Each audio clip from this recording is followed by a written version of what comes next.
Bismillahirrahmanirrahim.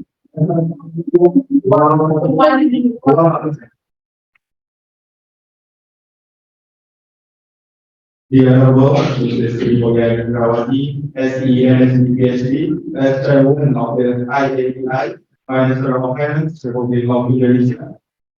In this moment, represented by Mr. Presiden Republik as Secretary General IAPI, Ministry of Finance, Director General of Treasury. The Honorable Mr. Dr. Hadi Santiago Salatipuno, BAMA, as Minister of Tourism and Creative Economy of Indonesia. The Honorable Mr. Pagalung, SENSI, AJCA, Chairman of the University of Arts. The Honorable Mr. Dr. Hadi Amwasa, the Director of the University of Makassar. The Honorable Vice Rector Muhammadiyah University of Makassar. The Honorable Mr. Dr. Haji Andi Jahman SE, MSI, the Faculty of Economic and Business. The Honorable Vice Dean Faculty of Economic and Business. The Honorable Dean Muhammadiyah University of Makassar.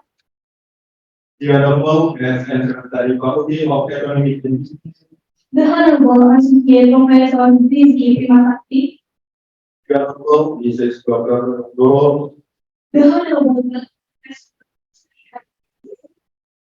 Honorable on the sponsor in this event. And the Honorable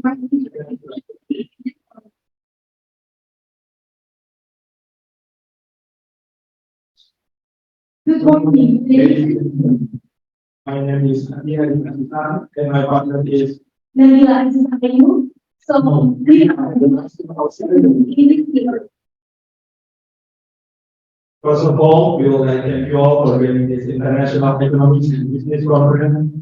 This event is held by the Faculty of Economics and Business of the University of Makassar. It is a great pleasure to be all here. Ladies and gentlemen, so the voting for our international conference is developing economy. We believe this is the most suitable topic to implement and very moment in this event. Ladies and gentlemen, let's open our agenda this morning with saying this is the next agenda is reciting the Holy Quran, represented by Ms. Susan.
Yeah.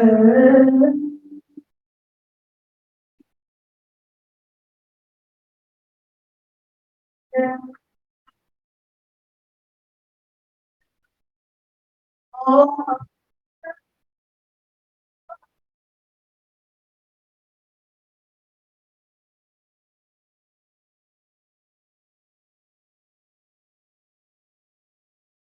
well, that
Thank you. Now, the next agenda, seeing of the national anthem, Indonesia Raya, and March Media. Please, everyone can stand up.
Thank you.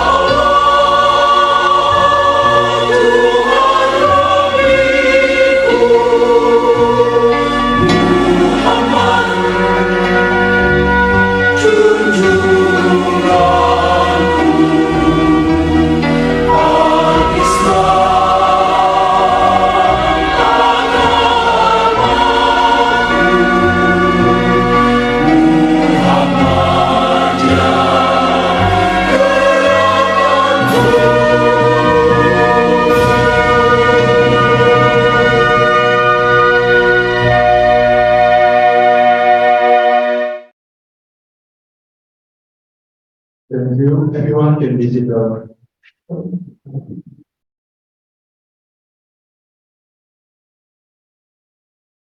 Now, the welcome speech by Mr. Kafri Halidi, SDSP, as reporting to of committee to Mr. Kafri Halidi is yours.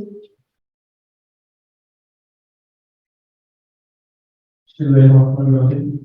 Assalamualaikum warahmatullahi wabarakatuh.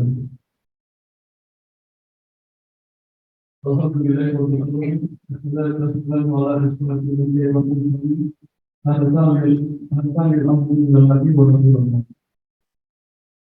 first of all, I would like to thank Allah Subhanahu wa Taala for giving us this way so that we can hold this activity because of mercy we are sitting in the open event in good health. My salawat greetings always to the forward people, the Prophet Muhammad sallallahu alaihi wasallam, his messenger, or greet the Prophet Muhammad sallallahu alaihi wasallam, his family, his friends, and his descendants. The Honorable Ministry of Tourism, Creative Economy, the Republic of Indonesia, Mr. Dr. Haji Sudiaga Uno, the Honorable Ministry of Finance, the Republic of Indonesia, Time of Fiscal and Economic Association of Indonesia, EIA. This principal learning award is the who is presented by Mr. Akhera Primanto Bakti as a Secretary General EIA, Director General of Treasury Ministry of Finance. The Honorable Rector of University Muhammadiyah Jakarta, Professor Dr. Haji Ambo Masjid, the Honorable Ladies and Gentlemen in private speakers, the Honorable Dean, Faculty of Economics and Business, University Muhammadiyah Jakarta, Dr. Haji Ambo Masjid, Honorable Institutional Leaders Dean in Muhammadiyah University of Jakarta, the Honorable Deputy Dean speaks, the President of the Department in the Faculty of Economics, Business University Muhammadiyah Jakarta, the Honorable Confrence from University Muhammadiyah University, Balangkaraya University, TIE Sri Dharma Nusantara. The Honorable, the participants of the International Economic and Business Conference for Ireland. Last but not least, the Honorable Committee who has been working hard to make this icon successfully from the beginning of the committee formation until now today. Okay. Ladies and gentlemen, it is a great thing for us of the Faculty of Economic and Business to organize this first international conference in order to develop research and educational, cultural, and the Faculty of Economic and Business, Muhammad University of Jakarta. We hope that this event can be run continuously so that it's held the following years. As a chairman, the committee let me before some information related to this international conference. That the number of the articles submitted is about 122 articles. The researchers are from the 20 universities. There are 3 cohorts, which are Muhammadiyah University of Bukan, Balangkaraya University, and Sri Dharma Nusantara. This international conference also supported by Bank Sosial Bank Syariah, Bank Syariah Indonesia, Bank BTN Syariah, and media professional by TNI Sulawesi Selatan. Finally, I would like to express our deepest gratitude to all participants who have been participating in this conference, all the sponsors, and to all parties for the support and assistance in this organization, this conference. We hope that this conference might bring the benefit for students, lecturers, and University for International Activities, Collaboration, and Research and Education. We also represent all committees and chairman of the Faculty of Economics and Business, Muhammadiyah University of Malaysia. You sincerely apologize if there are any weakness and inconvenience during the conference, and hopefully we can improve it in the future. And thank you for all. Bila bisa lihat, pas mencukupi. Assalamualaikum warahmatullahi wabarakatuh.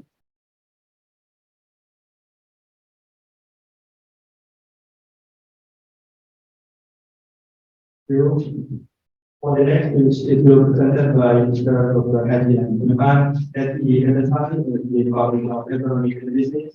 So, Mr. Hadi Abdurrahman, it's yours.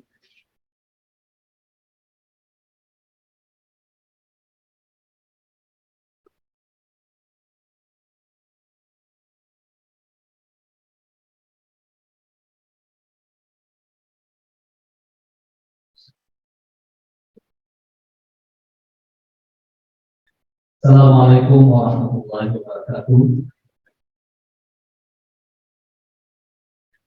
Alhamdulillahilladzi bi ni'matihi tatimmus shalihat allazi arsala rasulahu bil huda wa dinil haqq liyuzhhirahu 'ala din kulli wa kafa billahi shahida. Asyhadu an la ilaha illallah wahdahu la syarika lah wa asyhadu anna Muhammadan abduhu wa rasuluh. Bismillahirrahmanirrahim. Wa bismillahirrahmanirrahim.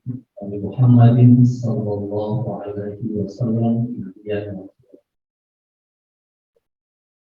Alhamdulillah kita patut mengucapkan syukur kita kehadirat Allah Subhanahu wa taala karena ini adalah pada kesempatan hari ini di bagian terakhir ini di bagian penuh keberkahan ini kita bersama-sama hadir dalam kegiatan event yang kalau dikatakan merupakan kegiatan pertama di Fakultas Ekonomi dan Bisnis untuk sekarang semua.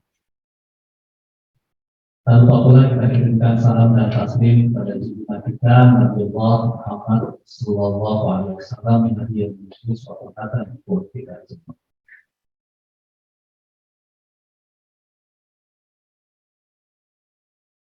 Hadirin yang sama berbahagia.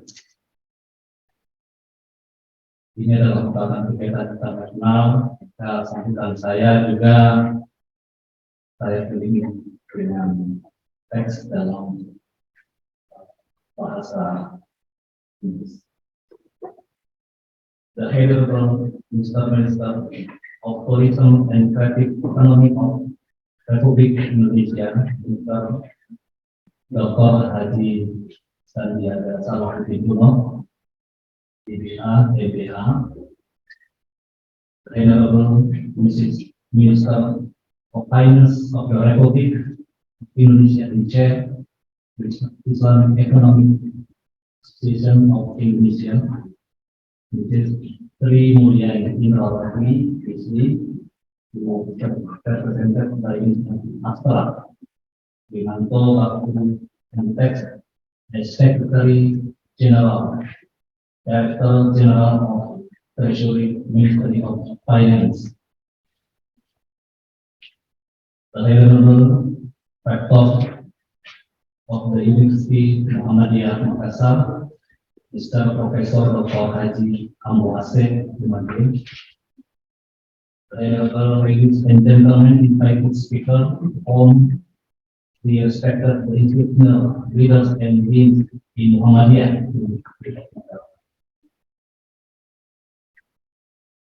To whom we represent the deputy deans and secretary of department in the faculty Economic and Business Muhammadiyah University of Makassar.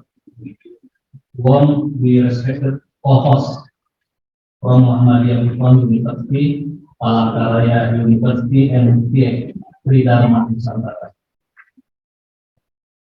Last but not least, we respect the committee who have been working part in making the economy successful from the beginning of the computer formation for today's. Ladies and gentlemen, the COVID pandemic has had the impact on the Indonesian economy on weakness of household consumption that significant decrease in purchasing power. The decline in investment figures in various business sectors is because people are hesitant to invest due to the pandemic.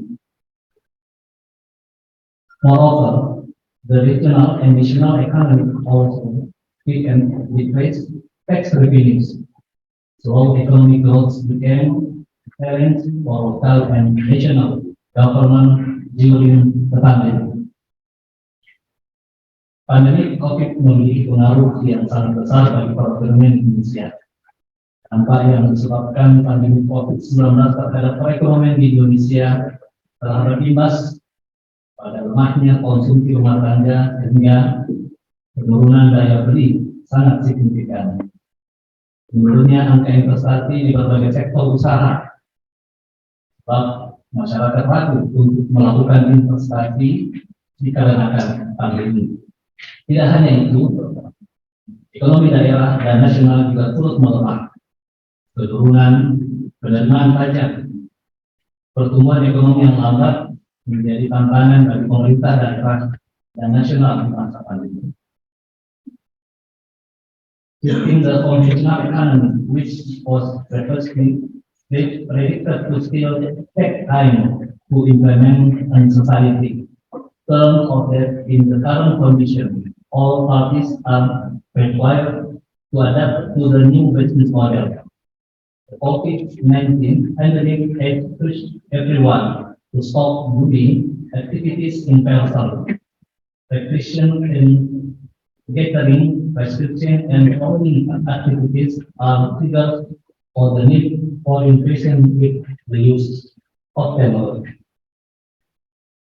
Bapak Ibu sekalian, sistem ekonomi konvensional yang dahulu diprediksikan masih membutuhkan waktu untuk implementasi di masyarakat. Ternyata dalam kondisi saat ini, semua pihak dituntut untuk beradaptasi dengan bisnis model yang baru. Tidak hanya itu, dampak yang cukup signifikan adalah pemanfaatan teknologi informasi dan komunikasi. Pandemi COVID-19 mendorong semua orang untuk tidak lagi beraktivitas secara langsung.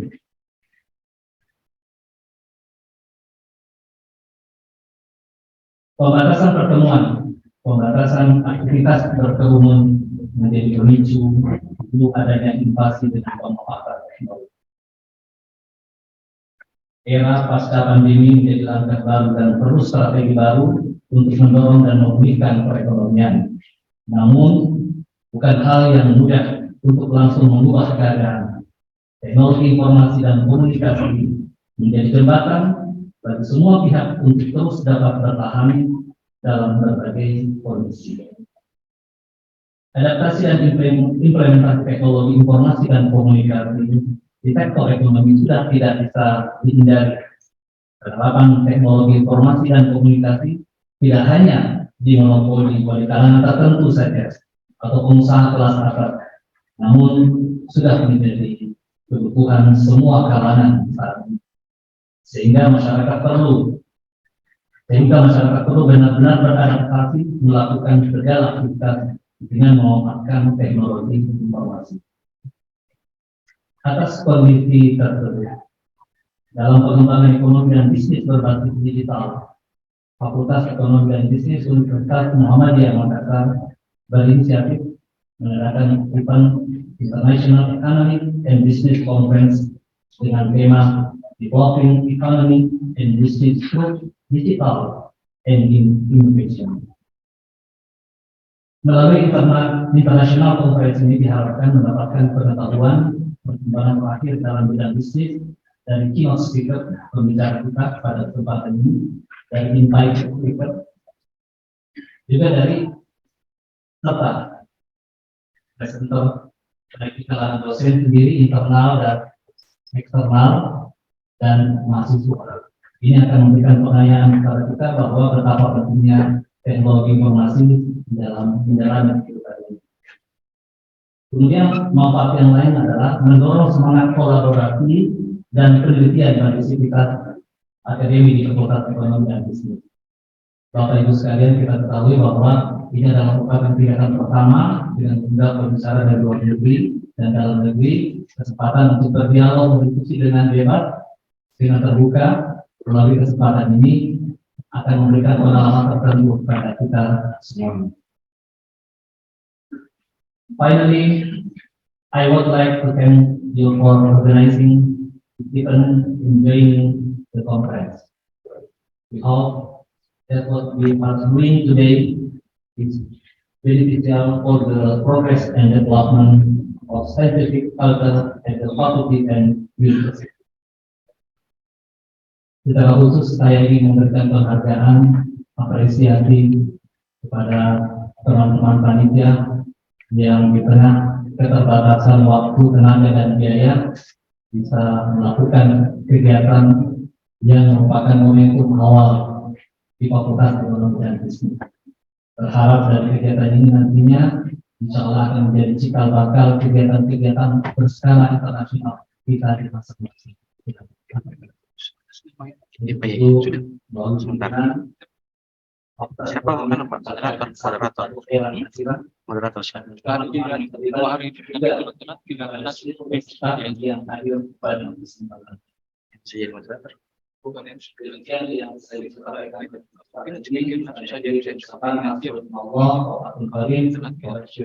Assalamualaikum warahmatullahi wabarakatuh. Thank you. For the next speech will presented by Mr. Dr. Hati Abu with Rector Muhammadiyah di Makassar. Mr. Haji Abu Asif, time is yours. Assalamualaikum warahmatullahi wabarakatuh.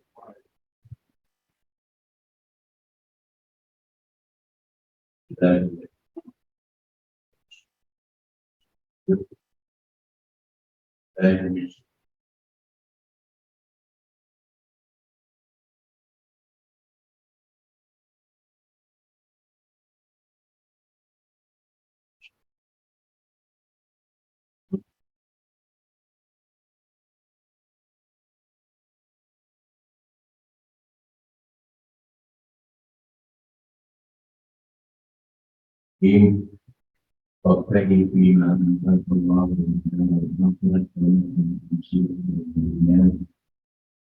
pada kehidupan Alhamdulillah, puji syukur kehadirat Allah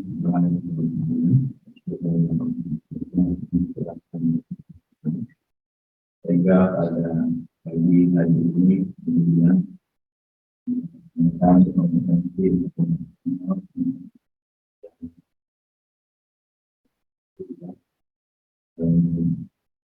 ya saya menunggu dan dinas fakultas dan hadir mempunyai berdiri yang dan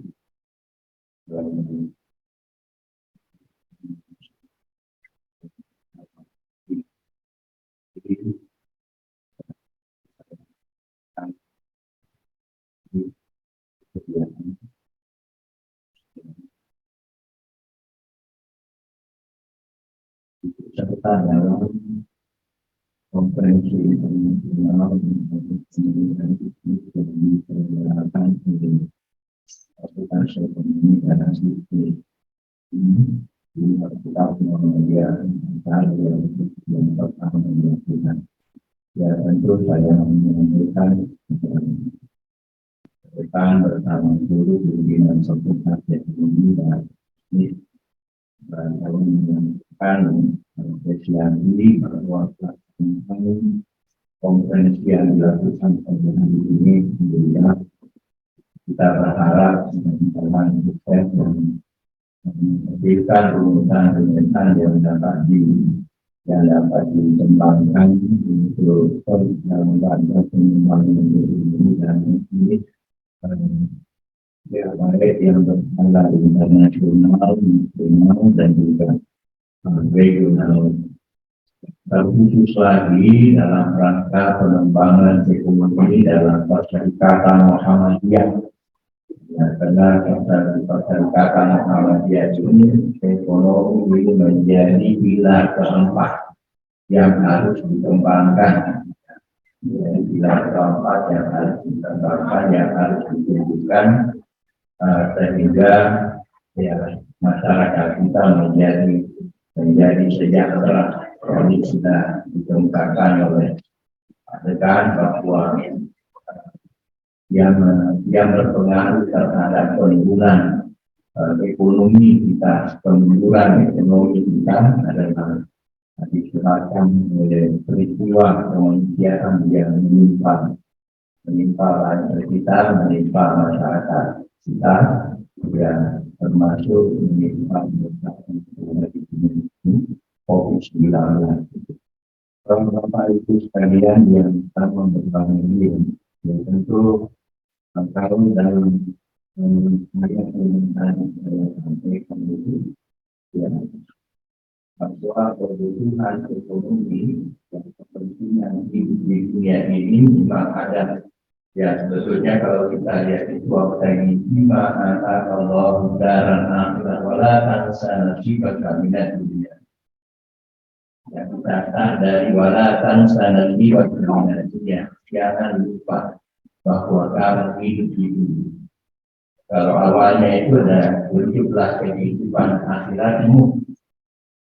Kehidupan akhirat itu ya tentu beribadah kepada Allah, tentu beramal soleh, ya. Tetapi Allah mengatakan wala tansa nasibaka minad dunya. Jangan kamu lupa bahwa kamu hidup di dunia. Hidup di dunia ini banyak kepentingan. Ya, hidup di dunia ini ya tidak luput dari kebutuhan ekonomi. Ya, bagaimana kita berekonomi. Ya, ini juga perlu kajian bahwa ekonomi yang dikembangkan oleh kita adalah ekonomi yang punya batas-batas, bukan menghalalkan semua cara dalam rangka berekonomi, tetapi ada batas-batas, ada koridor yang biasa yang disebutkan itu adalah kehalalan. Halal dari produksi, halal dari peredaran, halal dari pendistribusian. Ya, semuanya berkaitan dengan kehalalan. Makanya Rasulullah Shallallahu Alaihi Wasallam itu bersabda, al halal bayyinun wal haram bayyinun. Yang halal itu jelas, yang haram itu jelas. Jadi kita berekonomi berkisar pada kehalalan itu, halal produksi, ya halal distribusi, ya halal konsumsi. Jadi kita ini ya kehalalan itu. Kita berekonomi yang kita gerakkan dalam ekonomi kita itu adalah sesuatu yang halal. Contoh, artinya contoh itu umat Islam, orang Islam itu tidak boleh memperjualbelikan sesuatu yang haram, ya adalah seperti daging babi. Tidak wajar seorang muslim memperjualbelikan daging babi. Itu penggantinya ya. Jadi itu salah satu contoh. Alat-alat judi tidak boleh diperjualbelikan oleh seorang muslim. Jadi dalam berekonomi ini ada koridornya. Sehingga Nabi mengatakan itu yang halal jelas dan yang haram jelas. Ya cuma ada di antara keduanya itu ada yang samar-samar. Yang samar-samar ini harus kita pikirkan. Bagaimana kita pikirkan, bagaimana kita kembangkan, dan apa yang dijadikan sebagai kriteria sehingga kita bisa lepas dari yang haram. Karena Nabi juga mengatakan, "Faman waqa'a subhan waqa'atil haram." Siapa yang senang sekali pada yang sama-sama itu akan pada yang haram. Kalau dia pada sama-sama lalu berulang-ulang, Ya, itu sudah sama-sama disebut subhan. Subhan, ya, subhan itu sama-sama. Ya, jadi Bapak Ibu sekalian yang sama berbahagia, kita tentu itu yang perlu juga dikembangkan itulah sehingga kita di universitas ini sudah ada halal center. Ya, jadi kita sudah membuka namanya halal center. Inilah yang insya Allah akan melakukan pendampingan terhadap masyarakat yang akan membuat label halal yang diperoleh dari lembaga halal resmi. Ya, lembaga halal resmi. Ya, insya Allah ya dengan saya kira dengan seminar ini ya mudah-mudahan menghasilkan lulusan yang bisa kita kembangkan, apalagi dalam perserikatan Muhammadiyah. Kita berharap ekonomi bisa tumbuh dan bisa berkembang dari tahun ini. Ya, karena katakanlah ini kita hancur-hancurlah ekonomi selama COVID-19 hancurlah ekonomi masyarakat. Perlu upgrade perekonomian kita. Ya, jadi dalam Islam memang itu selalu terkait dengan ibadah dan amal soleh dengan kegiatan ekonomi. Dia dengan peristiwa Jumat. Faidah kemudian sholat fantashiru fil ardh wa bertagu min fadlillah wazkurullaha katsiran la'allakum tuflihun. Sesudah kamu sholat Jumat, sesudah kamu selesai sholat, keluarlah bertebaran di muka bumi untuk mencari karunia Allah. Ya, dan berzikirlah banyak-banyak. Zikir banyak-banyak. Kalau bahasa dalam Al-Quran min fadlillah, semua itu adalah gerakan ekonomi, adalah kegiatan ekonomi, usaha untuk mendapatkan penghasilan yang berberkah dari Allah Subhanahu wa Ta'ala. Jadi disebut fadlullah. Ya, wazkurullah katsiran, dalam mencari karunia Allah itu ya ingatlah Allah banyak-banyak. Disebut berzikirlah, ingat Allah banyak-banyak. Bagaimana kita berusaha dan lalu ingat Allah banyak-banyak? Bukan kita selalu subhanallah tidak. Kita berdagang ingat Allah. Apa yang harus diingat? Ketentuan Allah dalam kegiatan perdagangan itu. Ya, kita melakukan jual beli menggunakan timbangan, tidak mengurangi timbangan, tidak mengurangi takaran, tidak mengurangi meteran. Itu namanya bersih, selalu ingat, selalu sadar. Kalau sekarang ini masih banyak yang melakukan itu. Meternya hilang 1 senti, ya baru dijual murah. Saya ingin yang lain, sana mahal, di sini murah. Coba yang murah itu periksa itu. Kalau ada yang menjual murah, periksa itu. Ya, jadi yang perlu di dalam kehidupan kita ini, ya harus takarannya adalah kaidah Islam, koridornya adalah al-halal bayyin. Kalau tadi yang sama-sama itu ada 5 kriteria, ada 5 persyaratan yang saya kemukakan dalam rangka membersihkan dari bisa kita mulus pada yang halal. Ya, kalau tidak menimbulkan kesyirikan, tidak mengganggu ibadah, kemudian tidak merusak nilai-nilai akhlakul karimah, kemudian tidak bertentangan dengan nilai-nilai dasar Islam. Dasar Islam itu kebenaran, keadilan, kedamaian, persamaan, kemerdekaan, ya, dan lain-lain. Nah, kemudian yang kelima itu adalah tidak berbahaya pada diri dan orang lain. Ya, tidak berbahaya pada diri dan orang lain. Kalau berbahaya pada diri kita dan orang lain, itu sudah harus ditinggalkan. Ya sudah bisa dikategorikan jelas haramnya, jelas tidak boleh. Ya kalau bebas dari itu semua dari 5 ini, tetapi kalau muncul salah satu saja di antara 5 itu yang melanggar, salah satu saja. Ya, tetapi kalau mau dibolehkan, ya harus bebas dari 5 kriteria. Ya, jadi disinilah lapangan pikiran kita. Jadi akal kita ini diberi juga pekerjaan oleh Allah dan oleh Rasulullah Shallallahu Alaihi Wasallam, sehingga kehidupan kita ini bisa berorientasi pada yang halal. Kita kerjakan yang boleh saja, kita tinggalkan yang haram dan yang sama-sama.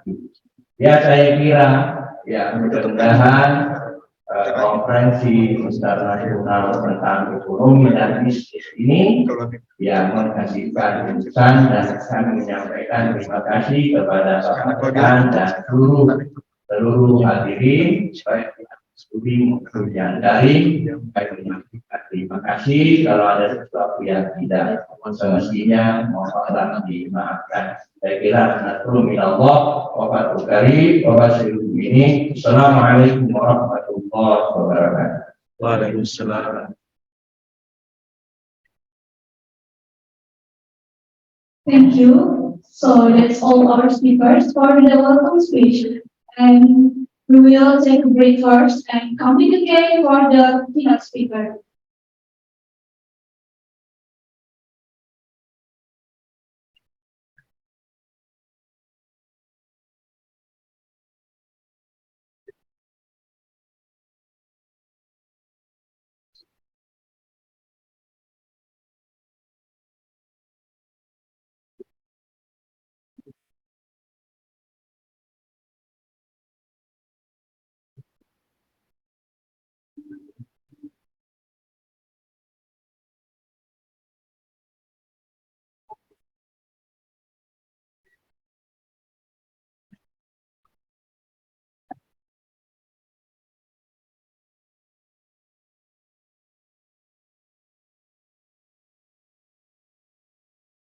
Sesi pembukaan dulu. Iya, siapa? Sudah.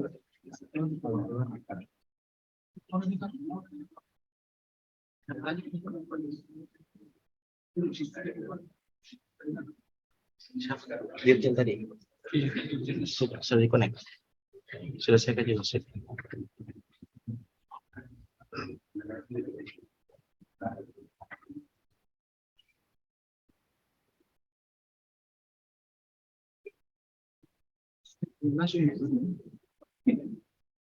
Sudah punya kantor sudah.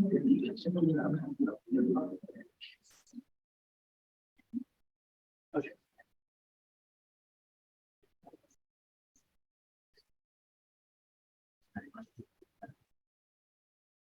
Iya, ada. Pakon ini kan? Pakon.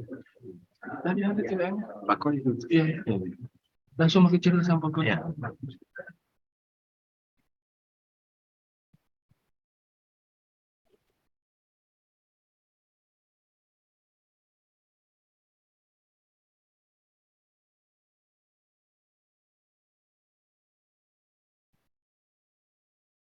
Baik.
Suara.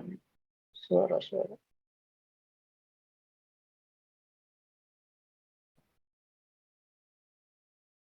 Assalamualaikum warahmatullahi wabarakatuh. I hope my voice is quite audible this morning.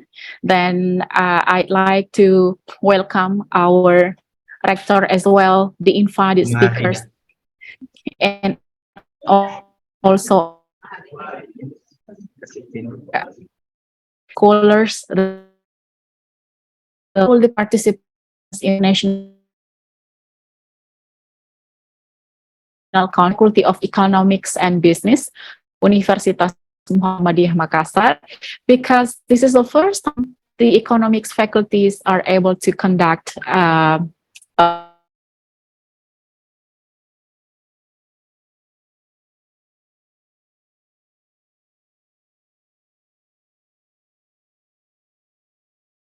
of international. That's the rundown we have. We will have two keynote speakers in the morning session after the opening ceremony, and then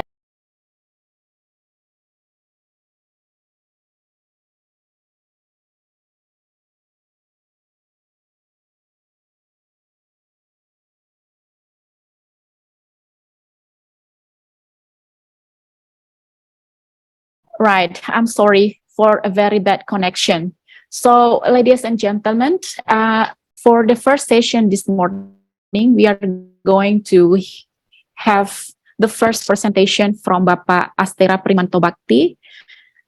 He is the Secretary General of IAEI, Ministry of Finance, Director General of Treasury. And allow me to read a little bit about his CV. I hope I am audible. Semoga bisa kedengaran Bapak Ibu suara saya.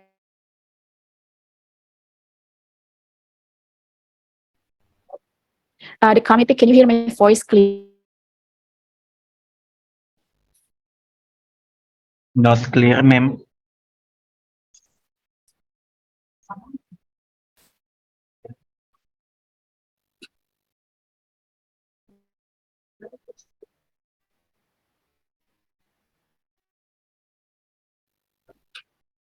Can you hear my voice clearly? Okay, thank you very much.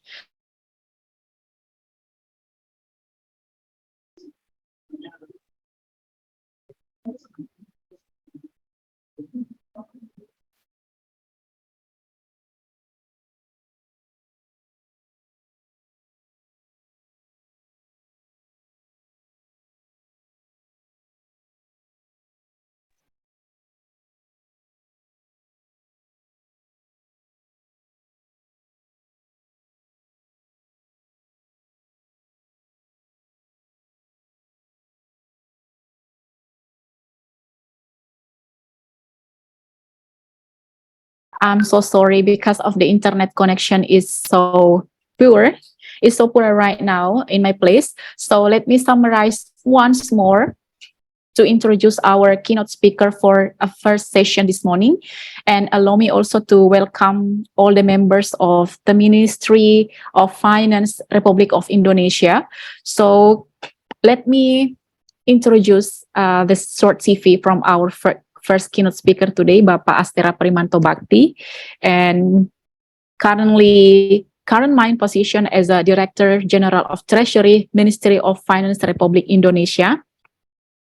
And then if we read here the other position as the Secretary General of the Indonesian Association of Islamic Economics, and then also the chairman of General Sudirman University Alumni Family Association, or we are familiar as the IKA Unsoed since 2019 until present time, and also the chairman and member of the supervisory board of the Indonesian Investment Agency since 2013 until now. And then there are around 8 recent past positions that already been held by Bapak Astera. And then the education background is the Bachelor of Economics, majoring in Management in Jenderal Sudirman University in Purwokerto, 1990, and then Master of Taxation at University of Denver, United States, in 1997. So we have a bunch of training from Bapak Astera, from London School Economics, Ogilvy Singapore, I'm sorry for mispronunciation, and also ESCAP in Bangkok in 2017, Berlin, Germany, for the 7th annual Corporate Learning and Corporate Universities Summit. And then we have, the Harvard Kennedy School, tremendous, it's really great. And then the last one is the University of Pennsylvania in the Wharton School 2012. Without further ado, please welcome Bapak Astera Primanto Bakti. Time is yours. Terima kasih. MC, suara saya apakah kedengaran dengan baik? Sangat kedengaran. It's very clear, sir. Oke, thank you. Assalamualaikum warahmatullahi wabarakatuh. Yang saya hormati Bapak Sandiaga Salahuddin Uno, selaku Menteri Parekraf, Wali Kota Makassar, Pak Muhammad Ramdan Pomanto, Bapak Profesor Dr. Haji Ambo AC, MAG, Rektor Universitas Muhammadiyah Makassar, para pembicara atau narasumber, serta seluruh peserta yang saya banggakan. Since most of the participant is Indonesian, so please allow me to speak in bahasa, just to make it clearer and also understandable by all of you. Pertama-tama kita wajib mengucapkan puji syukur kehadirat Allah Subhanahu wa Ta'ala karena telah memberikan kesempatan dan juga nikmat sehat sehingga kita bisa hadir di dalam acara yang luar biasa penting ini, yaitu acara International Economic and Business Conference yang diselenggarakan oleh Fakultas Ekonomi dan Bisnis Universitas Muhammadiyah Makassar. Saya sampaikan apresiasi sebesar-besarnya kepada seluruh panitia yang terlibat pada acara ini yang insya Allah akan sangat bermanfaat. Ini adalah suatu kehormatan bagi saya yang mewakili Ketua Umum Ibu Sri Mulyani Indrawati selaku Ketua Umum Ikatan Ahli Ekonomi Islam Indonesia untuk berbagi pandangan terkait topik Developing Economy and Business through Digital and Innovation. Bapak dan Ibu sekalian yang saya hormati, dunia telah berkembang menuju suatu yang kita sebut Society 5.0. Ini merupakan suatu milestone dari Society 1.0 yang di sana kita lihat masih sangat sederhana, kemudian masuk ke pertanian di 2.0, kemudian masuk ke industri 3.0, 4.0 kita masuk ke dunia informasi, dan sekarang adalah kita masuk ke 5.0 di mana semuanya ini telah terintegrasi, dan banyak sekali perkembangan digital yang tentunya perlu untuk kita amati dengan baik, di mana kita mulai bicara big data, kemudian bicara data analitik, kemudian bicara IoT, kemudian bicara juga terkait dengan robotika. Jadi pada era ini antara kehidupan fisik dengan kehidupan digital sudah semakin menyatu. Kita lihat dengan adanya pandemi COVID, dan juga di seminar ini kita bisa berinteraksi walaupun kita berada di dalam satu jarak yang sangat jauh berkat teknologi informasi. Dalam bidang ekonomi, beberapa dasawarsa ini kita menyaksikan perubahan karakteristik industri yang sangat cepat sebagai akibat dari evolusi yang terjadi dalam industri 4.0 ini. Teknologi digital mendorong perubahan yang sifatnya sangat transformatif, dan ekonomi mulai bergeser dari ekonomi yang sifatnya tradisional menjadi ekonomi yang sifatnya modern, di mana digitalisasi ini menjadi suatu keharusan. Teknologi yang baru ini membentuk suatu pasar produk yang baru, kemudian juga faktor produksi yang tadinya bersifat sangat tradisional ini juga berubah menjadi semakin advance. Sehingga pola bisnis mungkin akan sangat dramatis dalam perubahannya, termasuk di sini adanya inovasi daripada artificial intelligence yang tentunya ini juga mengubah pekerjaan-pekerjaan kita yang tadinya masih tradisional menjadi sangat advance. Transformasi digital juga telah bergerak sangat maju ya dengan adanya perubahan teknologi yang luar biasa yang menggiring ekonomi kita untuk tidak lagi mempermasalahkan jarak dan waktu sehingga semuanya bisa terjadi secara lebih luas, dan yang paling penting adalah setiap orang sekarang bisa langsung berpartisipasi dalam membentuk opini melalui media sosial. Nah, ini adalah suatu hal yang berbeda dengan apa yang terjadi pada saat kita belum memiliki internet. Penggerak utama daripada inovasi ekonomi ini berbeda-beda di setiap generasi, dan kalau kita bicara generasi sekarang, kita semuanya sangat tergantung kepada jaringan dan platform daripada teknologi informasi yang membuat bisnis semakin terkoneksi. Bapak dan Ibu hadirin yang saya hormati, transformasi digital adalah masa depan ekonomi dan bisnis. Valuasi dari perusahaan berbasis teknologi ini sangat fantastis. Kalau kita lihat di table ini, mulai dari Apple, Microsoft, ya, Saudi Aramco, Alphabet, dan lain-lain. Ini menunjukkan bahwa memang perusahaan-perusahaan yang berbasis teknologi ini terlihat menjadi top 10 daripada perusahaan-perusahaan yang ditentukan dari market cap-nya. Hal ini menunjukkan bahwa kebutuhan akan teknologi informasi ini sangat luar biasa dan diapresiasi oleh pasar dan masyarakat. Jadi kalau kita lihat Apple misalnya, ini valuasinya ini hampir 3 triliun USD pada akhir Desember 2021 sebelum terkoreksi menjadi 2,4 triliun USD baru-baru ini. Sebagai perbandingan, nilai itu 3 kali daripada PDB Indonesia pada tahun Desember 2021, yaitu 1,2 triliun USD. Kemudian perusahaan-perusahaan lain juga menunjukkan hal yang sama, dan tentunya ini perlu menjadi perhatian kita semua. COVID-19 juga memiliki suatu pendorong ya untuk kita merubah pola bekerja dan pola berbisnis.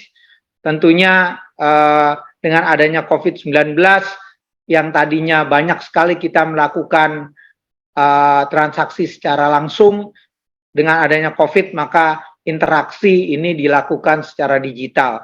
Dan ini meningkat luar biasa dari yang tadinya 36% sebelum pandemi, sekarang bahkan menjadi 80%. Jadi sisanya hanya tinggal 20% yang masih menggunakan transaksi yang sifatnya tradisional. Dalam konteks Indonesia, nilai industri digital tumbuh signifikan dari 41 miliar dolar di tahun 2019 menjadi 77 miliar dolar di tahun 2022, dan diperkirakan akan naik lagi menjadi 130 miliar dolar di tahun 2025. Ini didorong oleh e-commerce, transportasi dan pengiriman makanan, perjalanan online, dan media online. Jadi seperti tadi yang saya sampaikan, industri yang terkait dengan e-commerce ini tentunya harus juga didukung oleh sesuatu yang sifatnya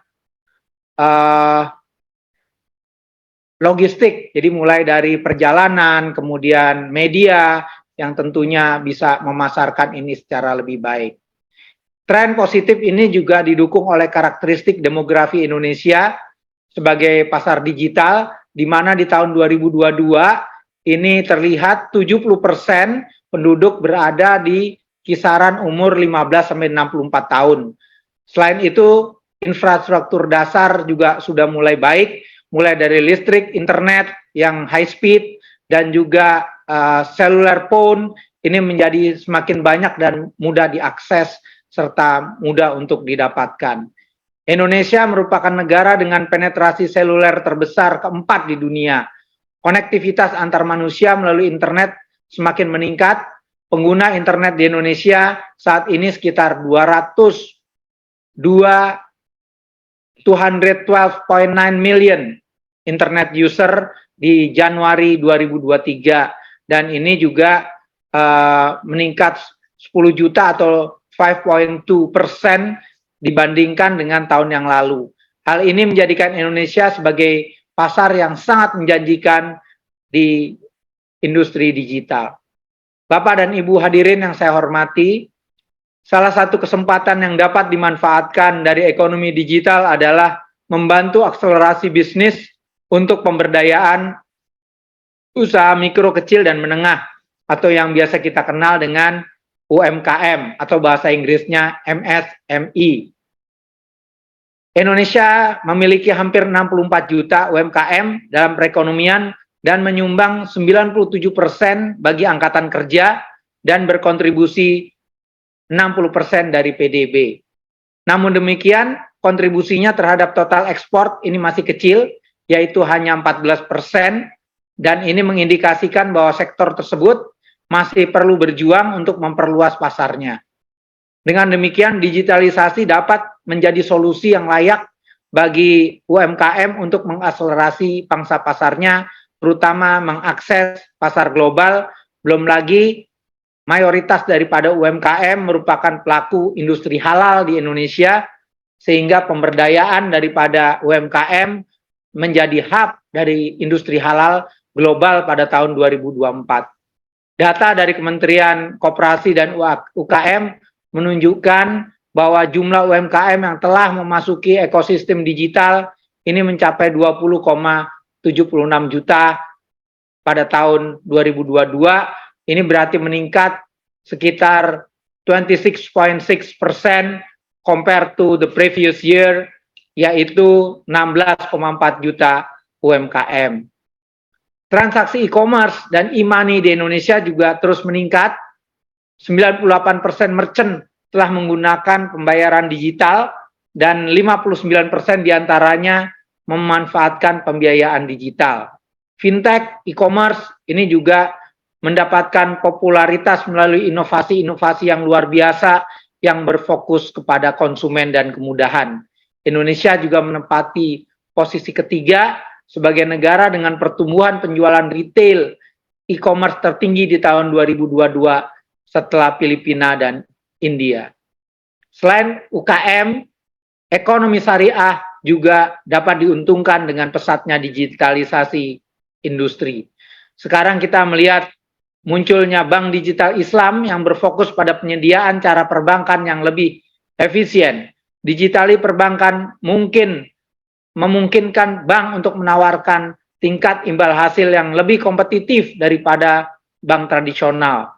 Di bidang keuangan sosial, digitalisasi juga membantu lembaga zakat dan wakaf untuk mengoptimalkan penghimpunannya dan meningkatkan transparansi kepada para donatur.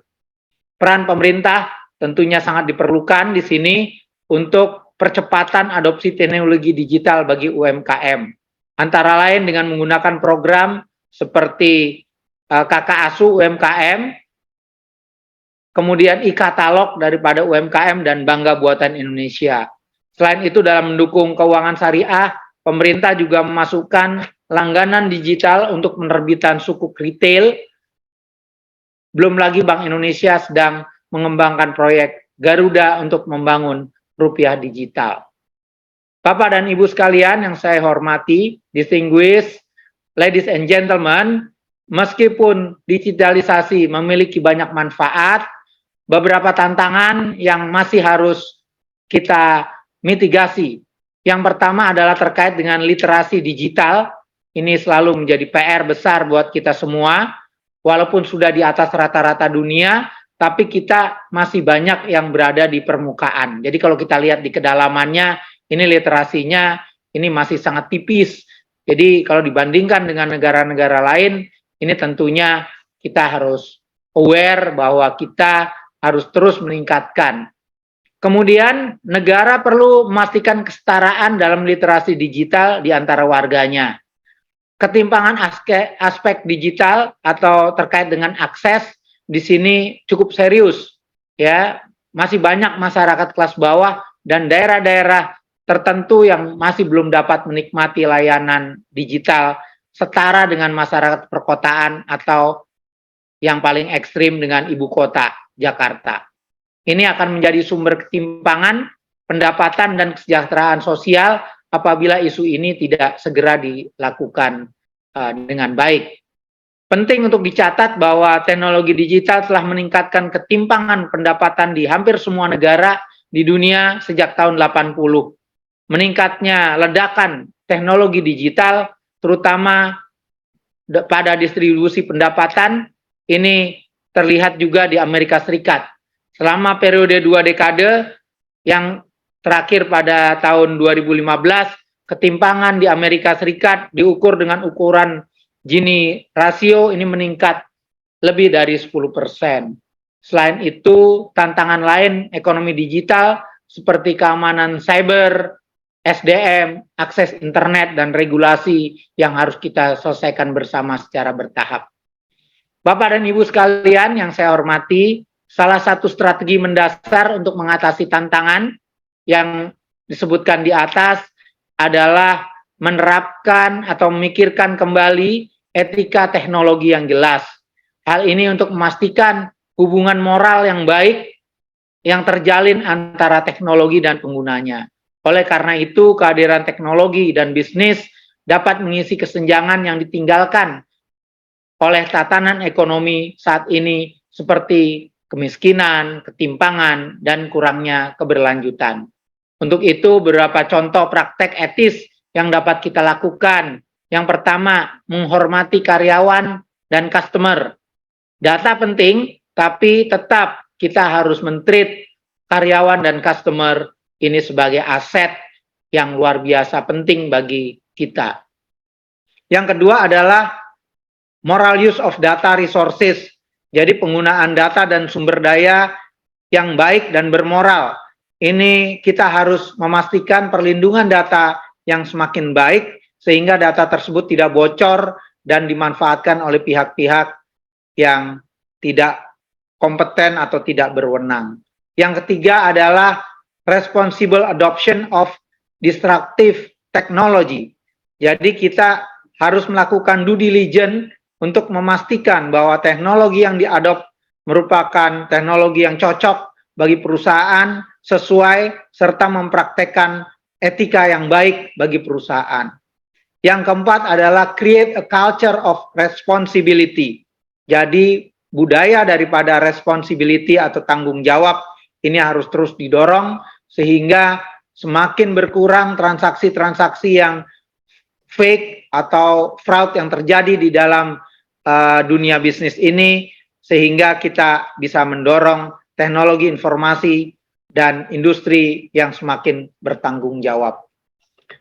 Yang terakhir adalah pemerintah harus bijak dalam mengatur penggunaan teknologi di pasar sehingga kita dapat mendorong inovasi-inovasi secara lebih baik dan pasar juga tidak berdampak buruk pada masyarakat. Bapak Ibu yang saya hormati, pada poin terakhir saya ingin menyampaikan apresiasi kepada seluruh penyelenggara, pembicara, peserta, dan panitia dari berbagai institusi yang ikut dalam acara yang sangat bergengsi pada hari ini.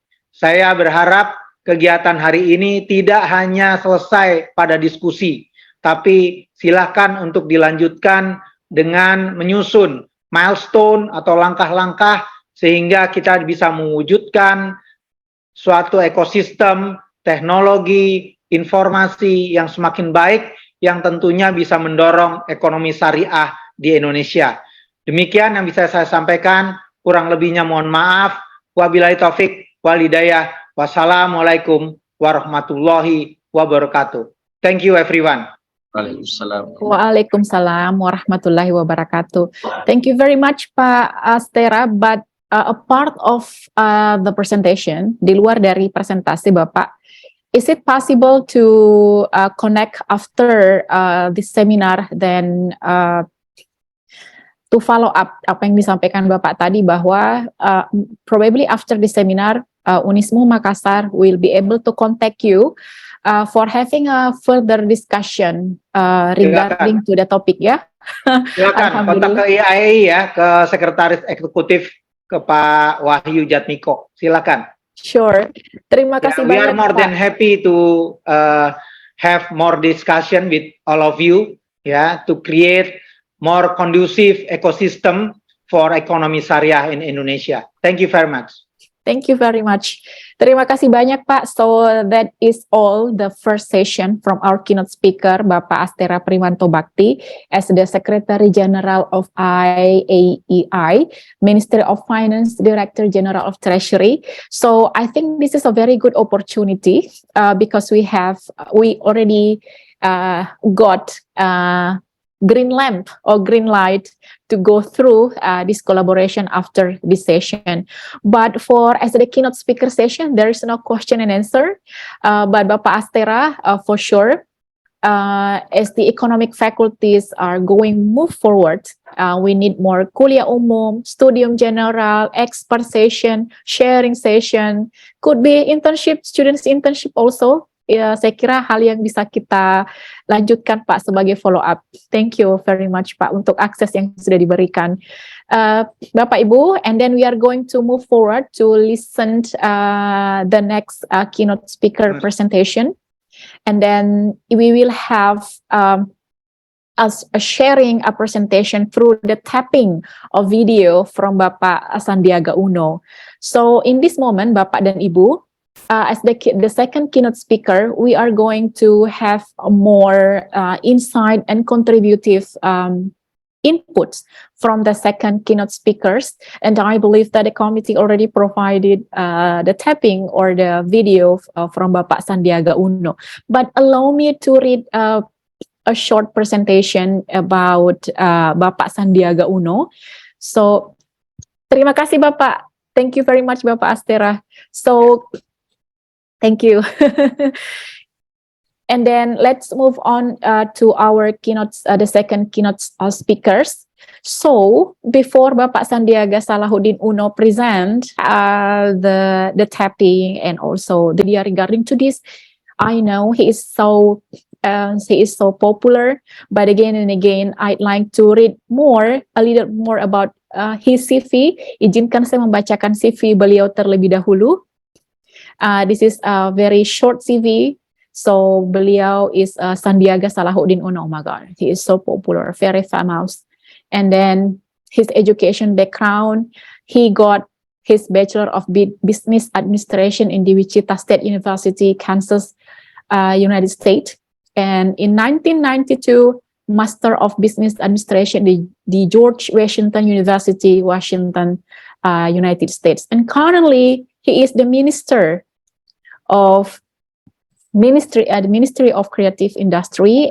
And then without further ado, ladies and gentlemen, the scholars, the researchers, the committee, and all the participants in the first international conference from Faculty of Economics and Business, please welcome Bapak Sandiaga Salahuddin Uno. Bismillahirrahmanirrahim. Assalamualaikum warahmatullahi wabarakatuh. Alhamdulillah wa syukurillah wassalatu wassalamu ala rasulillah wa ala alihi wa sahbihi wa mawala wala hawla wala quwata illa billah. Amma ba'dah. The Honorable Rector of University of Muhammadiyah Makassar, Mr. Professor Dr. Haji Ambo Aceh, MAG, Dean of Faculty of Economics and Business University of Muhammadiyah Makassar, Dr. Haji Andi Jama'an, SE, MSI. First of all, I would like to extend my warmest congratulations to the Faculty of Economics and Business at the University of Muhammadiyah Makassar for successfully organizing the International Economic and Business Conference with the theme Developing Economy and Business Through Digital and Innovations. EWACO. As evidenced by the 2022 CE Economy Report by Google, Temasek, and Bain & Company, Indonesia's digital economy has enormous potential. The report states that the digital economy currently contributes $77 billion, which is up 22% year on year, to Indonesia's economic growth and is expected to increase by an additional 130 billion US dollars in 2025, with e-commerce serving as the main driver. However, we need to fastabikul khairat. We need to accelerate the journey towards a digital economy and innovation, which is sometimes challenging. Many companies still face difficulties adapting to digital technology, and furthermore, concerns about data privacy and cybersecurity are on the rise and must be addressed in order to fully realize the potential of Indonesia's digital economy. Therefore, through this event, we hope to foster collaborations and partnership to strengthen digital ecosystems for global recovery. All shall work together, synergize, and provide support in the effort to accelerate the digital transformations. Nasrun minallah wa fatun qarib wa basyiril mu'minin. Wassalamualaikum warahmatullahi wabarakatuh. Right. I hope that the information or the points of the information that presented just now by Bapak Menteri could be very clearly audible for all the participants. But the thing that I'd like to highlight from this presentation, there are three. First of all, is about the integration of technology, the integration of technology to the economic is so important. The second one, according to Bapak Menteri, that the SME field should be given a more opportunity to maximize the use of technology which is very easy to be accessed by everyone in this current situation. And the third one, according to Bapak Menteri, that digitalization and economics are two inseparable things. So if the one economics would like to grow in one nation or in one country, should be able to perceive then how the use of digital literacy in one nation. So Bapak dan Ibu, probably some of you couldn't hear clearly the presentation or the tapping by Bapak Menteri, but from those 3 points, we are able to capture as I gave the highlight for the presentation just now. But again, thank you very much for the presentation or the tapping by Bapak Sandiaga. Bapak Sandiaga Uno is one of the most incredible person we have in Indonesia. So, Bapak dan Ibu, ladies and gentlemen, the scholars, the researchers, the speakers, the participants in the first conference of economics that conducted by Fakultas Ekonomi dan Bisnis, Universitas Muhammadiyah Makassar. Those are two keynote speakers for this morning, already presented the two topics regarding to the theme of our presentation today. And once again, we are from the committee and I'm as the moderator. I'd like once again to to say thank you for Bapak Astera Primanto Bakti as the first keynote speaker, and then like to say thank you for Bapak Salahuddin Uno as the second keynote speaker for this first session. Bapak dan Ibu, as the instruction from the committee, now 10:31, so we should proceed to next session. I'd like to hand over the session to the committee. Selanjutnya saya serahkan floor ini kepada teman-teman panitia untuk melanjutkan ke sesi berikutnya. Saya Maharida as the moderator for the morning session. I'd like to sign off and then saya serahkan kepada panitia. Demikian, Assalamualaikum warahmatullahi wabarakatuh. Waalaikumsalam warahmatullahi wabarakatuh.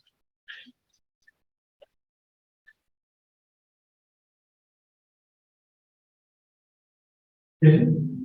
Thank you, Ms. Maharida, for really putting the conference being moderator. Now we go into the next section. It's about we will hear the presentation from the government speaker, Professor Dr. Benarin Padalu. So very many disciples that will be conducting as a moderator for the next session. The fourth book has a speaker here will be delivered by Professor Dr. Gregory Pagalu. Then before I proceed to the Professor Dr. Gregory Pagalu, I will be read the full qualification of Professor Dr. Gregory Pagalu. The name is Professor Dr. Gregory Pagalu, PhD, PMN, PhD, SNCBA. Currently is Professor of Accounting and Finance in Pusat University, Universitas Hasanuddin. Educational background is Bachelor of Economy, Faculty Economy, Universitas Hasanuddin, Medical Accountant, Postgraduate University Gajah Institute Jakarta, and then PhD or doctoral in accounting in University Gajah Mada Jakarta. He has no education certification divided this one. Maybe the first can you display the CV of Professor Badar. And then currently now is chairman of BPH, Wisnu Magasa, and member of committee nomination and remuneration PT Kima. It is a very independent commissioner in Sejak Bidang Muslim. 2021 is one of now executive director of this regime Indonesia. Until now, from 2018 is secretary of audit committee and member UNAS. Okay, briefly information about the Professor Dr. Gregory Pagalu. Now we proceed to Dr. Gregory Pagalu to present the presentation. Thank you, Prof.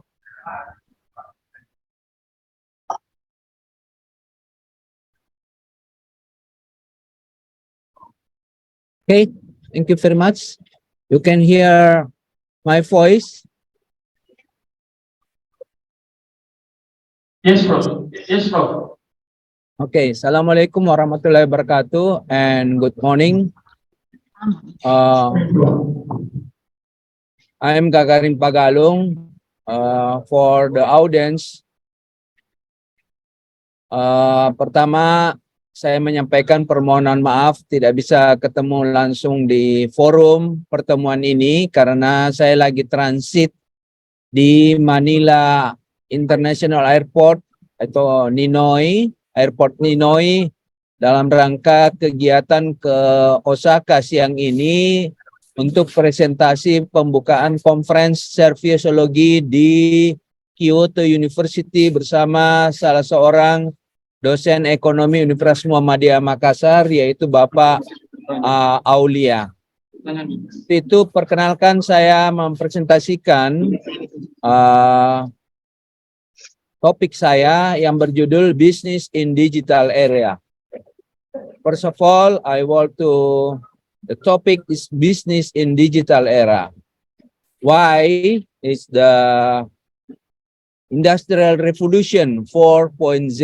Ya, silakan dilanjutkan materi saya. Ya, baik.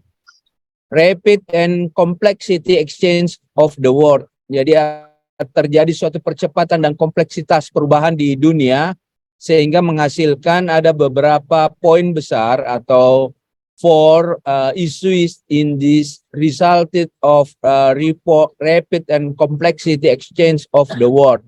One is the globalization, and the second is speed of change in information technology. The third is processor speeds, and the fourth, last resulted is Internet of Things (IoT). And the next, we know the steps of industrial revolution divided to 4 steps. The first step, industrial revolution, is the invention of the steam engine led to the emergence of steam seed strains etc.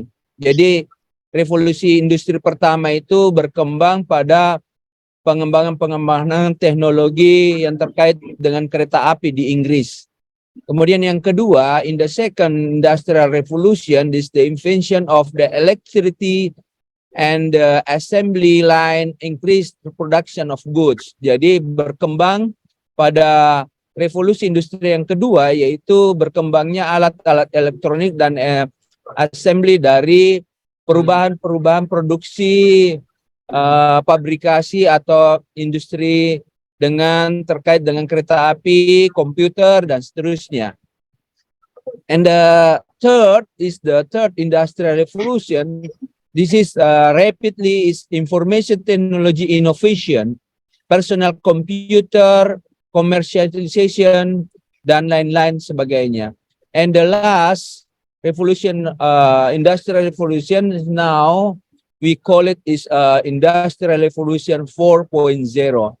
This is the focus of manufacturing activities are integrated through the massive use of the wireless technology and big data. Jadi dua kata kunci dari revolusi industri 4.0 ini yaitu terjadinya perubahan integrasi aktivitas antara persoalan atau teknologi wireless dan big data. Dari keempat revolusi industri ini mengakibatkan bisa berkembangnya beberapa driver revolusi. You know the first for the authorization and information. This is the book of the title of the fourth industrial revolution by Klaus Schwab. Jadi ini pertama kali memperkenalkan revolusi industri 4.0 itu dari Klaus Schwab. Itu suatu dosen dari Jerman pada tahun 2016. Dia menulis satu buku yang namanya berjudul The Fourth Industrial Revolution. This is they indicated three megatrends is cluster. For the one is physical, autonomous vehicles, three-dimension printing, advanced robotic, and new materials. And the second cluster is digital. Digital era, digital technology. The third is the biological. This biological focus the cluster of DNA. And halo, berjalan terus PowerPoint saya. Siapa yang menjalankannya? Silakan, panitia. Halo. Ya, baik. Jadi saya sudah jelaskan tadi ini. Selanjutnya masuk ke 4.0 revolution. Berikutnya. Ya, baik. Ini. Jadi di buku Klaus Schwab ini, The Four Industrial Revolution, ya intinya terjadi globalisasi dan IT change. Dia menyatakan bahwa ada beberapa pekerjaan-pekerjaan yang akan kehilangan di dalam mulai tahun 2020 dan itu bisa kita lihat sekarang ini sudah mulai mengalami hal seperti itu. Pertama itu telemarketers, and the second tax preparers, three empire referee sport official, and the fourth is legal secretaries, real estate broker, farm labor contractor, and courier messengers. Ini adalah pekerjaan-pekerjaan yang sekarang sudah mulai kehilangan dan bahkan kita bisa saksikan baru-baru ini lagi beberapa toko seperti Matahari sudah mulai bangkrut. Kemudian terakhir ini adalah persoalan supermarket dari Prancis yang hubungannya dengan terkait dengan pekerjaan Carrefour. Carrefour itu sekarang sudah mulai habis, di Makassar pun juga sudah mulai tidak terkenal. Nah, ini artinya lost jobs Tetapi di dalam the fourth industrial revolution, this is opportunity to sustainable job. Jadi ada pekerjaan-pekerjaan yang bisa masih bertahan dalam revolusi 4.0 ini. Yang pertama, mental health. Jadi semua pekerjaan-pekerjaan yang terkait dengan kesehatan mental ini diperkirakan masih tetap bertahan dan akan hidup terus.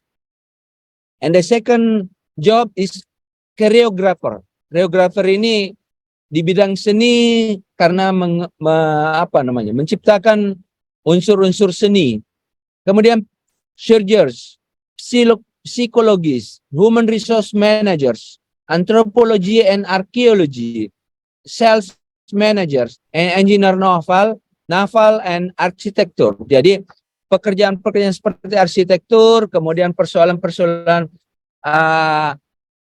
yang terkait dengan engineer atau mesin yang terkait dengan naval yang di laut, itu adalah bagian dari yang masih berkembang sekarang ini akibat dari revolusi industri 4.0. Kita lihat, kita saksikan ada beberapa perubahan atau transformasi berikutnya. Kemudian apa yang ditampilkan di PowerPoint saya ini adalah World Economy in Business. Bagaimana ekonomi dunia ini sudah berubah, mulai dari sharing economy, education, e-government, cloud, collaborative, marketplace, online health services, smart manufacturing, smart city, smart appliance. Nah, kalau ini semua berikutnya, PowerPoint saya, new era in digital industry mengakibatkan satu opportunity dan tantangan. Tantangannya secara global, in the digital era will eliminate around ada sekitar 1 juta sampai 1 juta pekerjaan yang kehilangan pada tahun 2015 sampai 2025. Kemudian diestimasikan pada masa yang akan datang ada 65 sekolah-sekolah atau pelajar-pelajar sekolah SD itu mempelajari pekerjaan yang tidak pernah dipelajari sebelumnya. Tetapi namun demikian ancaman ini bisa mengakibatkan ada opportunity, ada kesempatan. Opportunity bahwa di era digitalisasi ini has the potential to provide an increase. Jadi ada potensi untuk meningkatkan suatu pekerjaan baru. Ada 2,1 juta pekerjaan baru untuk tahun 2025. Kemudian selain itu juga di era digitalisasi ini ada terjadi suatu potensial to provide an increase in the network place. Jadi ada job pekerjaan baru pada tahun 2025.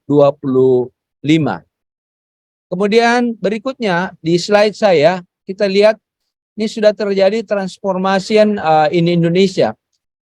Misalnya sekarang ini mungkin para hadirin di audience, di all audience itu membeli barang-barang itu sudah tidak pergi lagi ke toko-toko tapi sudah kita belanja via online, yaitu marketplace online, Bukalapak, Tokopedia dan seterusnya. Begitu pula dengan menggunakan transportation, seperti misalnya taksi Bluebird, nggak laku lagi. Nggak lagi dengan tradisional, Gojek, dan seterusnya. Sekarang sudah digantikan dengan Grab, taksi di luar negeri, Uber, dan seterusnya. Itu mungkin 1-2 tahun terakhir ini, seperti saya ini tidak pernah lagi menggunakan taksi Bluebird, apalagi Bosowa di Makassar. Ini sudah tergantikan dengan taksi Grab atau taksi Gojek, Grab. Nah, karena itu maka dibutuhkan the buku for revolution industry 4.0. This is 6, ada 6 atau 5 itu skill yang dibutuhkan untuk masa depan bagi para alumni. The first skills is the complex problem solving. Jadi harus mempunyai kemampuan untuk memecahkan problem-problem yang tidak biasa yang dihadapi di kelas dan belum diketahui solusinya pada di dunia. Ini persoalan kompleksiti ini perlu mendapat perhatian bagi perguruan tinggi dalam mendesain kurikulum. Kemudian berikutnya ada social skill. Jadi ada kemampuan sosial, the ability to coordinate, negotiate, persuade, mentor, sensitivity in providing assistance to emotional intelligence. Jadi kita harus mempunyai kemampuan untuk bernegosiasi, menjadi sensitif terhadap problem-problem intelligence emosional. Kemudian berikutnya, the third is the process skills. Ada kemampuan proses, yaitu capability consists of active listening, logical thinking, and monitoring self and others. And the fourth skills is system skill, the ability to believe, to make judgment and decision with cost-benefit consideration, as well as the ability to know how a system is made and run. Jadi setiap alumni ekonomi dan bisnis harus mempunyai skill kemampuan membaca sistem sehingga bisa mampu melakukan judgment dan keputusan-keputusan dalam terkait dengan cost benefit consideration. Dan kemampuan yang terakhir yang diperlukan menurut buku Schwab ini adalah cognitive abilities. Cognitive abilities ini adalah skill consists of, among others, cognitive flexibility, logical reasoning, problem sensitivity, mathematical reasoning, and visualization. Ini sebenarnya 5 skill yang perlu kita bagi para perguruan tinggi untuk mempersiapkan alumni-alumni kita agar supaya bisa beradaptasi dengan revolusi industri 4.0 tersebut. Nah, karena itu maka apa respon dalam era milenial ini? Berikutnya. Materi saya. Respon? Halo, ya. Nah, responnya ini dikatakan di sini, respon di dalam millennial era atau revolusi industri 4.0 included 5 response. The first is the commitment to increase investment in the digital age. Jadi kita harus punya komitmen untuk meningkatkan investasi dalam era digital. Berikutnya, the second is implementing new technology, prototype through learning by doing. Jadi harus punya kemampuan mengimplementasi teknologi baru di dalam prototipe pengajaran yang ada. And the third is new collaboration in the digital era, such as certification and digital skills. Jadi pada tahap ini, 3 ini adalah respon yang ketiga adalah tidak cukup dengan sarjana ekonomi, master, bahkan doktor, tapi yang lebih diperlukan adalah certification, keahlian skill yang certified, yang profesional dan seterusnya. And the fourth is the collaboration with industry, academia, and society. Ini sangat penting berkolaborasi antara industri, akademi, dan masyarakat dalam rangka kerjasama jaringan-jaringan yang dibuat. Dan yang the last response is develop a new curriculum that's adaptive to change, human digital skills. Jadi bagi perguruan tinggi perlu membuat suatu new curriculum untuk beradaptasi dengan perubahan-perubahan yang kami jelaskan pada di depan.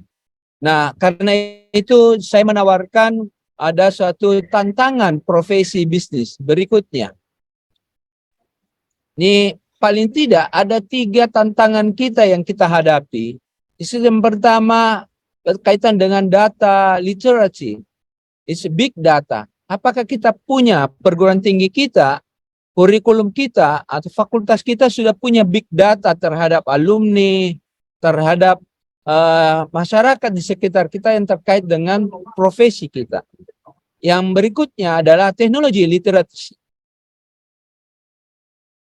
Universitas, fakultas harus mampu mengaplikasikan teknologi seperti artificial intelligence. Ini sekarang sangat berkembang di dalam teknologi informasi yang terkait dengan 4.0. Dan tantangan yang terakhir, yang ketiga, the last challenges by business profession is human literacy. Human literacy is the humanities, kemanusiaan, model communication and design of the information and technology. This is very important to how to design this technology information. I think this is a lecturer from me, and the last presentation, this is saya mengutip suatu pandangan dari Albert Einstein yang beliau menyatakan pada beberapa abad yang lalu, science without religion is lame. Ilmu tanpa agama itu adalah lumpuh. And religion without science is blind. Tapi religion tanpa science, ilmu pengetahuan, itu buta. Sehingga pada pagi atau siang hari ini, pengetahuan, sains, dan religion sangat diperlukan di dalam terjadi keseimbangan hidup di dunia dan di akhirat nanti. I think my presentation, and thank you for the committee, and I close this.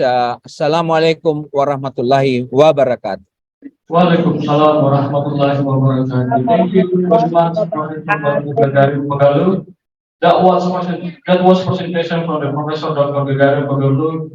Actually, the content, the presentation is really nice. I got new information and I got a lot of new insights regarding to how to develop industry in the new era. Particularly because my background is accounting, this can be linked to the system information accounting regarding to this kind of issues. From this kind of presentation for the Dr. Gagarin Pagalu, we might find information that in the industry, there are kind of the evolutions. Evolutions come from the manually, this goes to the industry, now goes to the digital, and now goes to the artificial intelligence. That might bring some potentially opportunity and challenge.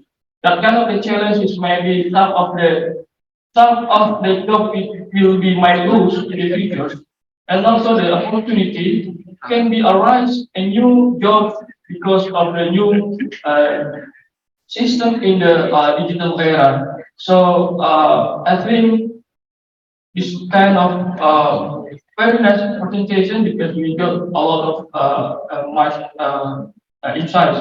Now, Prof, I will be open the Q&A question.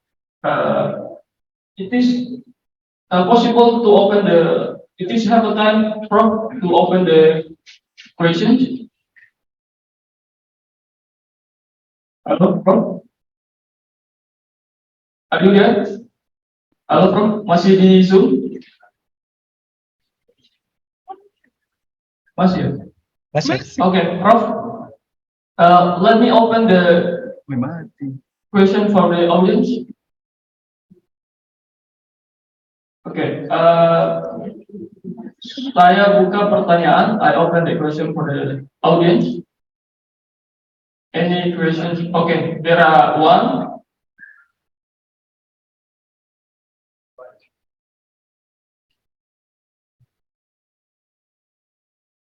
Baik, bismillahirrahmanirrahim. Assalamualaikum warahmatullahi wabarakatuh. Perkenalkan, nama saya Saka Dikda Ramadan dari HID Akuntansi. Baik, terima kasih atas kesempatannya. Izin bertanya, Prof. Dalam perkembangan era industri yang tadi dijelaskan, tentu terdapat tantangan yang perlu dihadapi, khususnya terkait pengangguran yang semakin meningkat dan penyerapan tenaga kerja yang semakin minim, dikarenakan tenaga kerja saat ini digantikan oleh teknologi. Nah, sehingga menurut Prof, bagaimana cara kita menghadapi hal tersebut dan bagaimana mengambil peluang dari perkembangan era industri saat ini?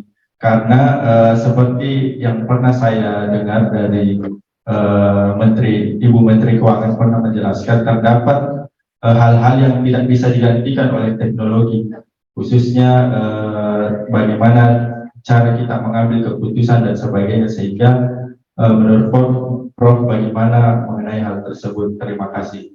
Saya kembalikan. It might be directly answered from that. Mungkin bisa langsung dijawab, Pak.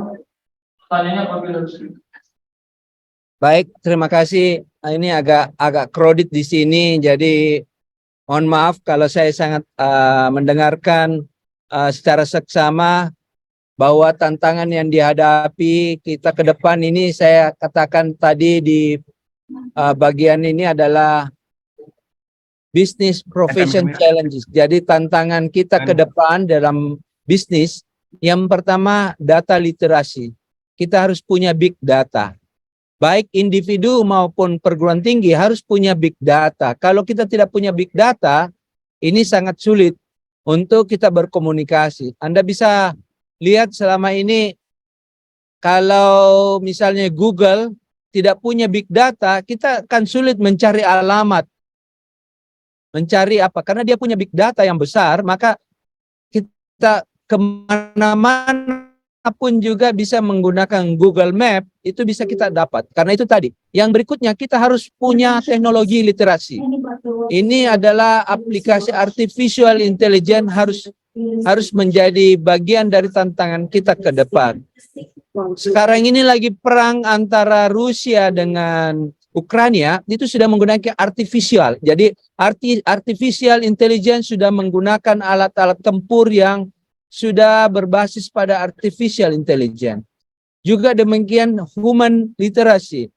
Ini bacaan-bacaan terkait dengan komunikasi dan desain, ini perlu mendapat perhatian bagi kita semua. Sehingga para peserta, saya berharap kemampuan kita meningkatkan ilmu pengetahuan kita berbasis pada revolusi industri 4.0 ini kita perlu jaga agar supaya pekerjaan kita tidak ketinggalan, bahkan bisa jadi kehilangan pekerjaan. Nah, pertanyaannya adalah bagaimana supaya kita bisa mendapatkan pekerjaan dan bisa sustainable. Ini perlu kita menjaga, pertama, pengetahuan kita perlu tingkatkan. Nah, itu terkait dengan data literasi. Kemudian berikutnya, pengetahuan teknologi kita perlu kita perkuat dan kita tambahkan. Ini terkait dengan teknologi application. Dan yang terakhir adalah sistem atau model communication kita seperti sekarang ini ya, alhamdulillah Fakultas Ekonomi dan Bisnis Universitas Muhammadiyah Makassar sudah menyelenggarakan International Confrence, bukan hanya dalam bentuk luring tapi daring pun juga, termasuk saya ini dalam posisi perjalanan ke Osaka untuk konferensi besok dibuka di Kyoto University, masih sempat dalam melakukan speaker di siang hari ini, karena 1 jam kemudian saya harus terbang lagi mengikuti rute kami ke Kyoto. Saya kira demikian. Selanjutnya saya kembalikan ke moderator.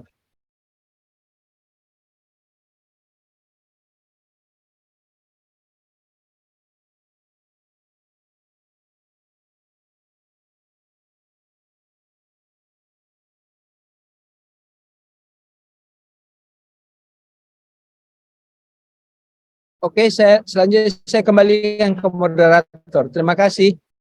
ya, Prof. Saya masih ada satu pertanyaan, Prof. Still there are one question, Prof. There is one question, Prof.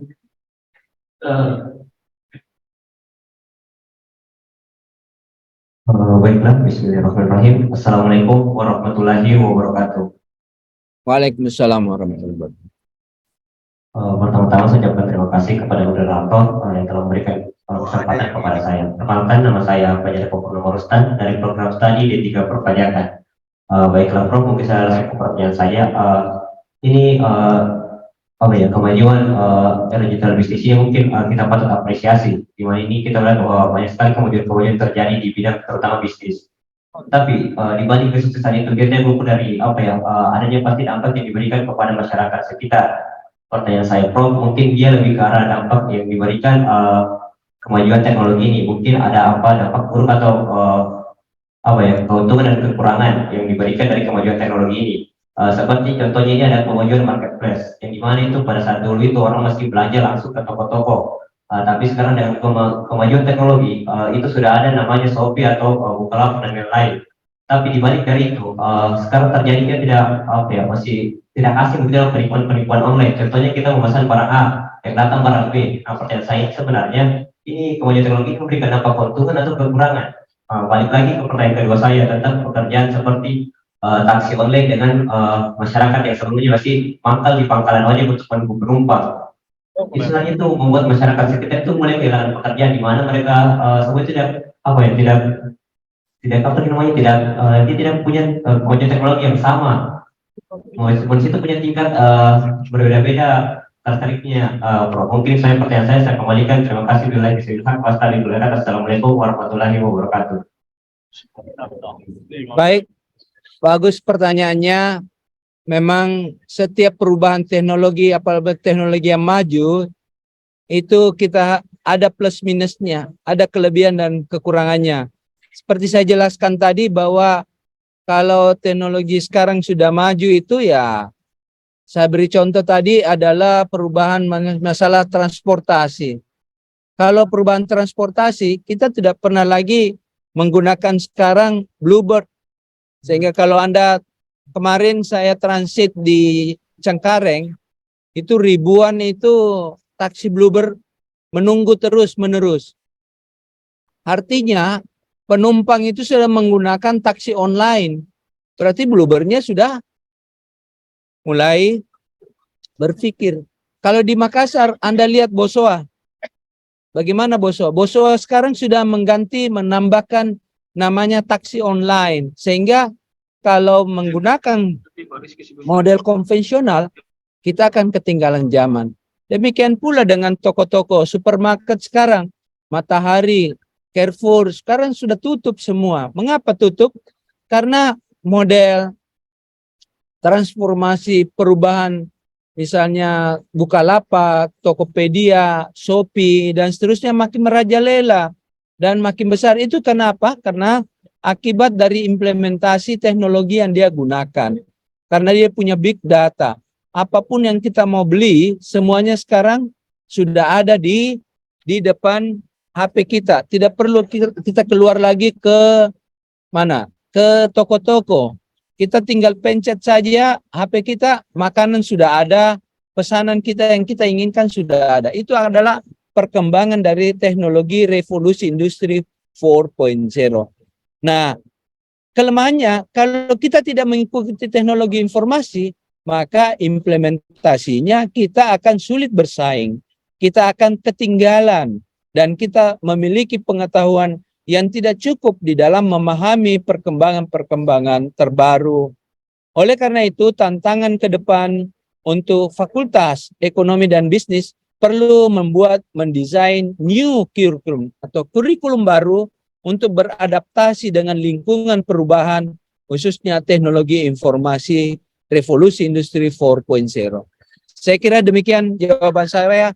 Terima kasih atas perhatian dan kehadiran dan kepercayaan dari teman-teman Fakultas Ekonomi dan Bisnis Unismo memberikan kepercayaan kepada saya sebagai invited speaker. Assalamualaikum warahmatullahi wabarakatuh dan selamat siang. Waalaikumsalam warahmatullahi wabarakatuh. Thank you for the time giving the invited speaker in the International Conference on Economic and Business Conference. Kita doakan Prof, semoga lancar perjalanannya. Wish you are having a good traveling to Osaka, and hopefully you have how to say your activity in Osaka is going well, and return back to university and we meet again with activity in university. Okay, thank you, Prof. Now we going to the next presentation. The next presentation is from Bahrain, which is from Dr. Muhammad Rizky Prima Sakti, now in the Zoom. So we are sorry for the question in the Zoom. We cannot read. Now we go to the next presentation. But before we start the presentation from the Mr. Rizky. I would like to read the CV from the Mr. Rizky. What can you show the can you display the CV of Mr. Actually, Mr. Muhammad Rizky is my classmate when I was studying in Malaysia. So, who are you guys? Mr. Rizky? Assalamualaikum. Mas Hi, Afri. Good hi afternoon. brothers. Everything's going well? Gimana kabar? Mashallah, I'm very glad to meet you here. Alhamdulillah, Rabbil Alamin, everything good. Alhamdulillah. Okay, thank you. Okay, before I give you the time for Mr. Muhammad Rizky to proceed the presentation, let me read the curriculum vitae of Dr. Muhammad Rizky. Currently, he is an assistant professor of Islamic finance, as a head or dean of business administration department, MBA programs director, secretary of scientific research council, University College Bahrain. So many articles you publish in Scopus. Memang militan. Made me how to okay.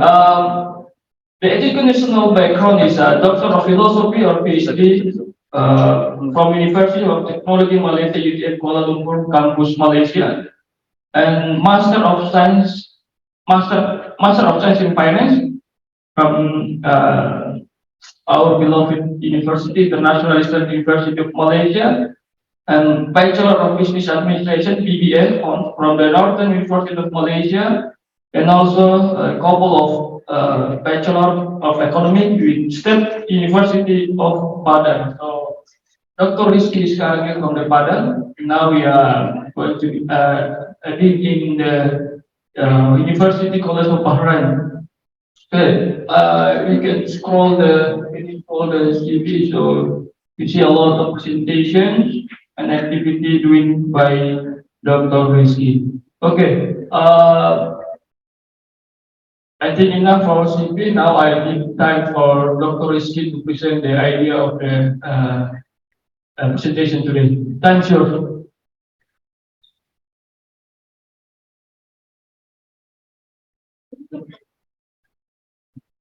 Thank you very much, Brother Safri Halidin. And I'm very glad to be here with you and all the respected ladies and gentlemen. It is a well-respected conference, International Economic and Business Conference, organized by Fakultas Economic and Business, Universitas Muhammadiyah Makassar.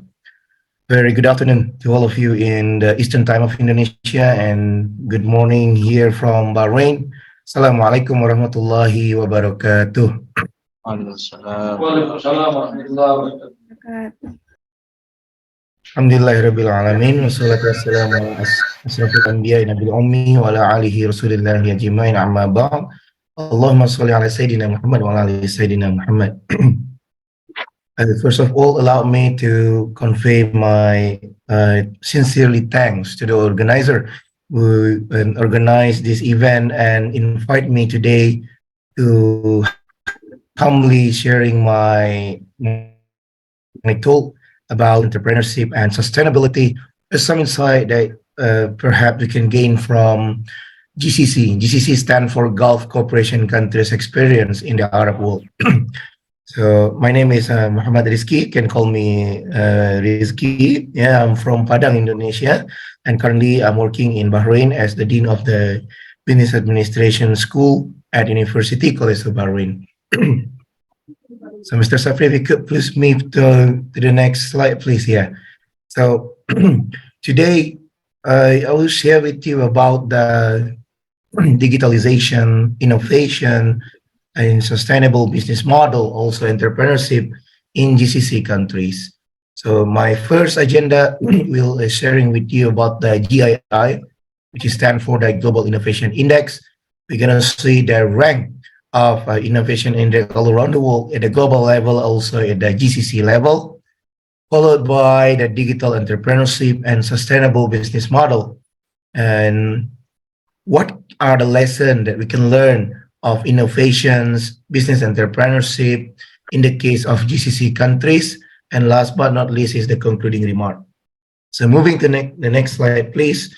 First of all, when we're talking about the global innovation index, the measurement or the benchmark that we see is we call the GII or Global Innovation Indices. So in the next slide, you can see here the top 3 innovation economies by region, all around the world, from Latin America, Northern America, Saharan Africa, in Far East Asia, also in Middle East, in Northern Africa and Western Asia. Now, from this picture is that indices that was published last year by the WIPO, the World Intellectual Property Organization. Out of the countries here that listed as the top 3 innovation, 3 of them are Muslim countries. 3 of them are Muslim countries, such as the UAE, United Arab Emirates, Turkey, and Iran. And that is in the Middle Eastern world, in Arab world. And in Far East Asia, in Southeast Asia, also in Oceania, you see here the South Korea, Singapore, and China are listed, right? So these are the countries that gain the respective position in terms of innovation economy by region in year 2022. Okay, moving to the next slide, please.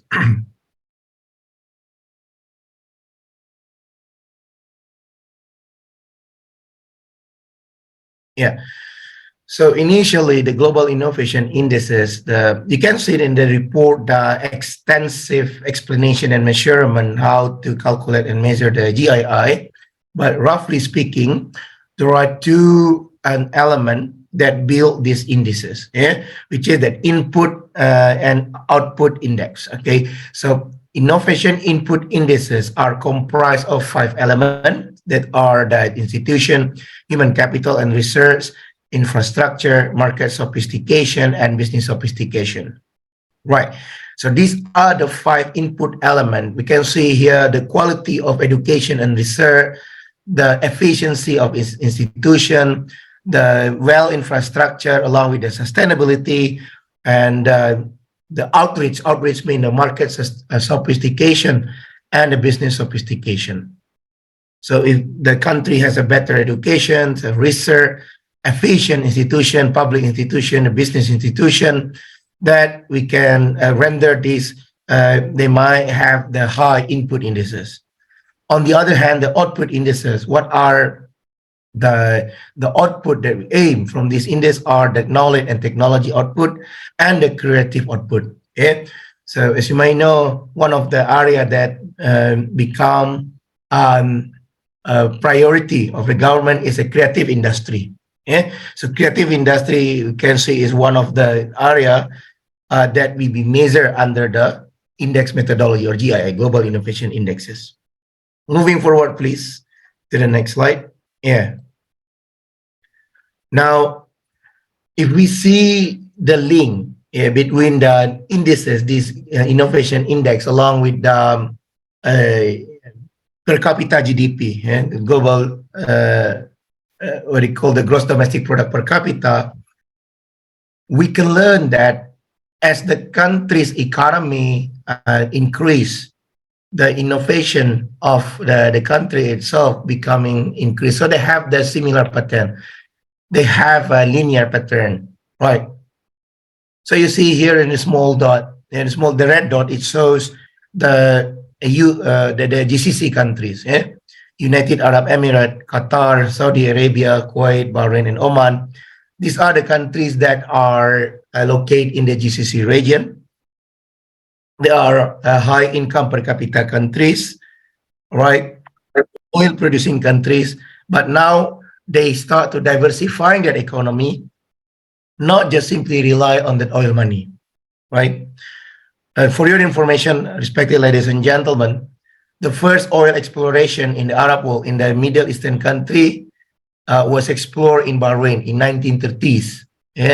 So the country where I'm residing now, in Bahrain, was the first country that found oil, in the Arab world. And as you know, the other countries follow after that. And Bahrain also the first country that diversified the economy to reduce the reliance from the oil revenue. Yeah. So other than an oil, the country of Bahrain, they also rely on the tourism sector, service sector, and now what we call the creative industry. Yeah.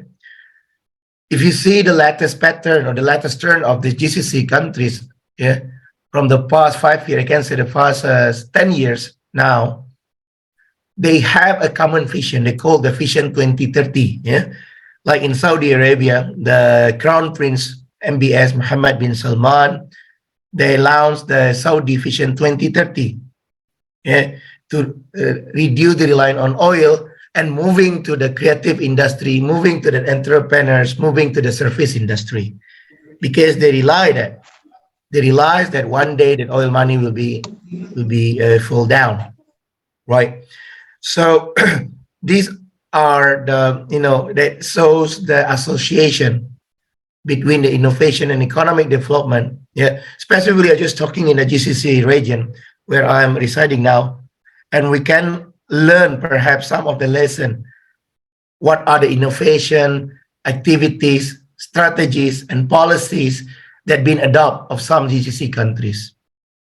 Okay, now moving forward, the index also shows that overall report, yeah, the overall ranking in the in the region, also in Malaysia, also in the other countries. Like you can see here in this table, the index of some Muslim country like Malaysia. You can notice here Turkey and Iran, and among others. I try to figure out where is that our country, Indonesia, if I'm not mistaken, Indonesia is ranked 70 something. Yeah, you can see in the next slide, ladies and gentlemen, the Global Innovation Index of Indonesia last year, we stood at rank 75 out of 100 plus countries in the world, right? So perhaps we can see our position right now and where we are now and what we can do in the future to improve this innovation. Again, as we mentioned before, the 5 main element, input element is the knowledge and the research, right? The efficiency of the institutions. Yeah. Here in this ranking, it shows the breakdown of each aspect of each element. So the ranking that we may be clearly lacking, that one we need to improve, yeah, in the case of Indonesia. So if we compare in position of Indonesia with GCC countries, and an Arab world, even with our neighbor country, Malaysia, I think in the rank 35 or 36 is still far behind. But always there is a hope for improvement. I believe that with this, the current education and research curriculum, we call it a curriculum Campus Merdeka, right?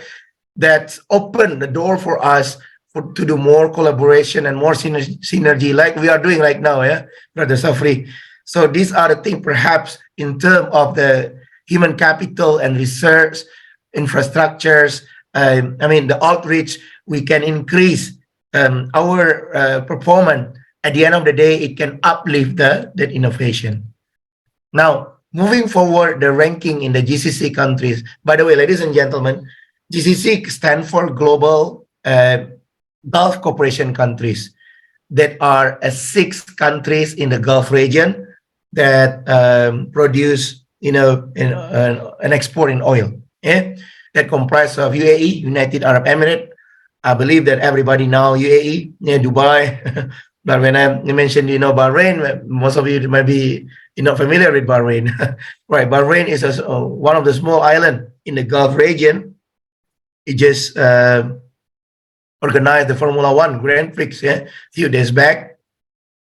And very small country, you can imagine Singapore, right? So the size of Bahrain is just exactly like Singapore, and the total population is roughly 1.5 million. Okay, Saudi Arabia, yeah, I believe everyone knows Saudi Arabia, yeah, where the 2 Haramain, Masjid al-Haram and Masjid al-Nabawi is there, right? And also now they introduced the Economic Vision 2030. Qatar, Qatar hosted the World Cup last year. Kuwait, yeah, and Oman. Okay, so these are the 6 countries in the GCC region, and since 5 years back or even 7 years back, these 6 countries, they're moving toward innovation economy, yeah, not to simply rely on that oil money and oil revenue. Last year, we can see that the UAE stood as the first rank in the GCC countries. At the global level, UAE stood at the 31st position, followed by Saudi Arabia, Qatar, Kuwait, Bahrain, and Oman. But overall, from this ranking, ladies and gentlemen, we can learn that there is a continuous improvement in terms of innovation, right, across GCC region, across GCC countries. Okay, and even the position of UAE is far greater than the other Muslim countries in the world. Okay, perhaps one of the reasons of why UAE they get the high rank in terms of innovation indices, yeah, because the emir of the state, the emir of the UAE, they recruit the global talent. Yeah, so if you are the expert in, a professor in engineering, in IT, the top bankers, right? Yeah, the global talent, they invite, they welcome to this country and working there in this country, and also in terms of the easiness of doing businesses. What I observe here in UAE, also maybe in Qatar and Bahrain, is a pretty much better as compared to other Arab world. Yeah, so perhaps this is one of the reasons of why they have rough high innovation index. Now, if we see the breakdown, ladies and gentlemen, see, yeah, what we can infer from each element of the GII, yeah, country of UAE is achieve a relatively better position in terms of institution. Yeah, as we argued before, the ease of doing business to issue a permit in UAE is within a day. Yeah, and also digitalization permit. Everything should do it online through the technology, and for the businesses, they also enjoy a very much attractive offer from the government, right? This is in UAE.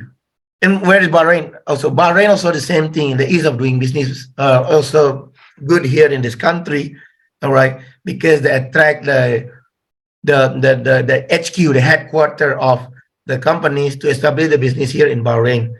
Here in Bahrain, we have a platform we call Bahrain.bh. Everything, all the matters, the business matter, educations, entrepreneurs are done through this platform Bahrain.bh. KSA, Kingdom of Saudi Arabia, is good.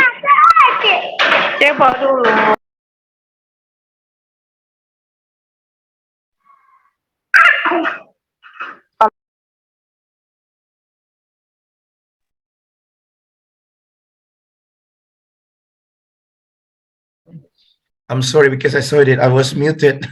Mr. Safri, is my voice clear? Yeah, it's clear. Yeah, I'm sorry about that because I saw that somebody muted me. Right, so let me continue.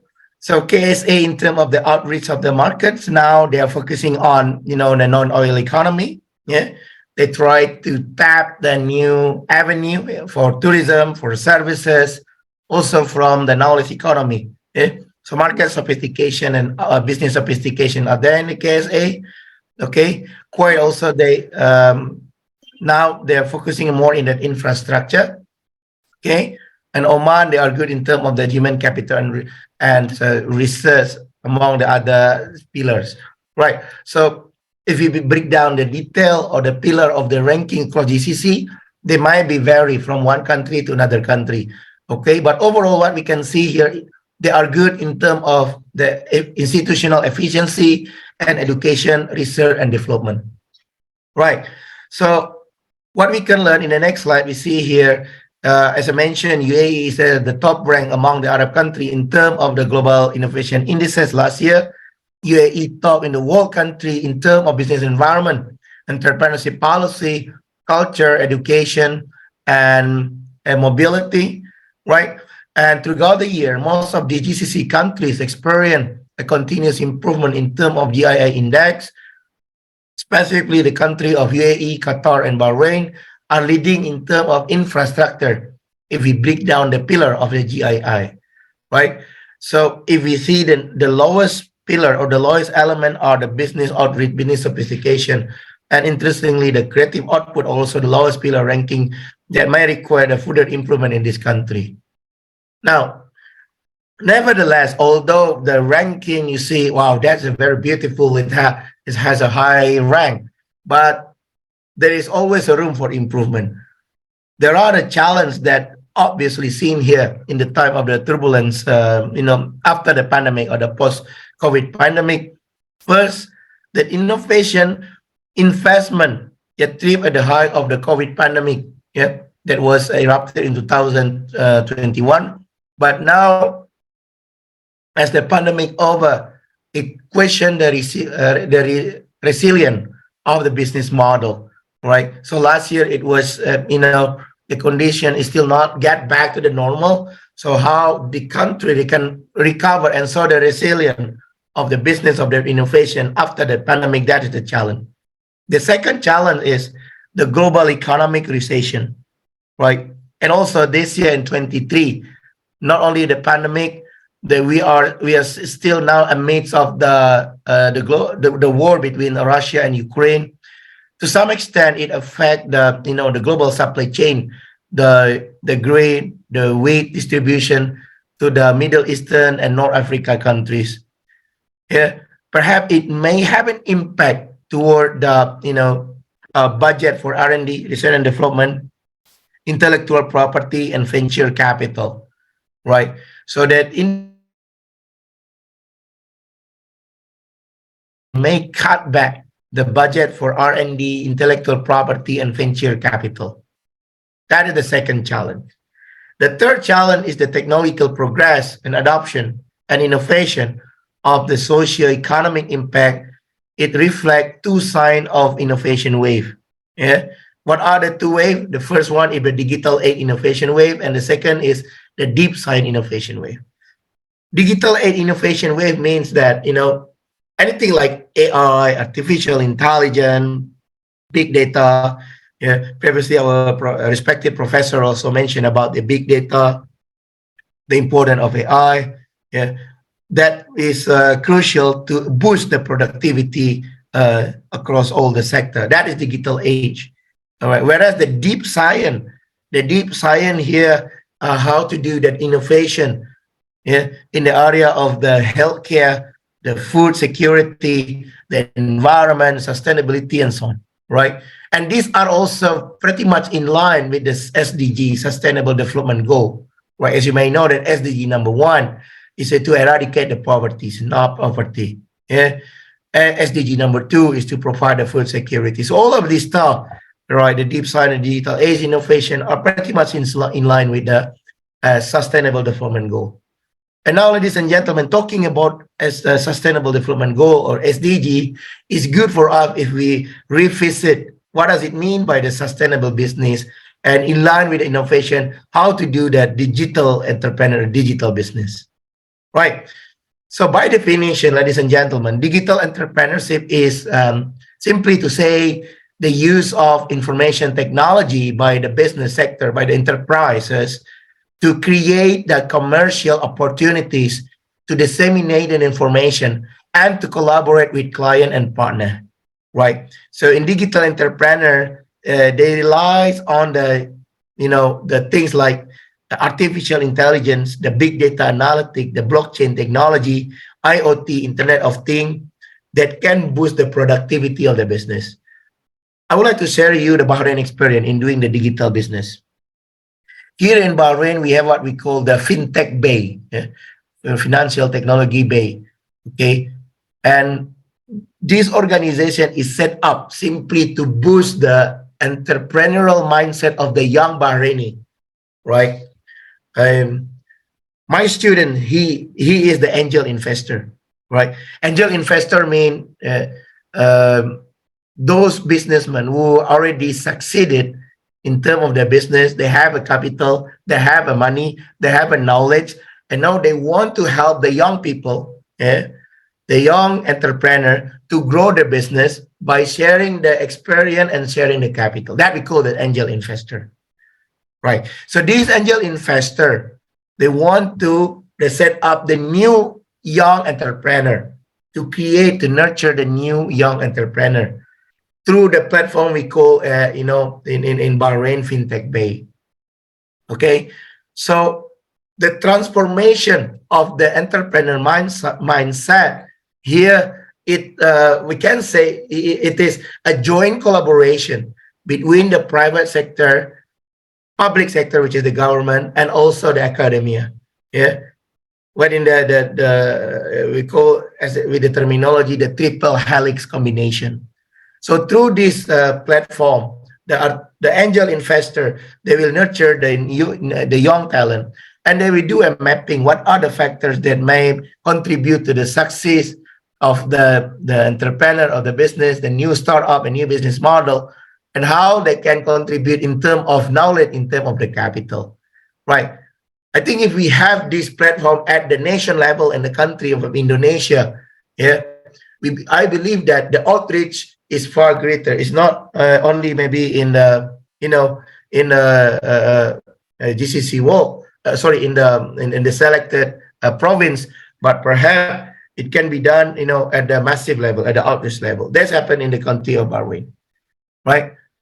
So digital entrepreneurs actually, they need to have the set of the creativity skill, a good leadership. Being entrepreneur, that means you are the risk takers, okay? Because you prone to bear losses, because doing a business, it's not necessarily you make money, but at the same time, the risks are there, and also the goal oriented, right? So these are the skills as the digital entrepreneur that they should have. Now, the area of the digital entrepreneurs, in the era of the COVID-19, perhaps we can classify into 4 main areas. That e-commerce sectors, okay, comprised of the contactless payment method, the augmented reality, technological sector like edtech, education technology, fintech, financial technology, cybersecurity, regtech, regulation technology, entertainment, social media, video game, now metaverse. These are the areas that are happening and hype right now. Healthcare, especially during the COVID and after the COVID, the use of the telemedicine, the diagnostic, virtual care, the 3D printing, and so on. Right? These are among the area of the digital entrepreneurship amidst the COVID-19. Right. Now, moving to the sustainable business, sustainable digital business particularly. Right. As I mentioned before, the business itself, it needs to, consider the sustainable element. Right. It's like in SDG number 1, to eradicate the poverty. So the business itself, it brings that economic impact to improve the quality of life of the young people, all right, to improve the industry, the business climate, the business environment. At the same time, also to preserve that environment, preserve the sustainable community, sustainable cities. So the business bring economic impact, right? So not only economic impact, the sustainable business also taking concern of the community impact, like SDG number 2, to eradicate the food insecurity, zero hunger. So provide better food security, for the community where we live in, for the people where we're residing in, to provide a better education, reduce inequality, and so on. And last, to provide a better environmental impact. So taking care about the issue of the climate change, the clean energy, clean water, reduce waste dissemination, right? In order to make our planets better than before. So in a nutshell, ladies and gentlemen, the sustainable business are the business model that combine the community, economy, and environment. So not just simply taking a profit, but at the same time also consider the community and environmental impact. Right. Now, what are the innovations that can be done in the GCC countries, in the GCC region? Some lesson, I will not explain all due to the time limitation, but perhaps I can share with you the experience of the three countries. Yeah. First, in the case of Bahrain, yeah, I think I already shared some of the background, like Bahrain FinTech Bay and the angel investor of Bahrain. And in the country of Bahrain, as you I mentioned also before, is the first country that less rely on the oil economy. Yeah, so they diversified the economy in 1970s. Yeah? They found in oil in the 1930s, the first country who discovered oil in the GCC region, also the first country to diversify from non-oil money. All right. So we can see here the composition of the economy of the Bahrain financial sector is the second largest than the non-oil economy. Now, this is just the background of the Bahrain economy. What the Bahrains do to improve their business, entrepreneurship, and digitalization, right? Other than the fintech incubator, Bahrain FinTech Bay that I mentioned, there is also the triple helix combination between academia, private industry, and the government. They launched the educational and training program for fintech, for blockchain in partnership with their own university in Bahrain, right? The university where I'm currently working, we use the course that introduced the course, the fintech, financial technology, data analytic, and the student, they need to have more exposure on the business, right? So they do a training, they do internship there to get more exposure about the fintech, blockchain, data analytic, and so on. Okay, and in Bahrain, we have what it calls the platform for fintech, not only for fintech but also for cryptocurrencies. We call RAIN. Yeah, so RAIN is the RAIN, RAIN. Or in Indonesia we call hujan. Yeah, RAIN. RAIN is the crypto asset brokers in the country of Bahrain, and the transaction, financial transaction, the transfer money, banking transaction, it can be done through the platform like Benefit. Yeah, Benefit, like maybe you can imagine PayPal in America, right? Or Indonesia, we have like what you call OVO, yeah? Something like that. But here in Bahrain, to do this kind of the transaction, all the banking are integrated to this Benefit company, yeah? And you just simply need to show your mobile number. So to do banking transaction here, no need to show, the number of account, just to key in the mobile number, the phone number, then you can simply do the transaction. And it's also completely free. Yeah, no fee-based income. There is no fee, no charge. Yeah, in the case of Bahrain. Now, moving forward to a country of UAE, United Arab Emirates. Okay, United Arab Emirates, as I mentioned previously, it is the best in terms of the ease of doing business for the global entrepreneur. At the same time, now the UAE, they also open the door for women entrepreneur to improve the business, to improve the entrepreneur, all along the Emirates, right? So in Emirates, they are better off in terms of opportunity to start a business, the availability of the skill, knowledge, and experience to start a business, right? They also use the digital technology to develop the business and to generate the entrepreneurship project all around the Emirates. Okay, so what are the Emirates governments did in order to boost the entrepreneurship? Yeah, as I mentioned, the ease of doing business. There is a competitive tax system. The foreign investor, they can own a business 100% here. There is a formation of the free economic zone, like Ras Al Khaimah in one of the Emirates. There is one of the free economic zone. The creative economy an area, and the tech startup. These are one of the example of the government support in the UAE. Also, UAE is located in the strategic location in the Arabic Peninsula. It is a gateway to the MENA country, Middle East and North Africa countries. And as you may know, that Dubai airport is the busiest airport now in the world, right? And this Dubai airport contributes very much substantial to the GDP, of Dubai in particular, and UAE in general, right? They also attract a global talent, attract the entrepreneurial mindset to the country, and along with the ease of doing business, it can uplift the entrepreneurs of the country of UAE or Dubai. Dr. Rizky, we have 3 minutes to go. Okay, thank you for reminder, Mr. Sapri. Now, let's speed up the presentation. And last year, during the COVID, I think there is a called Dubai Expo 2020, which is actually it was held in 2021, where they try to increase the reliance on the renewable energy and building the human-centric city, improving the sustainable and marine management, protecting the environment, ocean ecosystem, and the economy. So not just simply relying on oil money, but at the same time, the awareness to improve the environment, the sustainability are also pretty much increased in the country of Dubai.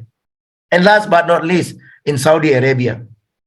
Saudi Arabia is the largest country in the GCC region, right? So in Bahrain, we always call Saudi as big brother. Yeah, and Saudi contributes very much to the Bahrain economy and also the other region. You know, the Saudi has the Vision 2030 that places the innovation and technology at the nation plan to reduce the reliance on the oil revenue and oil money. The collaboration between Saudi and United Kingdom, we call the Saudi UK Technological Hub, is to provide more startup, the fintech innovation in our economy to grow more in the country of the Saudi Arabia, right? So the area of the Saudi tech innovation, like the Internet of Things, artificial intelligence, big data analytics, augmented reality, metaverse, virtual reality, and cybersecurity. We can see now, 5 years to go, Saudi will be the future in the Arab world. Yeah, they have the ambitious project of the Lion City in the Tabuk province, ambitious project now in Riyadh to transform the economy more to the service sector, to the real sector. And now most of the project now in Riyadh, in Saudi. Yeah, so in the future, I can see that the future in the Arab world, maybe Saudi, Riyadh especially, it will be, it can take over the position of Dubai. Yeah. Perhaps you can see the trend now is the increment of the digitalization, the business, the HQ, entrepreneur and service sector all around the kingdom. And last but not least, as my concluding remark, innovation is needed to bolster the business performance within the enterprises, either locally or internationally. Number two, the promise of digital technology for sustainable business entrepreneurship is crucial because it can tackle the social and environmental challenge in the turbulent time. And third, the some lesson that we can learn from GCC countries to boost digital business entrepreneurs. Number one, the strong government support, which need collaboration between private, public, and the academic sector. Number two, foster the women entrepreneurs in the women participation in the business and entrepreneurship. Third, the public-private community partnership. And fourth, nurturing technology innovation. That's all from my presentation. I'm sorry if taking more time. With that, I stop here. Thank you very much. Assalamualaikum. Thank you very much for your presentation, Mr. Dr. Muhammad Rizky. That was a presentation from perspective from the GCC countries or UAE. So I can see that from your presentation that GCC countries currently realize the change. They realize the change from the oil industry to move forward to the innovation and digitalization of the economy, because they might realize that oil industry can be, how to say, can be one day will be fenced, one will be stopped by the resources earth. So we see how important the digitalization and technology, and also we see how the sustainable decision is related to innovation and digitalization. Now I open for the questions. I see there are questions from the Zoom. From the Zoom, I think I want to try to read the. Okay, oh, sorry.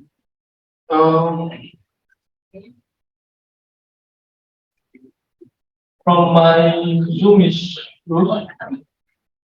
The operator, can you see the? Okay, Mr. Rizky, can you read? Can you see the question from the Zoom? Yeah, Mr. Safri, there is a question from Mr. Julius Gilbert here. You might, sorry, because so the, sorry, Mr. Julius Gilbert trying to figure how to build the sustainable future as our next can transform to a more digital society. So, and also, he asked about the SDGs, and to visit the vision code for Indonesia, my activity work. So, maybe you can answer directly, Mr. Rizky, about the question from the Zoom. Right. Thank you very much, Mr. Safri, and also Pa Julius Gilbert for your question. Now, inquire about the digital society. Yeah, there's a terminology called now the digital society 5.0, or maybe in the future 6.0, and so on. Right. Talking about the digitalization, talking about the entrepreneurship, it is about the massive effort to increase, first of all, that awareness, and then the second of all, to increase the usage of that digital. Now, in the country of Indonesia, it's cannot compare with Bahrain, in my humble understanding, because in terms of scale, in term of size, we are pretty much bigger than the GCC world. Even if we combine all the countries in the Arab world, our Indonesia is far greater than these countries, this region, GCC region, right? Because from Aceh to Papua, the size is exactly the same, like from London to Moscow. Yeah. So this, I always mention this to my student, right? You know how big Indonesia is, because you know our size is bigger. That considering the size, as you may know that the development of the business digitalization, it may concentrate in some region, right? Java and non-Java, Sumatra, or in the Sulawesi, right? What you can do now, the creating a hub, innovative digital hub for each region, because it will may take time for all Indonesian to enjoy all the digitalization society. Yeah, I can give you example. Let's say not maybe not in Sulawesi, but even in the area of Java, there is one of the village that's still not fully equipped with the IT, with the internet. Can you imagine? Even in my city, I'm from West Sumatra. Some of the region is still not adopting the electricity, right? So we cannot talk about the digital sociality in this case, yeah, because the outreach of the digital IT electricity aspect, it's not the same across all the place, across all the region. So to build it, we need to focusing on the, you know, what you call the hub, maybe in the Eastern hub, the Java hub, the Sumatra hub, the Kalimantan hub, that become, to transform our society, become more awareness and more inclusive toward the digitalization. This is number one. And number two, you know, increase the sustainable awareness, right? Because as the businessman, especially the young people, the young entrepreneur, not just simply seeking a business, not just simply seeking a profit, at the same time, preserve the environment and contribute to the society. And the role of angel investor, I feel this is pretty much important, right? I believe in our country, we have many angel investors, yeah, Mr. Safri. You are involved in Kadin, right? So I know that the people who are senior entrepreneur, they can share the experience, the knowledge to nurture more young entrepreneur, share the knowledge, share the capital, and transform them into the new success entrepreneur, the new success startup, right?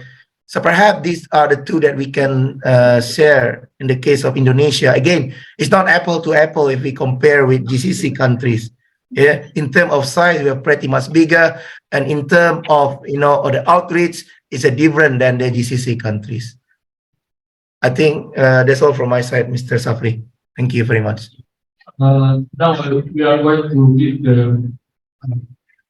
from the audience in the offline. If there are any questions, please.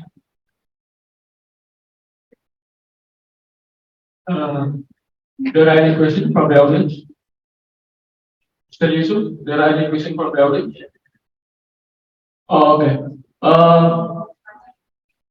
There is no question, but I want to ask to the brother, Mr. Muhammad Rizky. Uh, how you see the development of digitalization in the Bahrain, particularly in the GCC country, compared to Indonesia?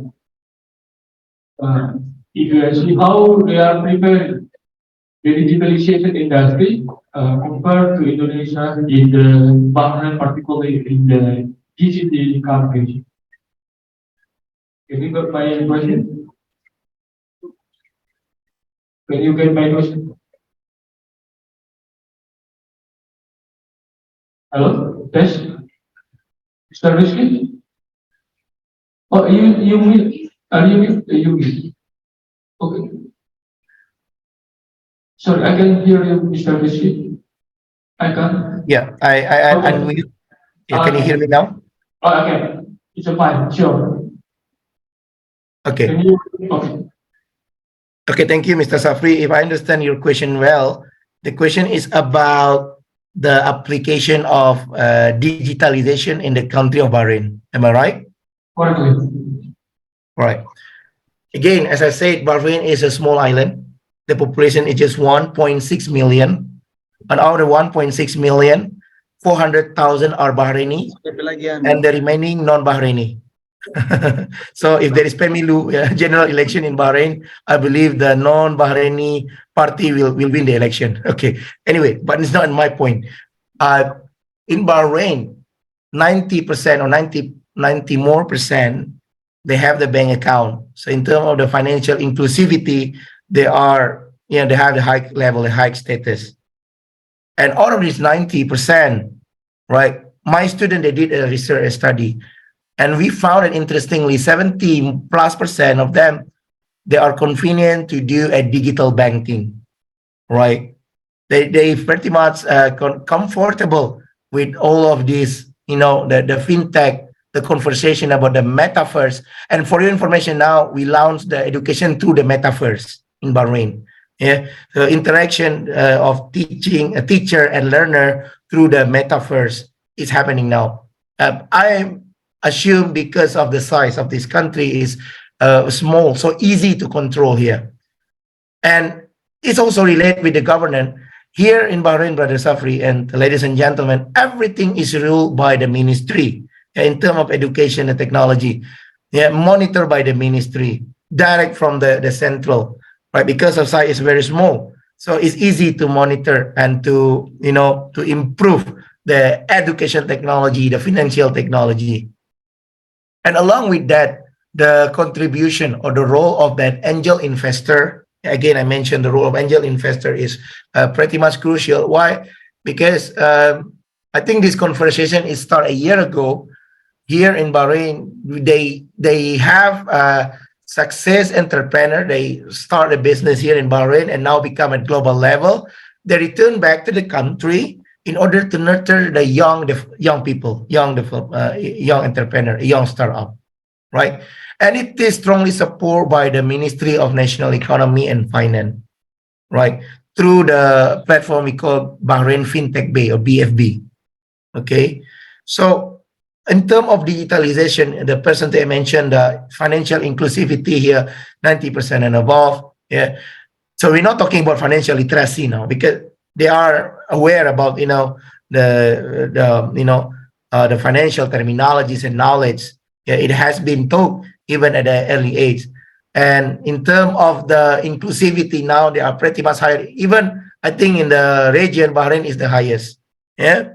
So again, this is because of the size, because of the outreach, and also the strong government support in collaboration with the private sector, typically through the angel investor. Hope I answered your question, Mr. Sapri.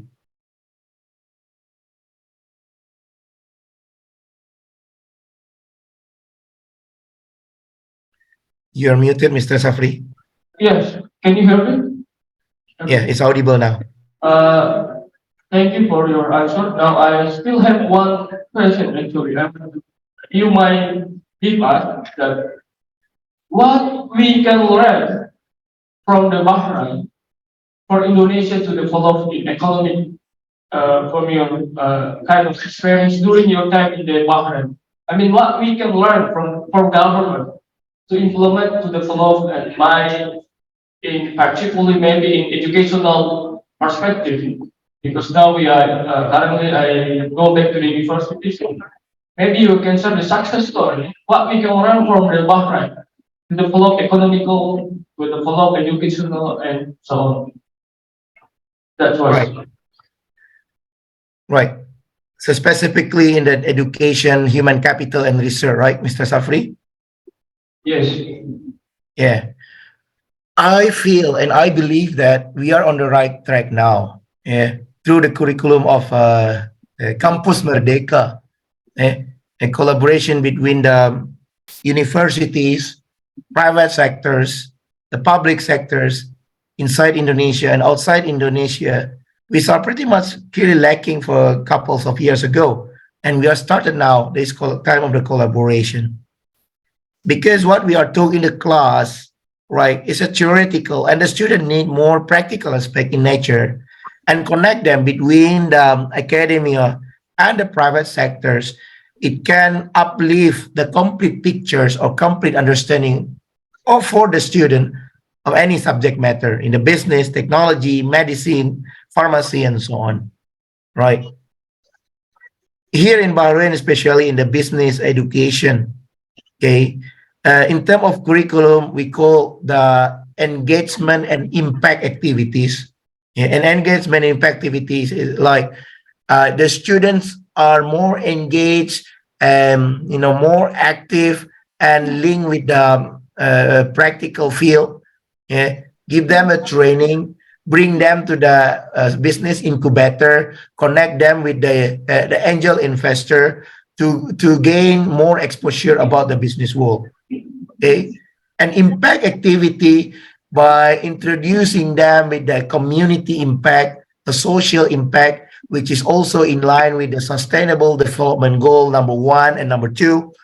Okay, and also with energy, SDG number 5, if I'm not mistaken. That also crucially important to build and improve the awareness of the student with respect to community empowerment and environmental preservation. Okay, again, the triple helix combination is a crucially important in order to to nurture young talent, a young mindset, and to boost that economy. But it's not all the beautiful story. I want to tell you the other side of the story. Yeah, the other side of the story. See, maybe you know that the Bahrain is the second strongest currency in the world. Kuwait is the first strongest currency, and Bahrain is the second strongest currency. Okay, so the old entrepreneur, you can say the senior entrepreneur, they have huge capital. Okay, my student, he's angel investor. Yeah, for him, $10,000 is a peanut. I'm sorry to say, but it's a small matter for him, and easy for them to to give that money, start a business. But the problem, because here in the country they blessed with a flux of oil, and the family business already established, their spirit, their motivation to do a business, I could say, and I observe that is not.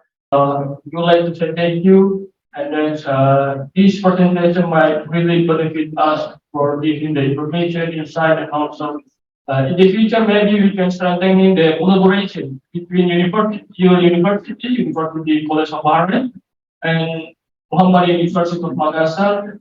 Maybe in the near future we can strengthen the collaboration and work together to develop what we can work together to develop the educational perspective between your university and Muhammad University Servicing. Okay. Thank you very much. I would like to say Jazakumullah khairan kasiran. My is kind of it's not stop from here, but we can improve more and more in the future. Thank you very much. I think enough. Thank you so much, Mr. Safri, for inviting me and all the respected ladies and gentlemen. I'm sorry if there is any mistake from my speech. I hope you can enjoy it. And I hope one day, inshallah, we can meet face to face instead of online. Okay, I mean, to go to hopefully Makassar. also you can meet me in Bahrain soon. Yeah, or the other way around. You can come to Bahrain, Mr. Safri, my dear Okay, brother. thank you. Okay. Thank you very much. Assalamualaikum. Waalaikumsalam. Waalaikumsalam warahmatullahi wabarakatuh. Okay, ladies and gentlemen, we going to the next section. We are taking the break. After Salat Duhur, we return back to the school. Now we are, next taking the break is about 1 hour, I think, yeah. Okay. Hopefully you can enjoy the presentation and hopefully you can get more information, more knowledge, and also you can take it this kind of the conference to how to improve yourself and getting more attention regarding to international perspective from the speaker and also from the presenter in the for tomorrow. I think enough for me. I would like to say sorry if I have mistaken during the delivery delivering the event. So thank you very much for your attention again. Jazakallahu Sambil Haq. Assalamualaikum warahmatullahi wabarakatuh. Waalaikumsalam warahmatullahi wabarakatuh.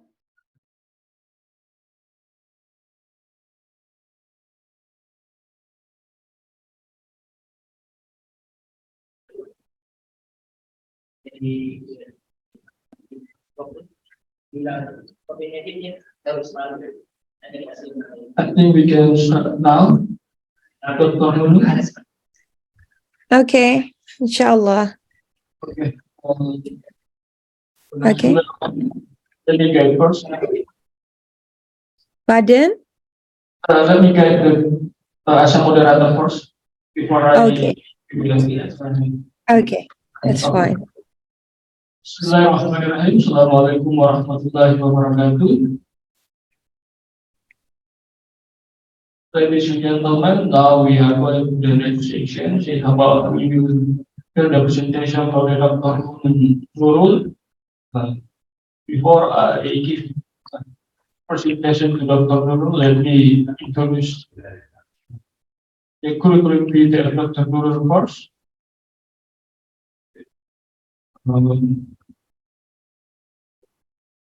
Okay. Present the news of the CP of Dr. Edison. Let me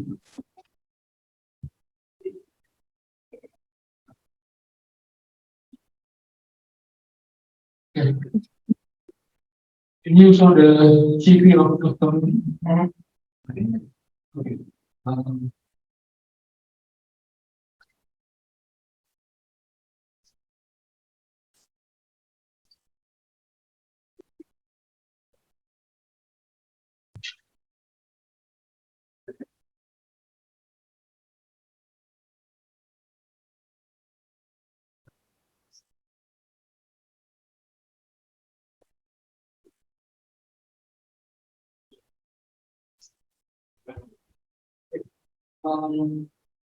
Let me read the profile of the Dr. Nurul Hidayat.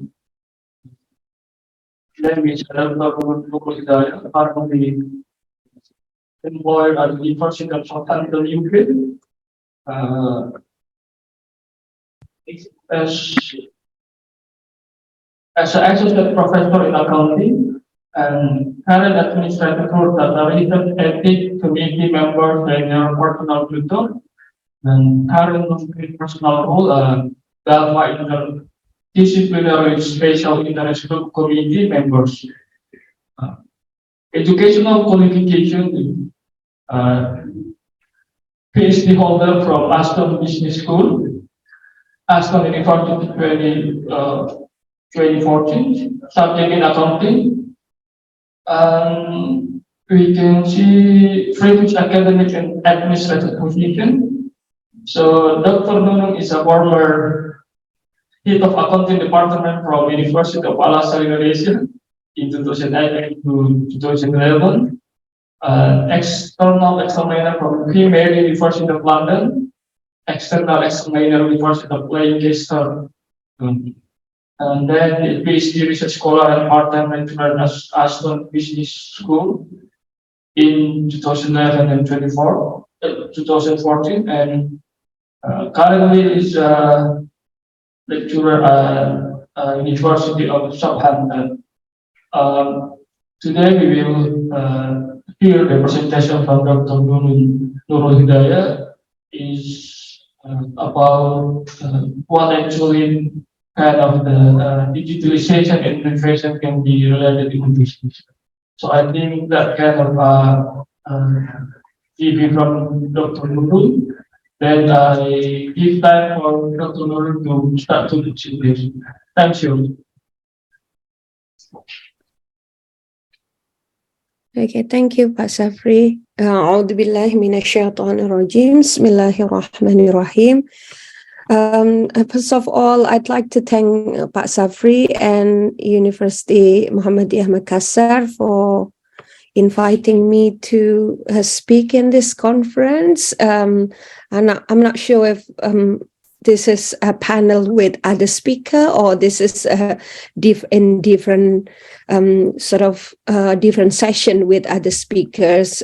But I'm so sorry that I couldn't join the other session before this because it's too early for us in the UK at the moment. So I will start with sharing my slides first.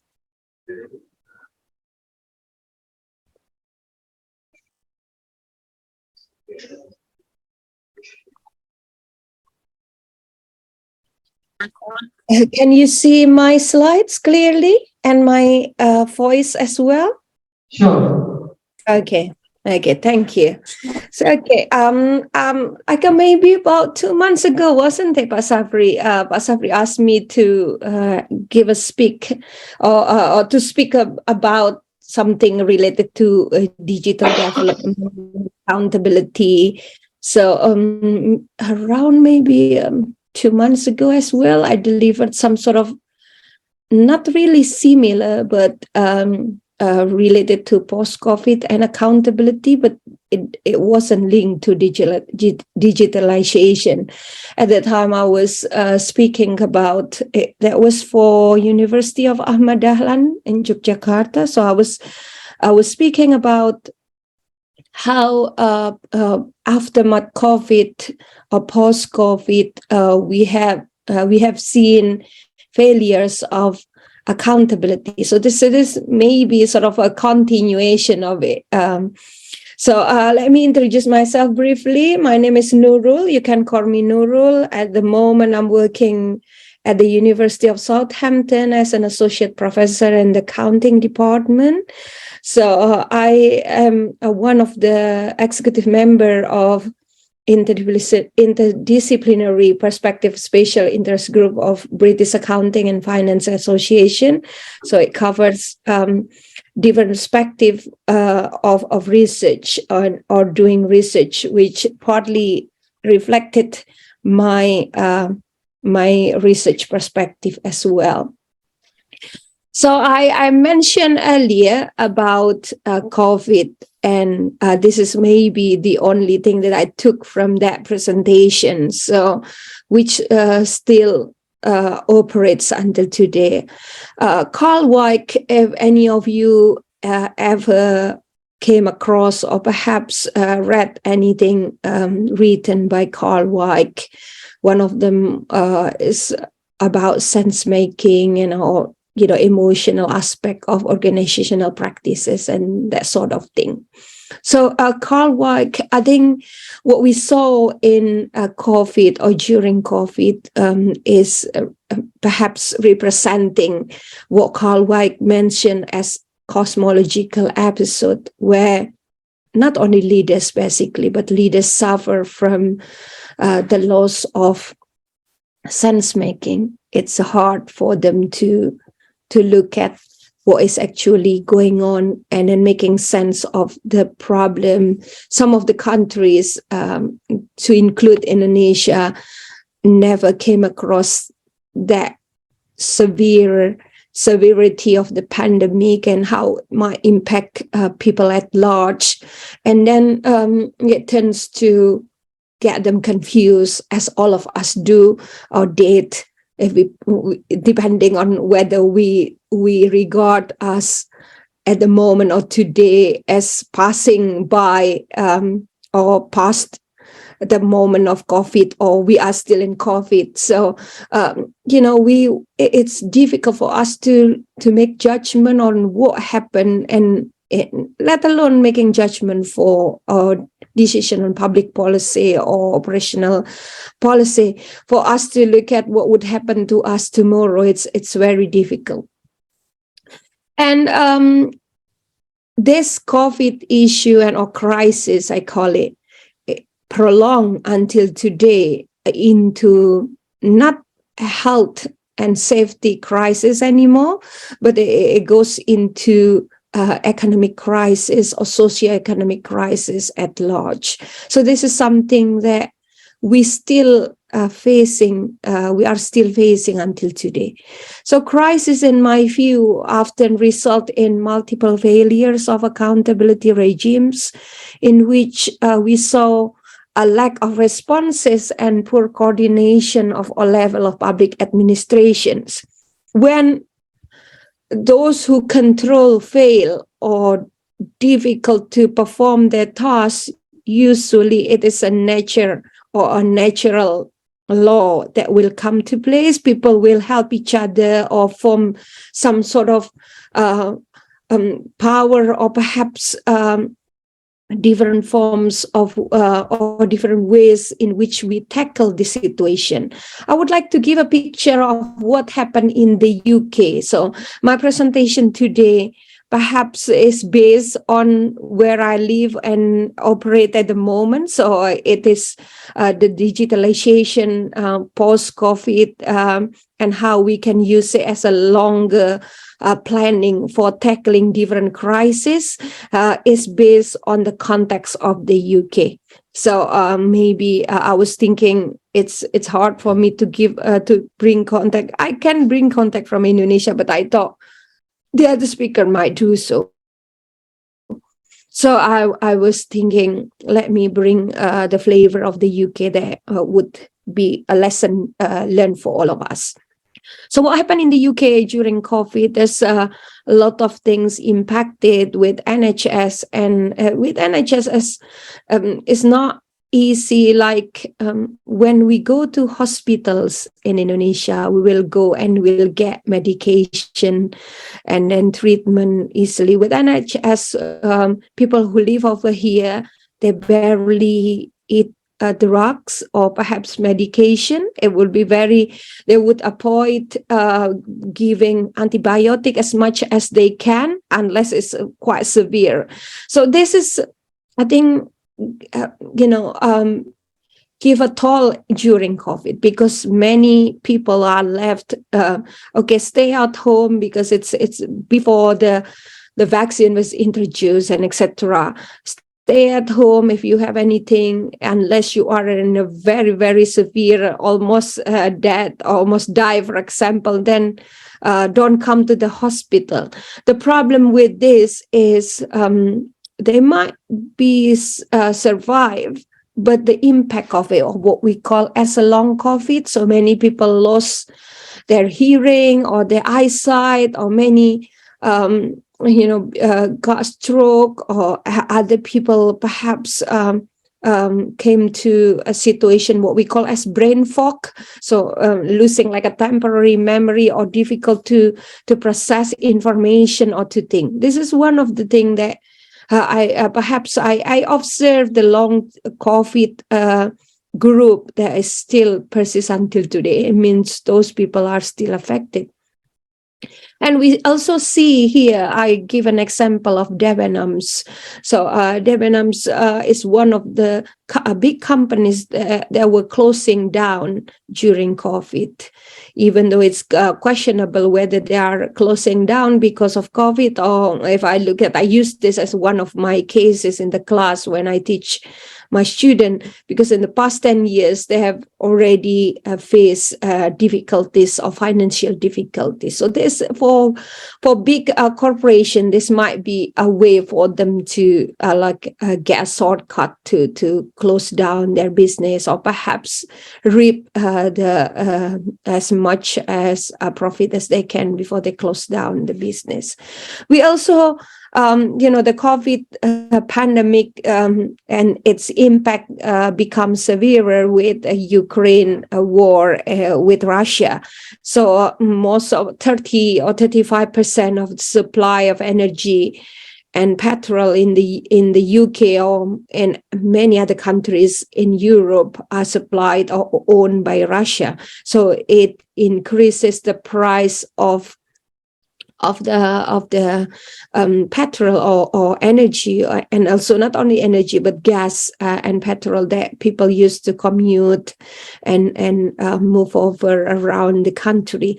So this increases was, I think, at its peak reached double than it was. So before COVID, is around £1 or perhaps like 18,000 rupiah for 1 liter of petrol, and I think when it peaks, the peak time was like almost £2, so 1.8, 1.9. So it's around maybe 37,000 rupiah or something like that. But now it's gone down substantially. Now the government was able to control it. So we'll come back to how they control it and etc. later on.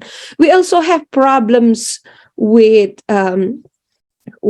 elderly, because elderly over here, people value independent life, including elderly people. So many of elderly, I live among many elderly here. My children always have this joke, oh, we live in a granny village, because most of my neighbor are elderly people who live on their own. So when they're not capable to live on their own, the government would give them choice. So whether they live with their family or they live in a care home, most of them choose to live in a care home because they want independency. They will live with there's so many friends of them who are at the same age and etc. And there's also crisis in this care home where the younger people got affected with COVID, and perhaps it wasn't obvious or wasn't felt and affected, and it resulted lots of death among the elderly. And so many strike and issue we saw because of the increases of energy bill and etc. So that was the problem we face during COVID. But this problem is not necessarily finished. It prolonged into today with socio-economic problems. So what I would like to offer in this speech is how we can learn of using digitalization for crisis continuity planning. So this is a lesson learned perhaps that I'd like to take you all to reflect at the end of my presentation later on. So what is crisis continuity planning? So, it's not about COVID, but we will face eventually different crises, be it economic crisis, health, government, industry, or whatever crisis in our lives, where we face unexpected threats and uncertainty all the time in different levels. So this is something that we need to prepare for. So data in one part at so it's quite recent, 2021, took brought the idea of the core elements proposed by the United Nations on organizational resilience management system, which proposed crisis continuity planning. So what is crisis continuity planning? It's a way for us to balance health and safety and also socioeconomic continuity in our life, in the organizational life, our individual life, and also national operation as well. So crisis continuity planning here consists of 4 elements. So the first element is digital collaboration. So it's integration, basically it is integration of people, information system, processes and infrastructure across different organizational boundaries with the aim of achieving a mutual goal. Of course, the goal here is sustainability, sustain from crisis and future sustainability. In doing so, we also need to preserve or perhaps to develop transparency, because in some countries or some contexts, transparency perhaps is still difficult to perform or even to manage. So it is a way for us to ensure resilience by balancing the ability to monitor and surveil. So yes, we are monitoring, we are surveilling, but at the same time, it should be responsible monitoring and surveillance. Trace processes and disclose data otherwise held proprietary. So the data that could be, of course, shared into public to reduce uncertainty and increase institutional trust. It is a basic law that if something is transparent, the trust will be higher. So this also linked to government transparency, government trust, because in facing crisis, government or state cannot function alone. We've seen from the pandemic that, non-profit organization and other member of the society or other groups in the society play a great role in working out or in tackling the crisis. The third aspect of crisis continuity planning is modularity. What is modularity? Being modular means we are coming up with a portfolio of solution that is perhaps could be break up into a small portion that are independently workable, yet need to be integrated, matched, and melded for scalability. So we can mold it, we can sort of structure it to suit different situations. I think we can pick up an example like in Japan. So these days we saw a huge earthquake in Turkey and Syria, which has affected our brothers and sisters severely over there. With Turkey, it might be a lot of resources and help coming up with, but I have friends from Syria at workplace and in the neighborhood as well. There's no help coming at them, and it's very difficult to send help to them. So this is something that is our concern nowadays. But if we look at Japan, for example, I saw this documentary video where in Japan, they face so many earthquakes, but when the earthquake comes, it's barely any impact to their buildings, to the road, to the infrastructure they built up, because they built it up with a sustainable or with a crisis continuity planning. So they have already molded and try to create it in a way to sustain different issues, including earthquake. And the last is digital business intensity, meaning it's our or society's ability to integrate emerging innovative digital technologies as analytics, big data, cloud, and social media to drive to drive the crisis continuity planning. So this is, I think, as a concept that we can propose, or I try to propose in my presentation today. So now I want to take you all to see what is going on in the UK and how this crisis continuity planning might take place. So as we've seen today, so and this is the survey conducted by National Office of Statistic Office within 8 to 19 February 2023. So the problem post-COVID, we see socio-economic crisis. So this is, they conduct the national, by the way, the National Statistic Office conduct survey every 2 weeks to see the development and the problems which could be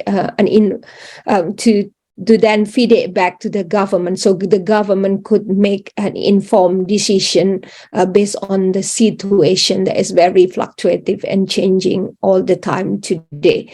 So this is what people say about the problem they face between 8 to 19 February 2023, so which is quite recent.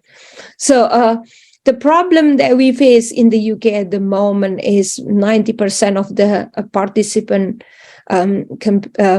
felt that there's a cost of living, the increasing cost of living, the issue with the National Health Services is about 85%, the economy as a whole, the climate change and the environment around 58%.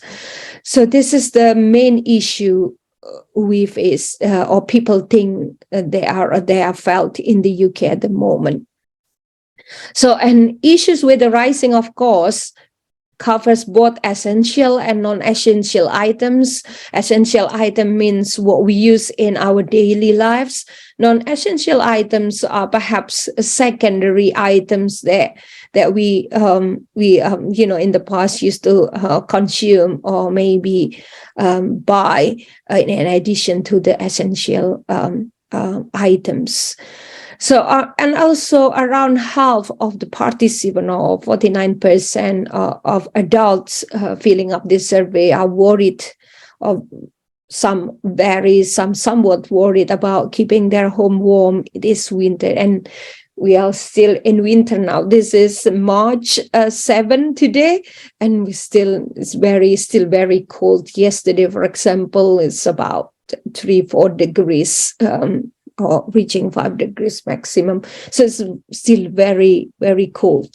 And then with the increasing of gas and energy bill, it is more difficult for people to keep up their house warm. So around 1 in 30 or 3% of working adults miss work because of industrial actions.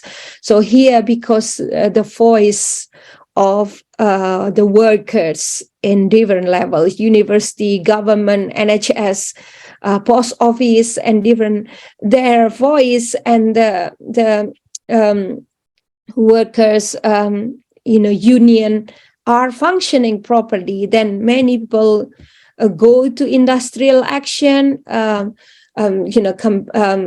they campaigning and are asking for increase of salary and other things. Yeah. Let me look at, I think, okay, there's some questions. I will attend the question later on, perhaps. So let me finish the presentation first, and I will pick up question at a later point. So, and then there's also, so how do the UK government tackle this? When I'm presenting this, not in any ways I want to give an impression that this is perfect or the government approach is perfect, but here what makes difference if we compare it to Indonesia is the people's voice are heard. So people can talk, people can complain, and the complaints are attended most of the time. For example, in Indonesia, we have wakil rakyat, or those who sit, or people might choose might vote or not vote for the elections, and then they will sit in DPR or MPR or whatever like that. So over here we call it the MP, or it's the representation of the public at the local community. And we have problems, like last time during the pandemic, I had something with my health, and it was quite urgent. So the hospital queue because of COVID and everything is difficult. So I can simply send an email to the MP, and the MP will help me. And I was put into an operation and procedure very quickly because of the representation of the public are functioning properly. So that's one of the simple example. That's why what I want to show you here is how people's welfare is at the center of the government approach, regardless of how many people could come and criticize, oh, this is not enough, but at least it is at the center. And the digital mapping and digitalization is used to do that by using big data and etc. So this is also the recent mapping of the National Statistic Office and the UK governments make. So one of the statistics not only about the GDP or the sales of the economy or anything, but also personal or people's well-being, which come at the center.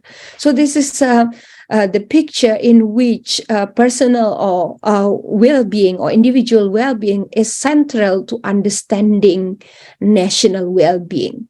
So it covers individual satisfaction, how they feel with their life, is it worthwhile, or they feel meaningful their life or not, their happiness, their anxiety. So this kind of thing are measured and in a way taken into consideration by the government and many aspects in the UK, which is something that we could learn from to look at the Indonesian case. The government is also delivering or perhaps offering different help. So during the pandemic, which I don't put it here, during the pandemic, a lot of schemes are provided. For example, to maintain and to help the hospitality industry. For example, during COVID, the government issued this scheme called Help Out Buyout. So if any of us, the individual or the public, want to go to the restaurant, 50% of the cost, or if you buy food or anything like that, 50% will be paid by the government. So we get 50% discount. The restaurants and hospitality business will get 50% help from the government. So it helps both ways in a way to maintain the people's welfare at large as much as possible, and also helping the business as well. Different help, for example, during the COVID as well, when people buy and purchase houses because of maybe it's their first house and etc. If it was their first house, they will be exempted from paying stamp duty, land tax, or the tax when we purchase and sell houses. So a lot of helps are provided by the government, including today. So cost of living payments for those under privilege, for example, energy and gas bills, support and etc. And at the moment, the UK government is also offering leveling up funding for each of the localities or the council. For example, leveling up fund is awarded 1.7 billion to projects in October 2021 and another 2.1 billion in January 2023. And this all where the funding are spread it so far. So if we look at here, those help when the government cares, people it becomes and using digitalization, helping people to also look at, oh, this is what we can see with other people, how other people live, what they think, what they feel, including here, whether they are satisfied with their jobs, whether they are satisfied with their leisure time, so outside the job, or it's decreasing, for example, from before, because people are difficult in many ways. So the involvement of volunteering from the from the society or the wider public is also increases. When the government helps, people tend to help each other as well, because they will help, and when they will help, they help other people as well. And these are facilitated with big data, with digitalization mapping that I showed in the earlier slides. So if you can see here, this is also something that is unique with the UK, which I don't think I could find in any other countries, which we could take as a lesson that we could discuss later on in the Q&A sessions. So for non-profit organization or charity organization or a community club or anything like that, if any of the member of the public provide donation, they can claim give aid. So give aid is actually a help. If I give a donation to a charity or a masjid, for example, for £10, so 20% in the past, but it will be increased to 25% in April. So 25% or if it was 20%, then £2, the government will add £2 to that charity or to that non-profit organization. So when we are helping, when we are donating our money, the government support us and support the community by adding more money through give aid. So this is the chart. This chart here shows the total amount of give aid repaid by the government by size of annual repayment to each organization. So the government paid, so it encourages people to also give donation because the government helped together with the people. So that's what we can see here from the chart here or the figure here, that people can feel they can rely on each other. People can feel they can rely on other people in difficult situations. It's quite high, 80.7%, because helps are everywhere. And then the generalized trust towards other people and toward the government is increasing as well. So it's around 66%. So what we can learn here, that people's welfare are at the center by linking digital mapping, communities, collective effort, and the government support. The government also provide tax relief for charities and their donors around £5.4 billion by April 2022. So where charities, clubs may claim give aid, as I mentioned earlier. So they received around 1.34 billion in give aid so far by April 2022. So this again induce people to have so many different social innovation during crisis and beyond. What I show you here is during crisis, but it prolongs until today in a socio-economic crisis. You can see here, this is masjid and church and etc. They provide help.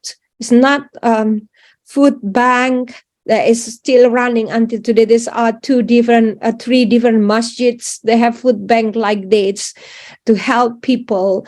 This is a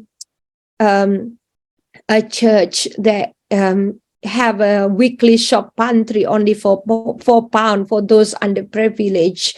And then for those who don't have home or live outside on the road, they have homeless shelter during winter, so they could sleep in a warm place. These are the homeless people.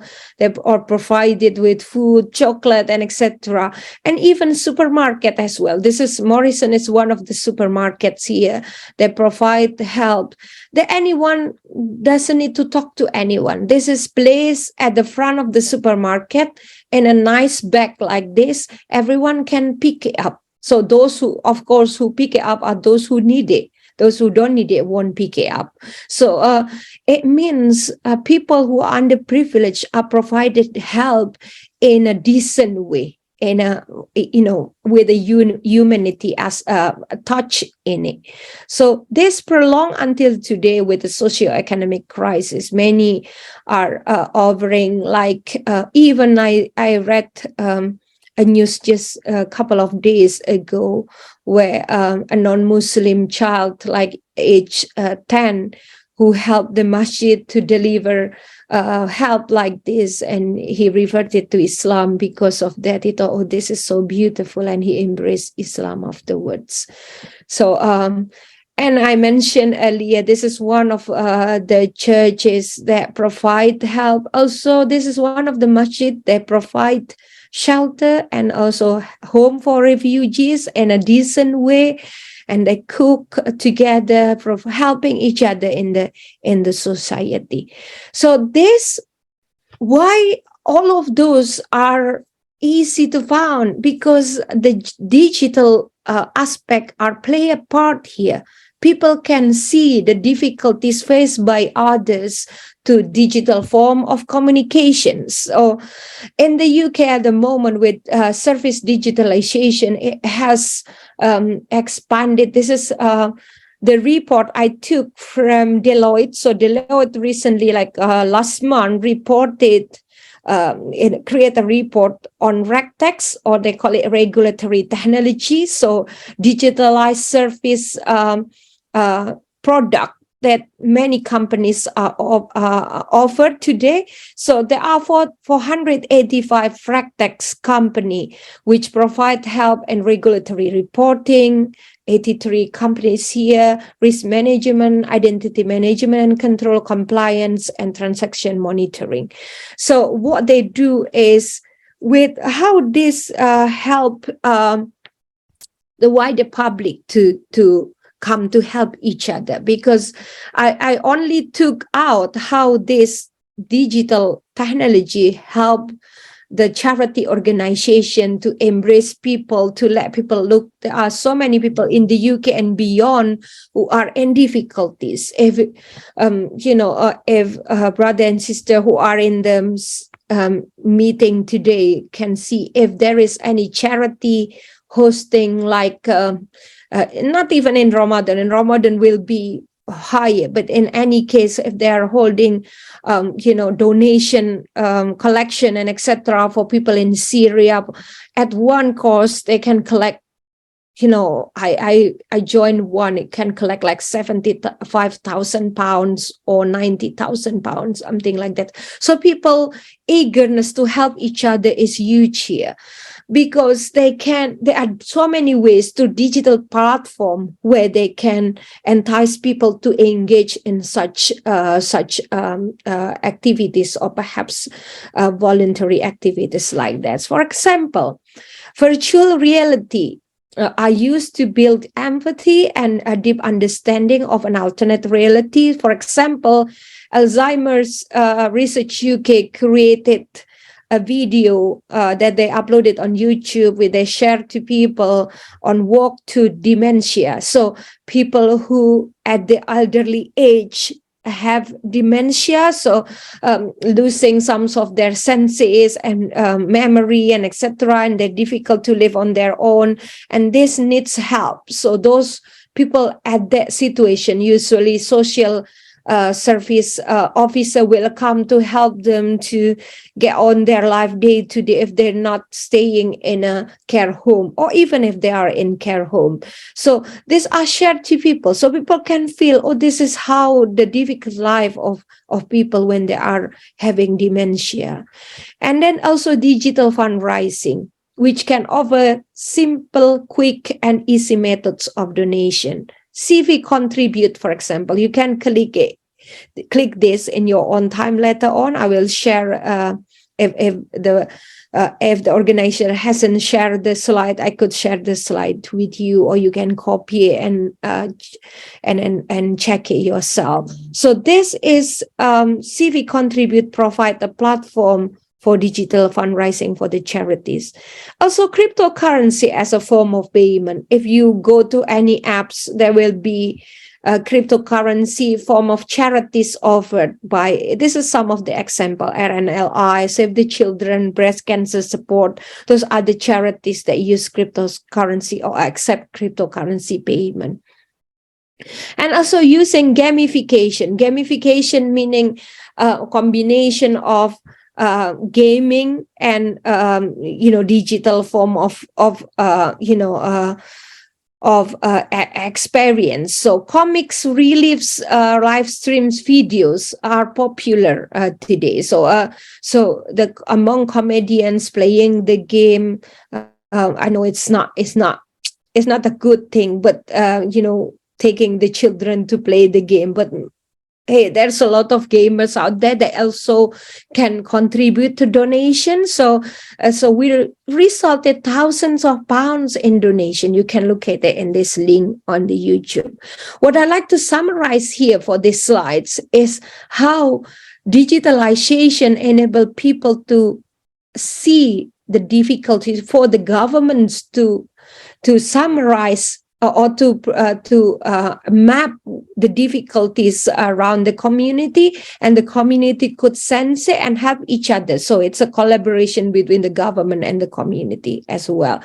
So what we want to achieve is sustainable digital technology. So this is what sustainability is, to meeting our own needs without compromising the future generations' needs as well in the future. So what the government want to achieve is a sustainable environment, sustainable social life, and economic life. So with the government, this is part of the 6 objectives that the government set, but in line with digitalization, they want to have a net zero digital services, a circular economy and digital technology, or those new businesses and etc., digital services to improve sustainability as well. But last, that is most important, is to cultivate a sustainable future among the younger generation. So these days in the UK, both in television, if in Indonesia we only can see mostly sinetron or gossip show or anything like that. Nowadays in the UK, television has started to create different shows that could cultivate sustainable future. For example, this is woodworking. So putting younger generation into they are interested in woodworking and working with wood or anything like that, creating furniture or designing with. It's one of the show, and also show of young farmers, for example, young farmers from a rural future, how young farmers create innovative agriculture or plantation or farming, something like that. And also sewing, and becoming a competition of sewing among, or a design with sewing among young generation. And what else? Cooking. And so it takes the young generation to see, look, I can contribute to the society, and the television is also play a part to cultivate the sustainable future as well. So I guess that's what I can share with the UK. And I want to come back to reflect on what can we do now to Indonesia. I know one of the question came up in the chat. So what can we do as a country? We can learn from it how digital, what I would like to summarize, how digitalization is not only remains on business and for the benefit of increasing the services or the profit of the business, but also how we can use digitalization for improving the welfare of the society, but in which the government can map the problem in the society, putting people's welfare at the center, and then with such attention to the society and the welfare, it could also induce eagerness and motivation for other people to help each other as well. And in the end, it's a collaboration between the government. The government pay attention to the people pay attention to another people, and we help each other to cultivate a sustainable future. That's what we could learn. I know it might be difficult in Indonesia, but it's not something that we cannot do. So it's something that we can do. Of course, it requires, first of all, the government willingness, first of all, because we have so many resources in Indonesia, but whether the government is willing to use it for creating sustainable and welfare society or not, that's another question. Thank you. I will take different questions, or I will leave the time to the moderator again while I look at the chats and the question. Okay. Thank you. Okay. Thank you, Prof. That was the presentation from the Professor Dr. Nurul is about the effect of COVID in the UK to the social economy, business, and countries. And also we can see for the presentation that social innovation during the COVID pandemic in the UK, then kind of the program and of digitalization and innovation that UK faced first the crisis and effect after COVID. So we can learn from that. We implemented the teachings about the digitalization and innovation, how we can face the future, implement the countries of the region. Prof, I have questions while we are waiting for the audience. Because you are a professor in the Southampton University, so I want to ask about how the academic environment in the UK, particularly in Southampton University after COVID, is there any new policy such as online classes or PhD online that can be done from Indonesia without stay in the Southampton University and so on? Is there any new policy in the educational in the UK after facing the COVID that maybe can be mixed between online and offline classes, or another one is because you are in the university, so what actually maybe we are potentially collaborate and synergy from the University Muhammadiyah of Makassar and Southampton University in the future. We can face together and we can collaborate in any educational and future collaboration maybe in the future. So that kind of my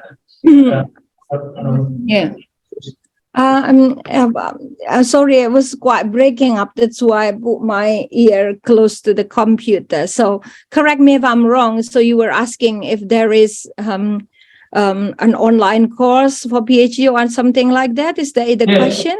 Yeah. No, the answer says no. So because we are in the UK, we left the pandemic earlier than other countries. So that's why we in the UK government decided to open and then make people attend work, and then since we forgot about COVID from 2 years ago, so only 1 year I think the children are put away from school and etc.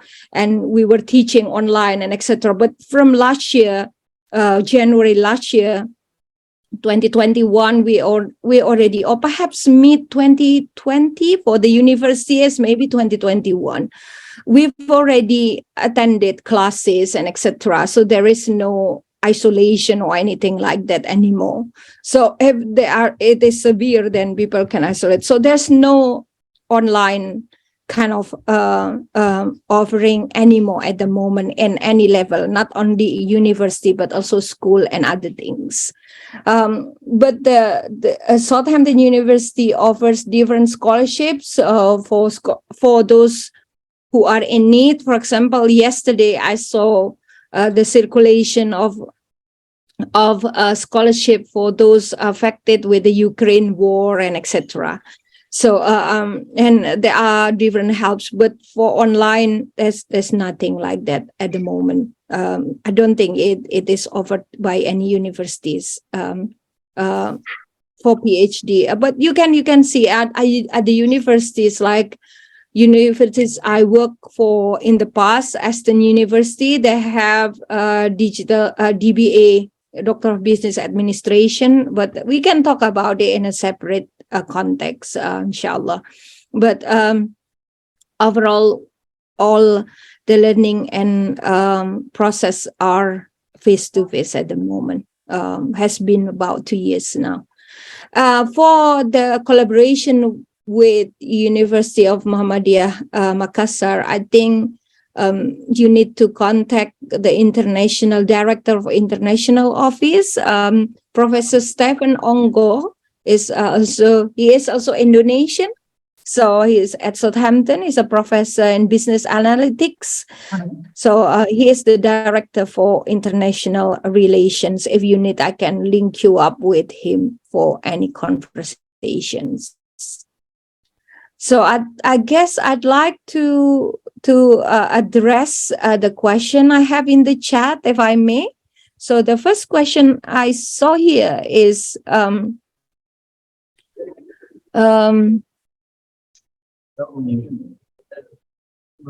do you want to summarize it, Pak Safri, or I'll leave it with you? Shall I go to the question directly, or do you want to take it up one by one? You can directly take the question. Okay. So first question is about COVID and what can we learn from in business and economics after COVID. So I think my presentation answered the question. So with digital services and digital digitalization, we can the government could map out and could go with from paralysis earlier, mapping out the problem quicker, and then see things quicker and map out the resolutions. And also it could induce potential help and also motivation for other people to help each other as well, larger than before or higher than before. So I think with businesses, it's also helped businesses a lot in different ways by selling products and services. Many business who closed down, like DBNAMs, I saw you earlier in my first slide. It closed down its shops, but it doesn't close off their online businesses. They go into online businesses and etc. as well. Next question is, from accounting perspective, what kind of lesson can we learn and bring to educational perspective regarding to COVID and digitalization and innovation? So I think to summarize again, we can make use of digital services to help each other, and the government to help the larger community to attain welfare, to increase the welfare of the society, not otherwise. What we can see, perhaps what we could reflect, many of the government make it commodify it or make it or use it as a way to source money, to source fund. It's not for increasing the welfare of the community. It is for gaining profit. It's not right. So digitalization and innovation is not supposed to be only, yes, getting profit, yes, partly, but it is also become a tool for us to care for the community, to assess whether the community at large are, in a good welfare system or not. So I think that's one of it. And a lot of things that I shared earlier in my presentation, it could be a lesson learned and something that we could try to implement in Indonesia. But again, this cannot work without the government's will. So if I may I'll call for the government to look at the government. I saw increasing use of digitalization in Indonesia. 1.0, 4.0, whatever. We never call it here or in any other country 4.0, 2.0, whatever. I never heard of it. But whether those different approaches that the government use are for the objective of helping their citizens or not. That's the questions. And the other question, some say that COVID-19 is not a real issue, but whether or not individual could pass through a real crisis, now food scarcity, climate change, etc. What do you think of these matters? And then elaborate it, please, in relation to Indonesian regional domestic problem. Okay, so I think, yeah, real or unreal, we have the impact of it. So, I don't want to engage in such discussions, but I think we have the impact of it in our health, in our socio-economics life. So I think what we can do is, again, what I propose in this, how we can attain or perhaps prepare a crisis continuity planning. So planning of facing crisis, not only COVID, but future problems and future crises that might come to us. Is there potential for digitalization or potential of this digitalization used as fraud tools in business? Yes. Even in the UK, there are fraud as well. But it goes back to how fraud and fraudulent activities are identified, and also it goes back to the law, the strength of the law. Over here, it's very severe, those who are engaged in fraud. That's why in Indonesia, it's easy for me to go to a bank and open an account. In the UK, it's not easy to open an account. When I came in the first place in 2011, when I started my PhD, I came and I want to open an account. It's not that easy. To open an account, you have to have a clear source of fund in which the account will be built up. For example, for me at that time is a scholarship fund. So I have to bring the letter from the scholarship provider, the letter from the university. If it wasn't a student, they have to show the working contract and etc. Or this is where my money would come from and etc. And in other way, a fraud is not only affected those who engage in fraud.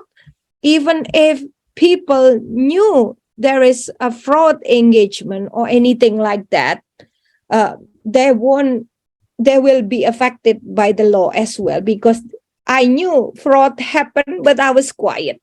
So again, this is a comeback to the strength of law. Digitalization or not using digitalization, fraud are there anyway. So it's the law of the country that should develop a strong mechanism and system to identify and punish it, if any. Some said digitalization is a hoax created by modern westernized society. No, I've shown you it's not a hoax. It's used in the society. The right answer is digitalization is a step-by-step transformation to solve the crisis. Not only to solve the crisis, but most importantly, what I'd like to call, whoever here in the meeting might be from the government or whoever, it's a transformation of people's welfare, not only business profit maximization purpose. It's not supposed to only, gaining profit maximization, the development of business and corporation. It should be for the welfare of the society. To not only to solve crisis, but to create a long-term continuity planning in facing crisis. Yes,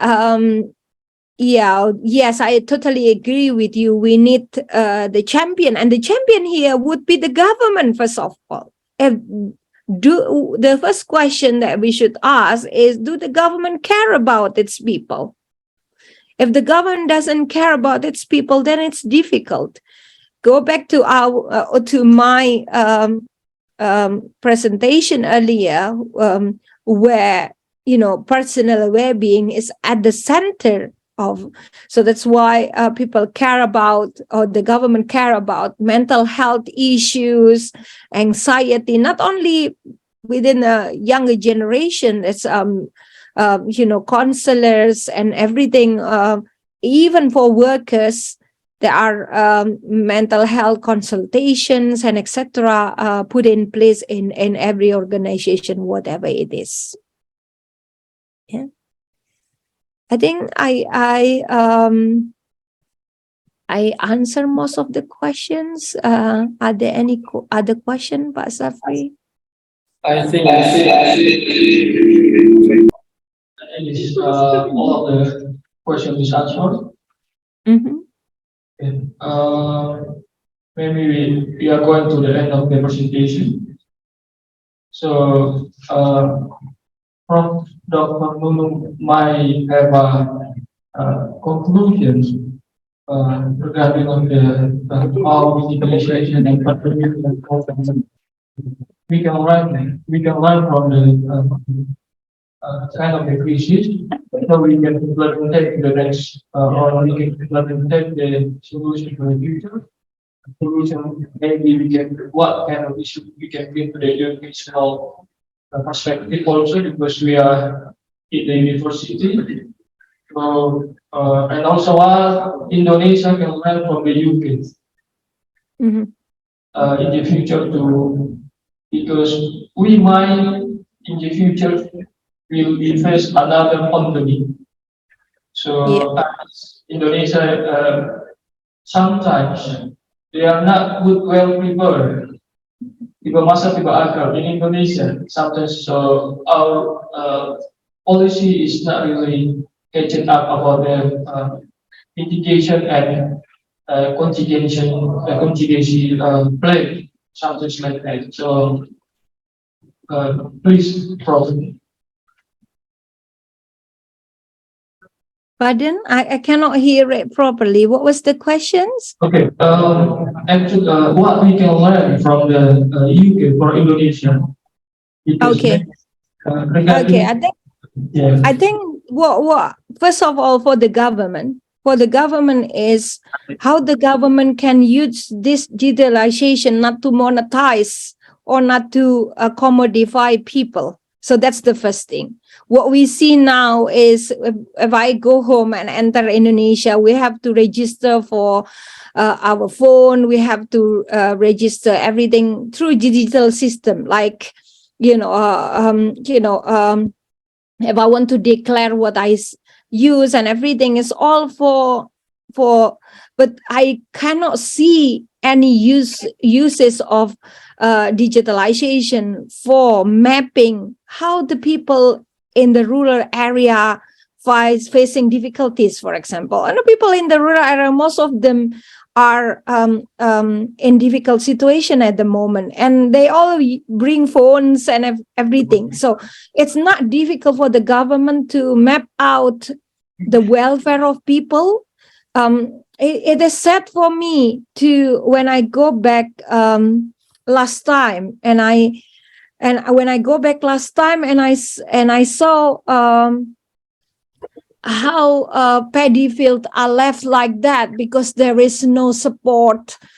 In the past, there's expert in agriculture, or perhaps what we call SPPL, petugas lapangan, that will help them to map out. And so digitalization can be used by the government to map out when the farmers or petani could plant and what would be the problems, or mapping. It's like how it is implemented in any other countries. Digitalization is not supposed only for business. Digitalization is supposed to be implemented at all levels of people's life in order to improve people's welfare. So that's first of all. And also different organization and ourselves, and also the collaboration between us and between the government and non-profit organization. We've seen how the role of the role of non-profit organization like Dompet Duafa and others during crisis. How the government could be hand in hand with them, not competing with them. So I'm not going to, because it would be another presentation in that one. So how they could regard the society and all elements in the society as one force to tackle the problem together and to aim for the welfare. And politician, of course, here part of the government, because the government in Indonesia are mainly controlled by this politician, which are necessarily good politician most of the time.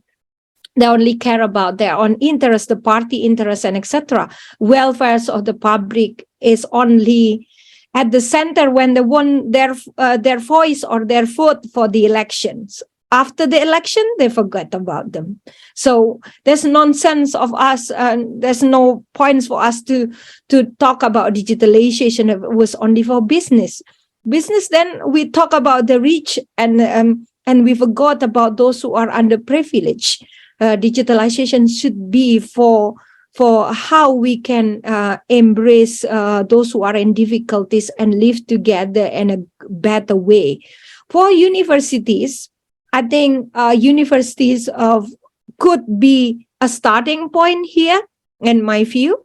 Using digitalization, it would be easier for them to link with their alumni, for example, to sort of create funds or donation that could help the wider people, for example, or those students who are from underprivileged background, and also tackling the problem around the university itself. The university is not supposed to only deliver the educations, and that's it. What is the impact the university bring about to the surrounding community? So it's not only producing research, but impactful research that can change things around us or tackle the problem around us. I think that's it.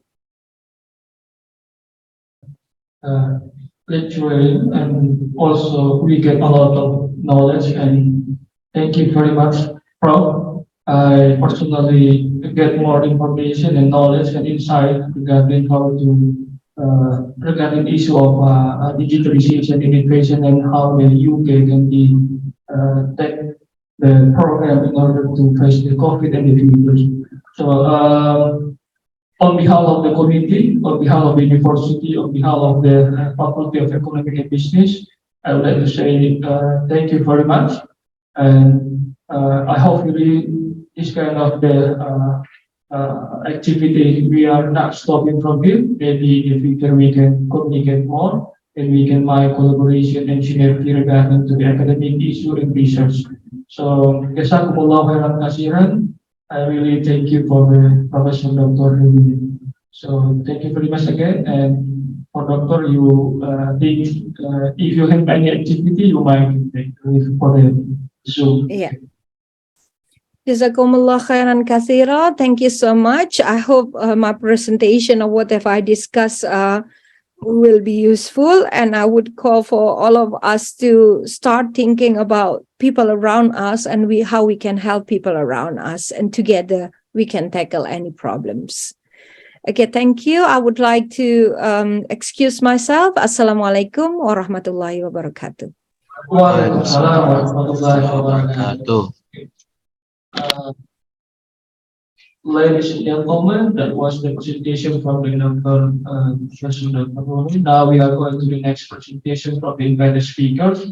Is Professor Dr. Dato Sri Harun from Malaysia. Assalamualaikum, Dato Sri Harun. Are you there? Hello. Assalamualaikum warahmatullahi wabarakatuh. Oh, Alhamdulillah. Professor Dr. Dato Sri Harun in the Zoom. So before we start the presentation from Dr. Sri Harun, let me read the curriculum vitae of Professor Dr. Dato Sri Harun. Okay. can you display the CV you have? Let me share first. So you can see it there.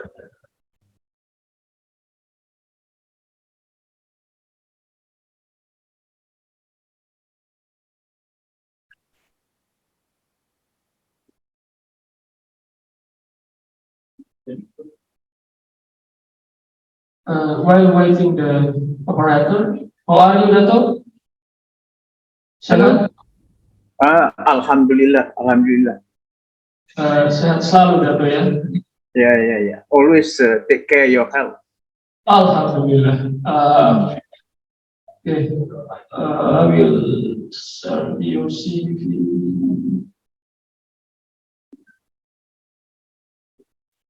I just finished playing golf this morning. Oh, I see. Okay. Hopefully, I can see you again in Indonesia, or I go to Malaysia. Then. Yeah, inshallah. Okay. Operator, I send you the CV of Dato Suding Harum. Maybe we can display and the audience can see. Okay. Yeah. So this is the this is the video of Dato Professor Dato Suding Harum. So audience, for your information, Dato Suding Harum is a very famous big scholar in Islamic finance in Malaysia. One of the professor was set up the knowledge and set up the curriculum, set up the Islamic finance in Indonesia, and produced many scholars currently between Indonesia, Arabic, Malaysia, and so on. So Dr. Dato Suding Harum really famous, and also Dr. Suding Harum is not only academician but also active in some of the positions in the government, such as Badan Wakaf Malaysia, director, non-executive director in CM Biniaga Syariah, CM Biniaga Islami, and also many positions in the government at the moment. And from you can see in qualification of education, doing PhD, Doctor of Philosophy in Economic Study, Finance and Banking at University of New England, Australia, MBA or Master Business Administration in Northrop University, Los Angeles, USA, Bachelor of Economics in Accounting in National University of Malaysia, and Bachelor of Economic General Degree in National University of Malaysia. As I said before, that if you are searching the name of the Professor Dr. Suding Harum in Google, you will see a lot of information. So we are really honored, proud for me that Dr. Suding Harum can be delivering information for us by this kind of international conference. So, Prof, it is time for you to present your presentation. Time yours, Dato.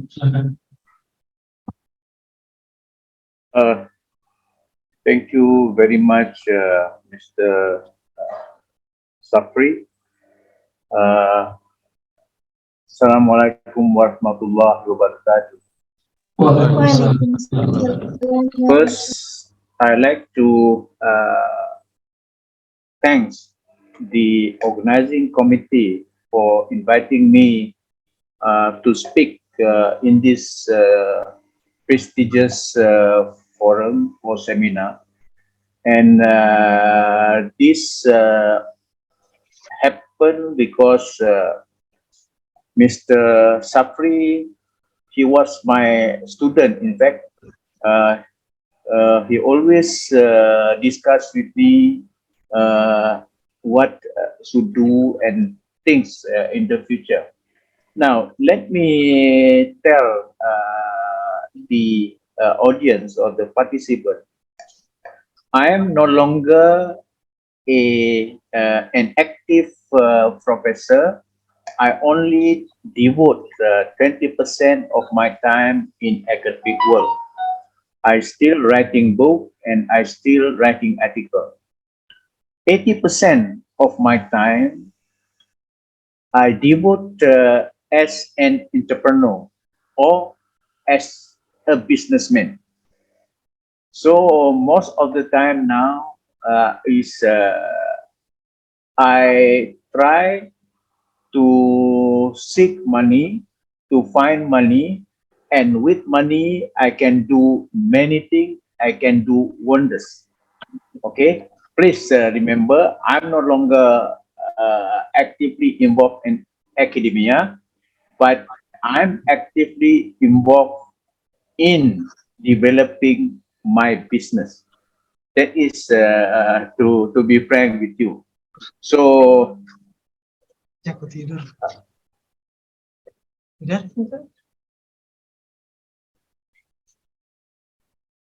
now, Mr. Shafri give me the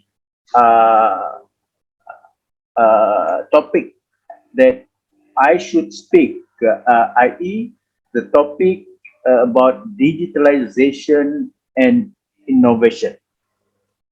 So currently, it is not difficult for us to learn. We always have Mr. Google to help us. So you can see this is taken from the Mr. Google library. So to make it simple, digitalization is adaptation of system, a process to be operated with the use of computer and the internet. Digitalization allowed companies to sell goods without a physical presence.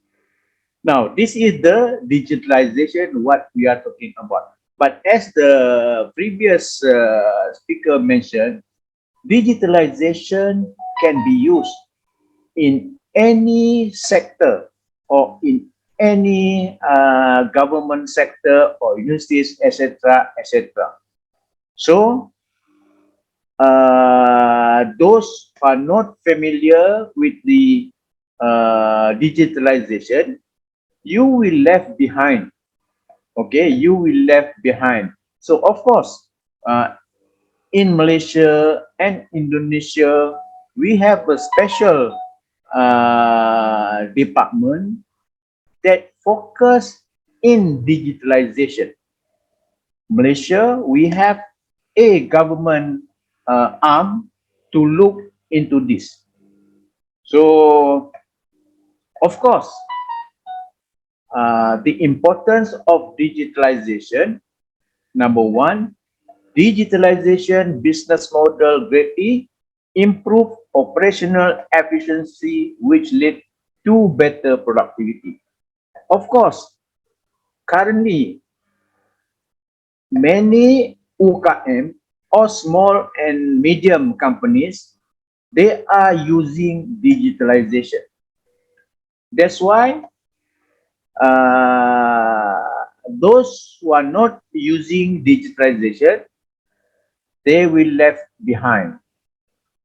I just give you example. Currently, everybody has mobile phone. Okay, we are no longer go to the bank to take our money. We are no longer to go to the shop to buy anything. We always use online. Now, when we use digitalization, of course, it come together automation. So, with automation, all the processes in business have reduced manpower, save time, and improve overall quality. I'm not sure in Indonesia.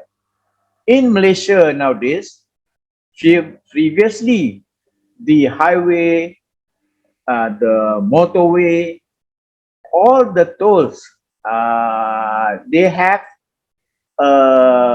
manpower whereby we pay the tolls to the workers, to the manpower. But nowadays, we are no longer see the workers at the toll booth.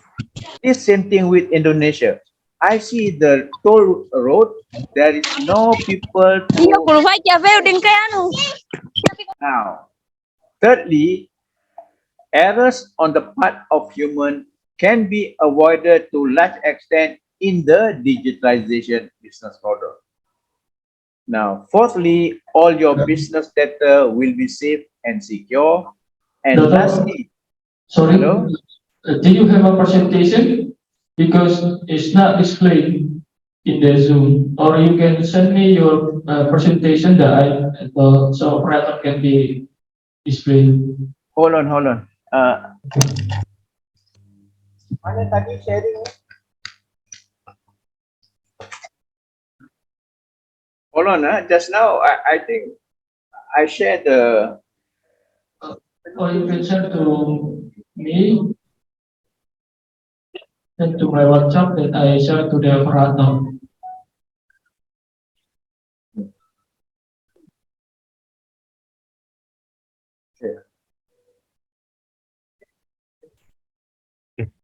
Can you share now? Can you see, Safri? Okay, now it's okay.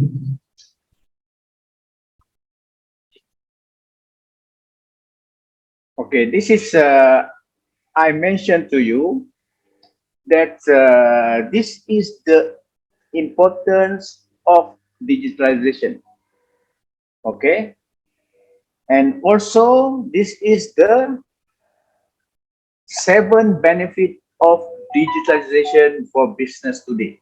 I'm just talking about business because our team is digitalization for business. So this you can see many things. Okay, the benefit.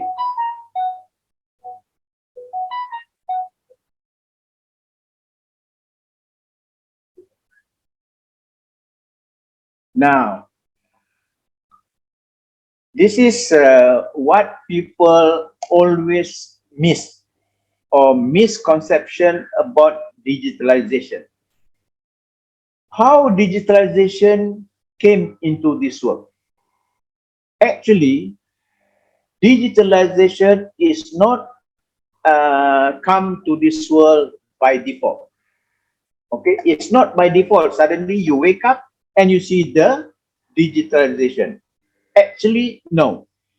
Digitalization came into this world because the word industrial revolution. In the modern history, the process of change from agrarian to handicraft economy to one dominated by industry and machine manufacturing. This process began in Britain in the 18th century and from there spread to the other part of the world.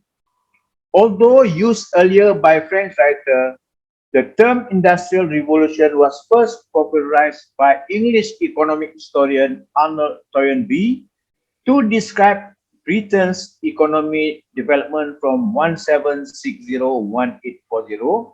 Since Toynbee time, the term has been more broadly applied.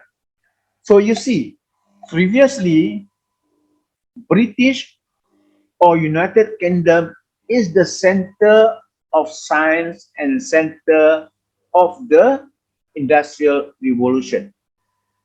Okay. They started from there. Now, you can see this is just stages in Industrial Revolution. We have first phase and we have the second phase, third phase, and fourth phase today. That's why people talking about IR 4.0, but now IR 5.0. This is very significant.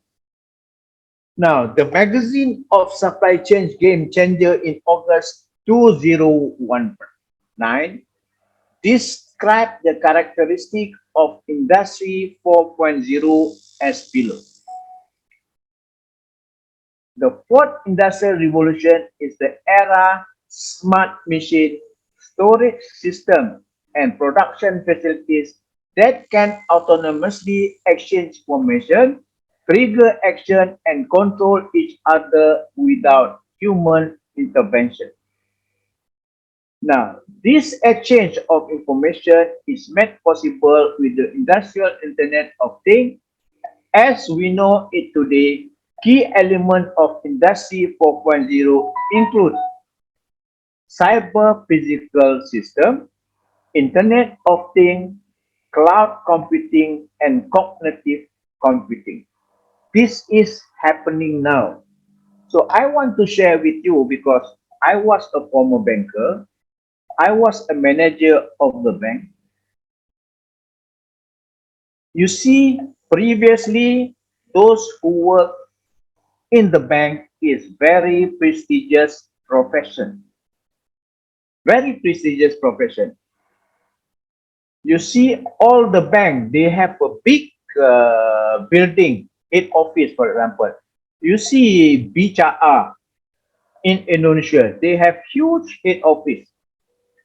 And then they, Mandiri also, they have huge head office. But in the future, the huge head office will gone. You see, previously, the cabang kantor bank is very,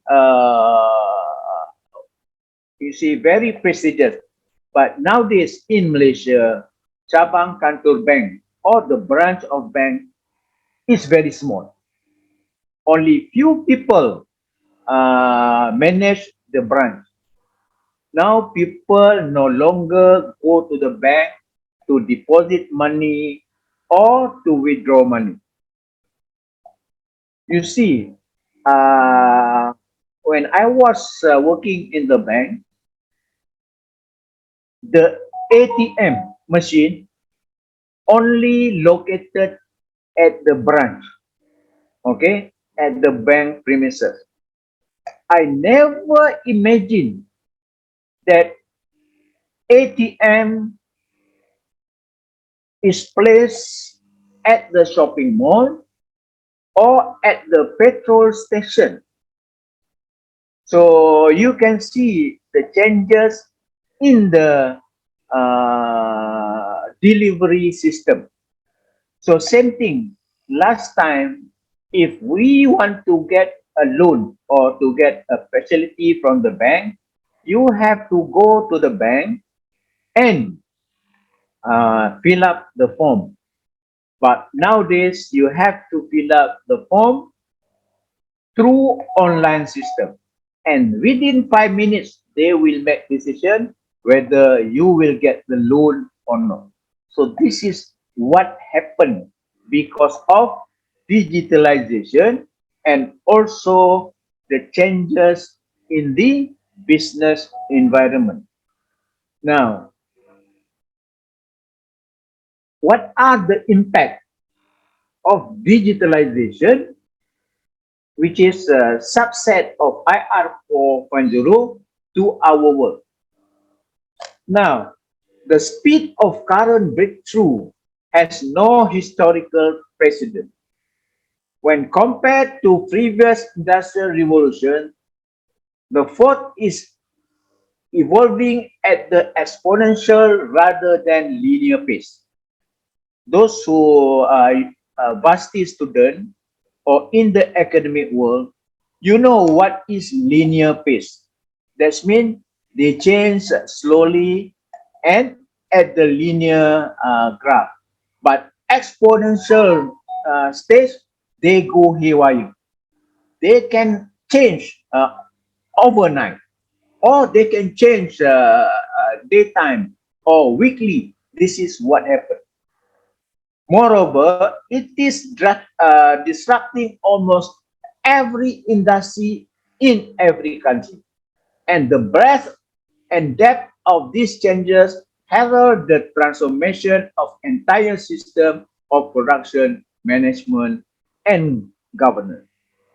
The possibility of billions of people connected by mobile devices with unprecedented processing power, storage capacity, and access to knowledge are unlimited. And this possibility will be multiplied by emerging technologies breakthrough in fields such as artificial intelligence, robotic, the Internet of Things, autonomous vehicle, 3D printing, nanotechnology, biotechnology, material science, energy storage, and quantum computing. So this thing will happen. Okay, I'm very lucky. I can see the changes in my lifetime. When I did my master in America, I have to wait 2 weeks to receive the newspaper from Malaysia. I have to wait 2 weeks. Nowadays, we can read newspaper by split second.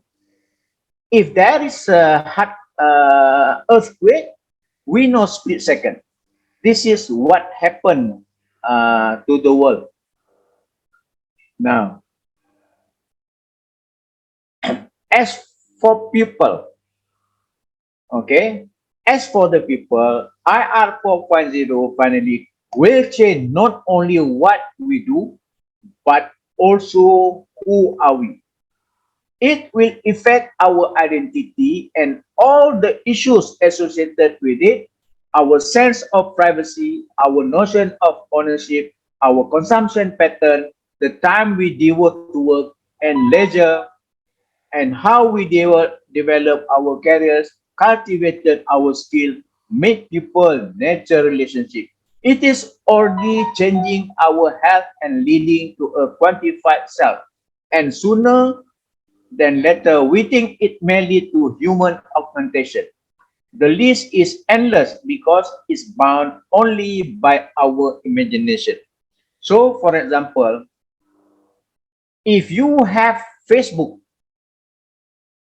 muka buku, if you had Facebook, suddenly you will receive unsought information. Okay, for example, myself, sometime at night I like to see the video, Indonesian video. So when I switch on my YouTube, suddenly all the video that to my liking will appear. So if you have phone, people can detect where you go, where you have your breakfast, where you go for shopping, where you go for holiday. People will detect. So now we are no longer safe, or our privacy is gone. People can detect it.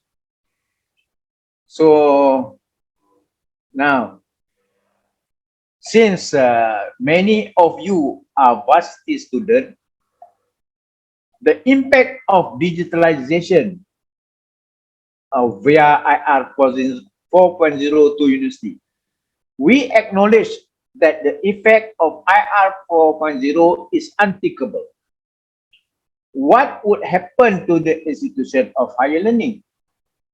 Just now, the speaker mentioned in UK, they are still offering face-to-face education or whatever it is.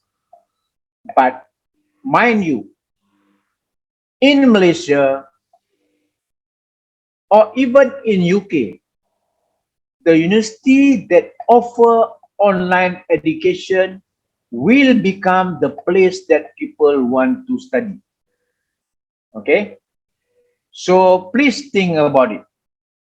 Many universities in Malaysia, half of their education will be given through online. Otherwise, no student will come.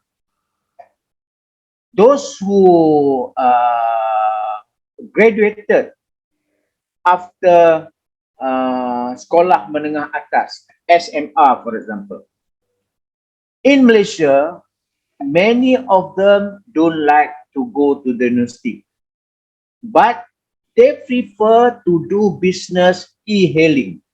That's why in Malaysia now, all the Grab rider, panda rider, all those things is mushrooming. Because you know what? If they graduated from the university, their salary is around 2,500 Malaysian ringgit, or is about 10 million rupiah.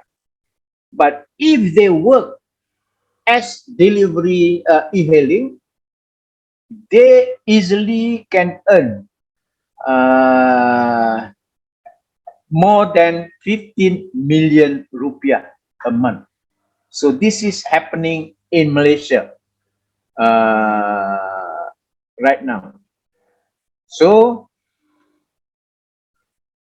the projected landscape in the future, the rapid changes in the information and communication technologies have broken the boundaries between virtual reality and the real world. The idea behind Industry 4.0 is to create social network where machine can communicate with each other, called the Internet of Things, with the people, called the Internet of People. Landscape of this era consists of four components: cyber physical system, Internet of Things, smart factory, and Internet services. So for your information, Amazon already mentioned they will invest about 25 billion USD to Malaysia in the area of IR 4.0. Now, we also believe that IR 4.0 provide challenges such as security, capital, privacy, and employment. In terms of employment, nobody could provide a crystal ball. Now, as I mentioned, another word given to me is innovation. Now, digitalization is the end product of innovation. And this innovation is created by human being. Okay? That's why whatever it is, digitalization is end product of industrial revolution, because the smart people have very innovative idea, and they provide innovation for the world.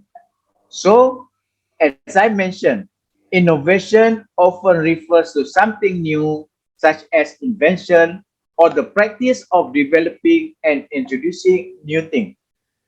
In tech world, the innovation is usually a new product, but can also be a new way of doing something or even a new way of thinking. So, what are the conclusions for the digitalization? As I mentioned, it is people beyond imagination create new thing for the world.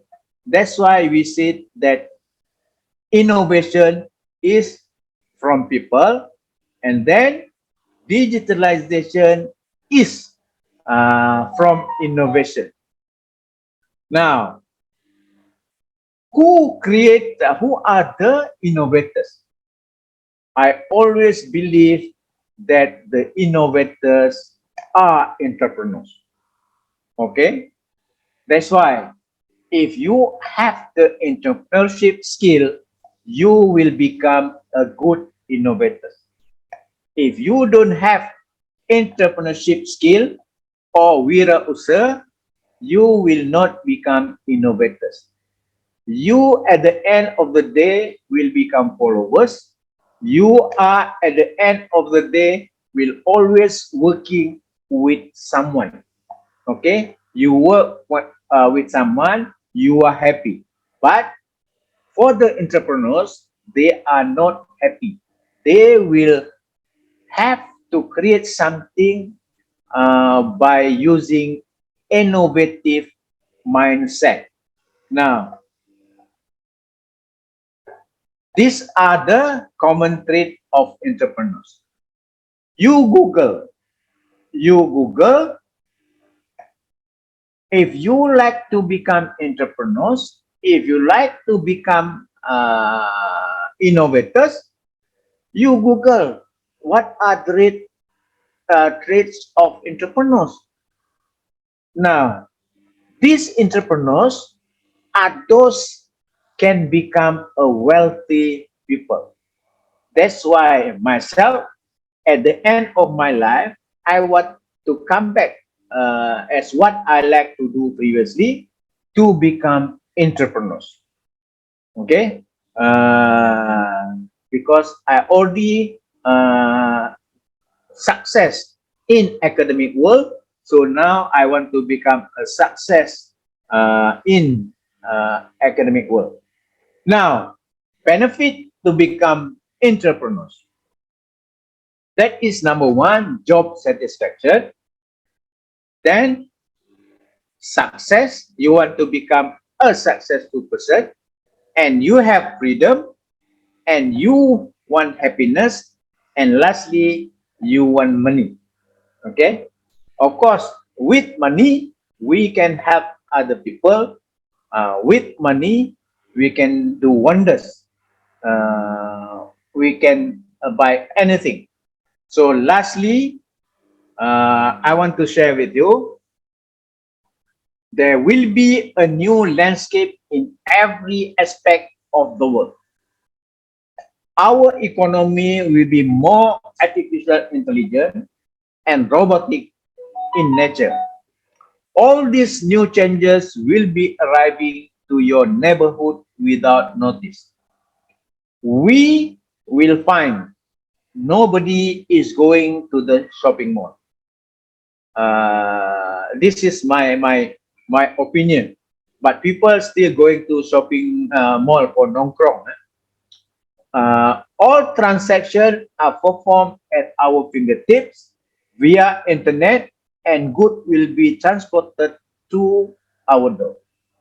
Universities will be occupying just a normal bungalow.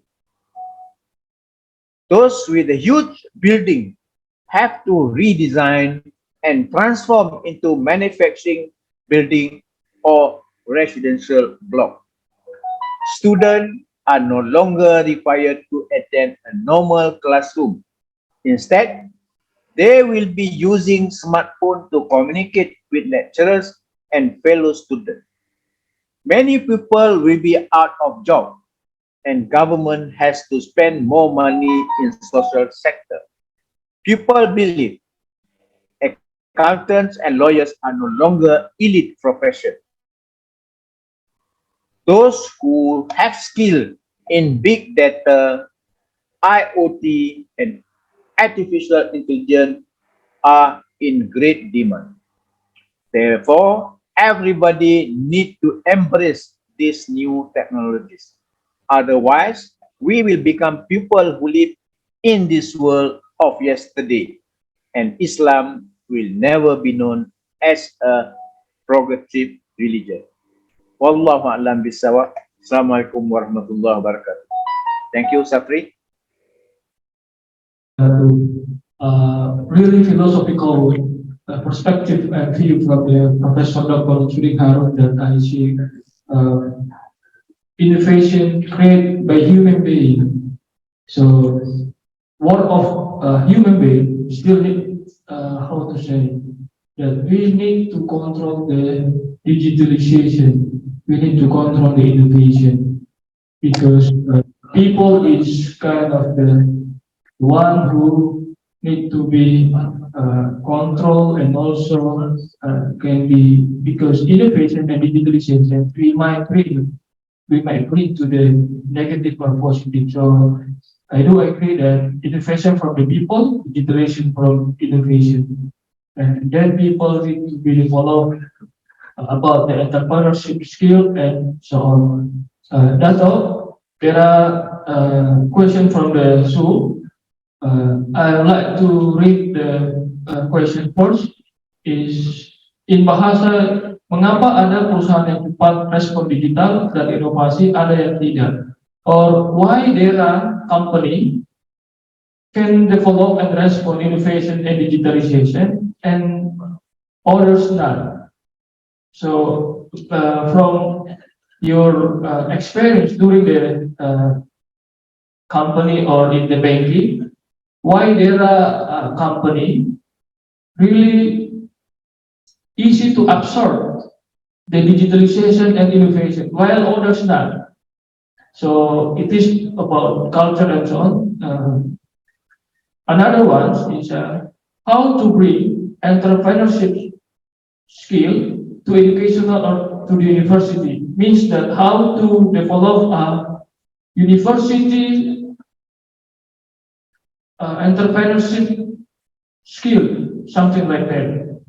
So please, Dato. Okay, now your question number one. Why some company like to do digital way of doing things and other company don't like to do it? I give you very example. In Indonesia, there is a famous food, for example, nasi udu, okay, ataupun nasi kucing. Jadi mana lebih bagus? Which one is better? Nasi udu using online to sell their product, or those used to sell at the roadside. Now, in Malaysia, there is a millionaire who just sells kway teow goreng, fried char kway teow, but using online as the channel of marketing. And they are very successful. So, meaning which, I know in Indonesia also, a lot of my friends start doing business using online. But some of them fail too. Okay, of course, in business, you cannot simply you set up a business and then you sell things and then you want to become a millionaire. It's not that simple. Okay, it's not that simple. But in business, we should not feel demoralized if our first attempt fail.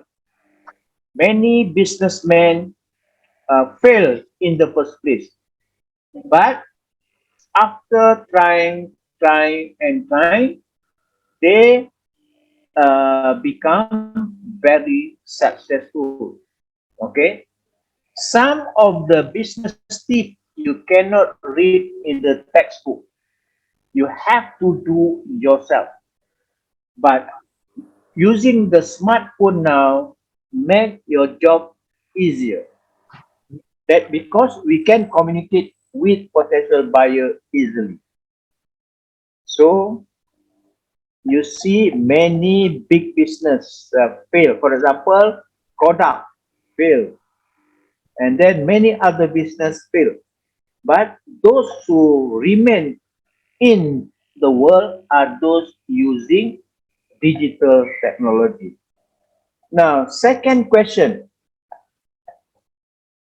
how to create a spirit of wira usaha di campus, in campus or in the varsity. For me, because I was a professor in the university, I always encourage lecturer to do business first. If the lecturer do business, a proper guidance or proper procedure, then they know how to teach their student doing business. So this is to, it is change mindset now. It's change, the ball game at the university is changed. People go to the university is not to get degree, but people want to have knowledge and experience. Okay, that's the reason why in Malaysia, all the university they must have subject wirausaha. That is number one, and then every university also they have activities to have the student to do business while in campus. So this happening in all university in Malaysia. I know in Indonesia also you have a similar thing. So it is nice if both Malaysia and Indonesia combine together. Student exchange, not student exchange, but entrepreneurship student exchange. For example, University Muhammadiyah in Makassar. What is the best product in Makassar? You send your product to Malaysia, and Malaysia students send their product to you. So this can be done, but it is not simply easy black and white or A B Abasa. Not every government agency must give the opportunity to do this thing. Okay. Safri, any more? In the Zoom data, you got warmest regard for the Professor Idayanti Nur Samsi and Mr. Julius Gilbert. They send you regards, Prof. Yeah, thank you. I think Professor Idayanti is very exemplary professor. Have knowledge and have business also. Yeah, Dato, I have maybe for the last question I need to ask Dato, because you are prominent scholar in the Islamic finance, Islamic economics. So what you can see or what do you think about the innovation in the Islamic finance?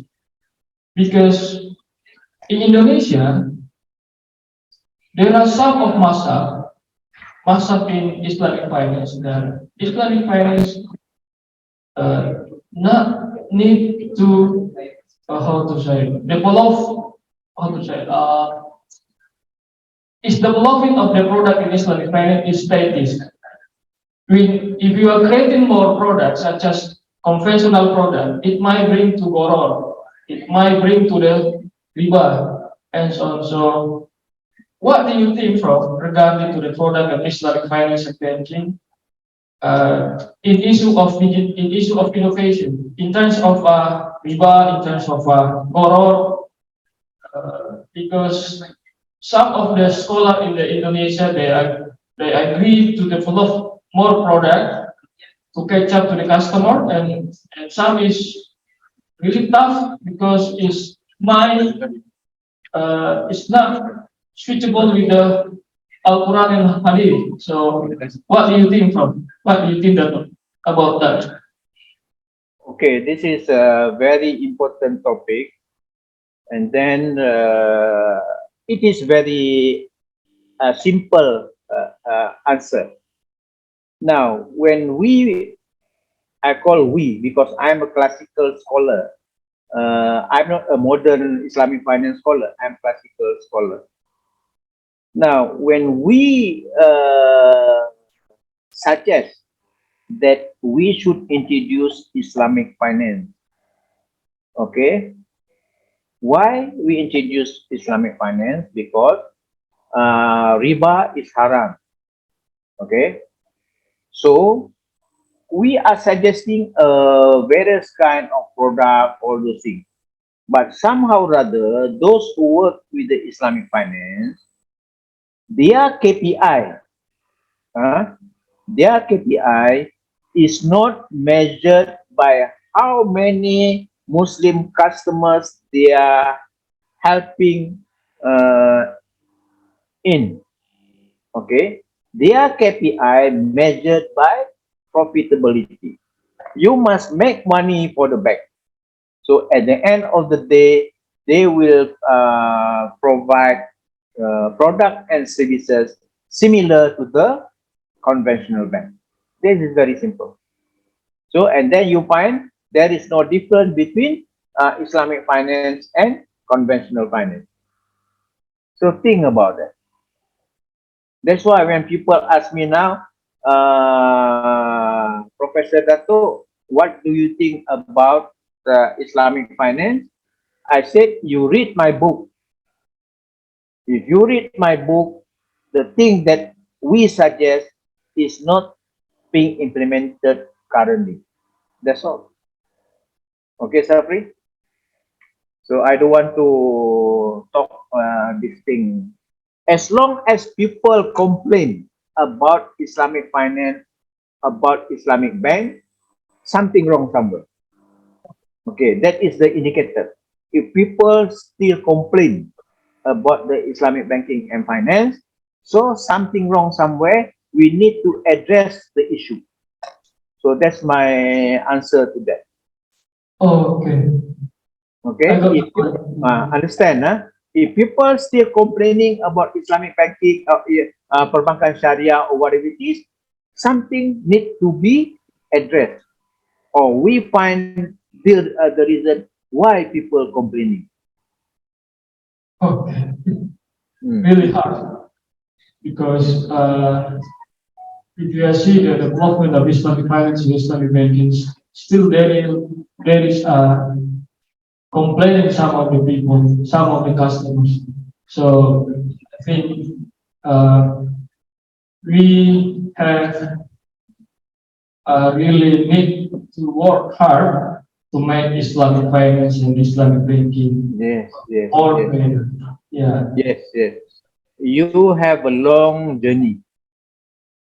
That call my ibadah. Yeah, you have long journey, but mind you, if you successful in educating people about a proper Islamic finance, you will become a warrior to that. MashaAllah. Inshallah. Okay. I think we are going to the end of the session. Thank you very much, Dato. Really appreciate. We got a lot of knowledge. We got a lot of philosophical view from the Dato because you have experience in industry and professional in academics. So what complete experience academician and also practically in industry. So hopefully Dato panjang umur, sehat selalu. Semoga we still can silaturahim, collaborate and also synergy. And hopefully if I not come to Malaysia, you come to Indonesia again, Dato. Yeah, Safri. Share my phone number to those who like to know me. Okay, inshallah. Participant can ask my phone number from Mr. Pak Safri. Yeah, okay. On behalf of the committee, on behalf of the Faculty of Economics and Business, on behalf of the University Muhammadiyah of Makassar, I would like to say thank you for your presentation and also for your sharing experience, your sharing knowledge, and also your advice for us. Hopefully, this kind of conference can bring us a lot of knowledge and also beneficial for our academical activity. And also, I wish that we can do such collaboration and synergies. And we are praying for that. Semoga banyak umur, long life, and still how to say contributing to the knowledge and to the particular. Hopefully, we can one day we can invite Dato offline to our university to bring some of knowledge and lecturer also. I would like to say, Jazakumullah khairan kasiran. Thank you very much. Really nice, and hopefully our how to say this kind of event is getting. Thank you very much. Assalamualaikum warahmatullahi wabarakatuh. Waalaikumsalam warahmatullahi wabarakatuh. Okay, you can execute from the Zoom data if you have any activity. Okay. Ladies and gentlemen, Alhamdulillah, we are going to the end of the session today. Alhamdulillah, we have been finishing the effect speaker and what to say the keynote speaker.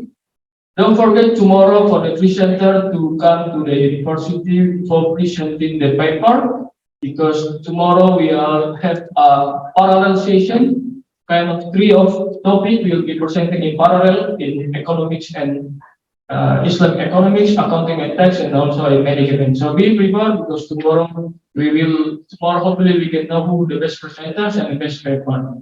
So thank you very much for your attention.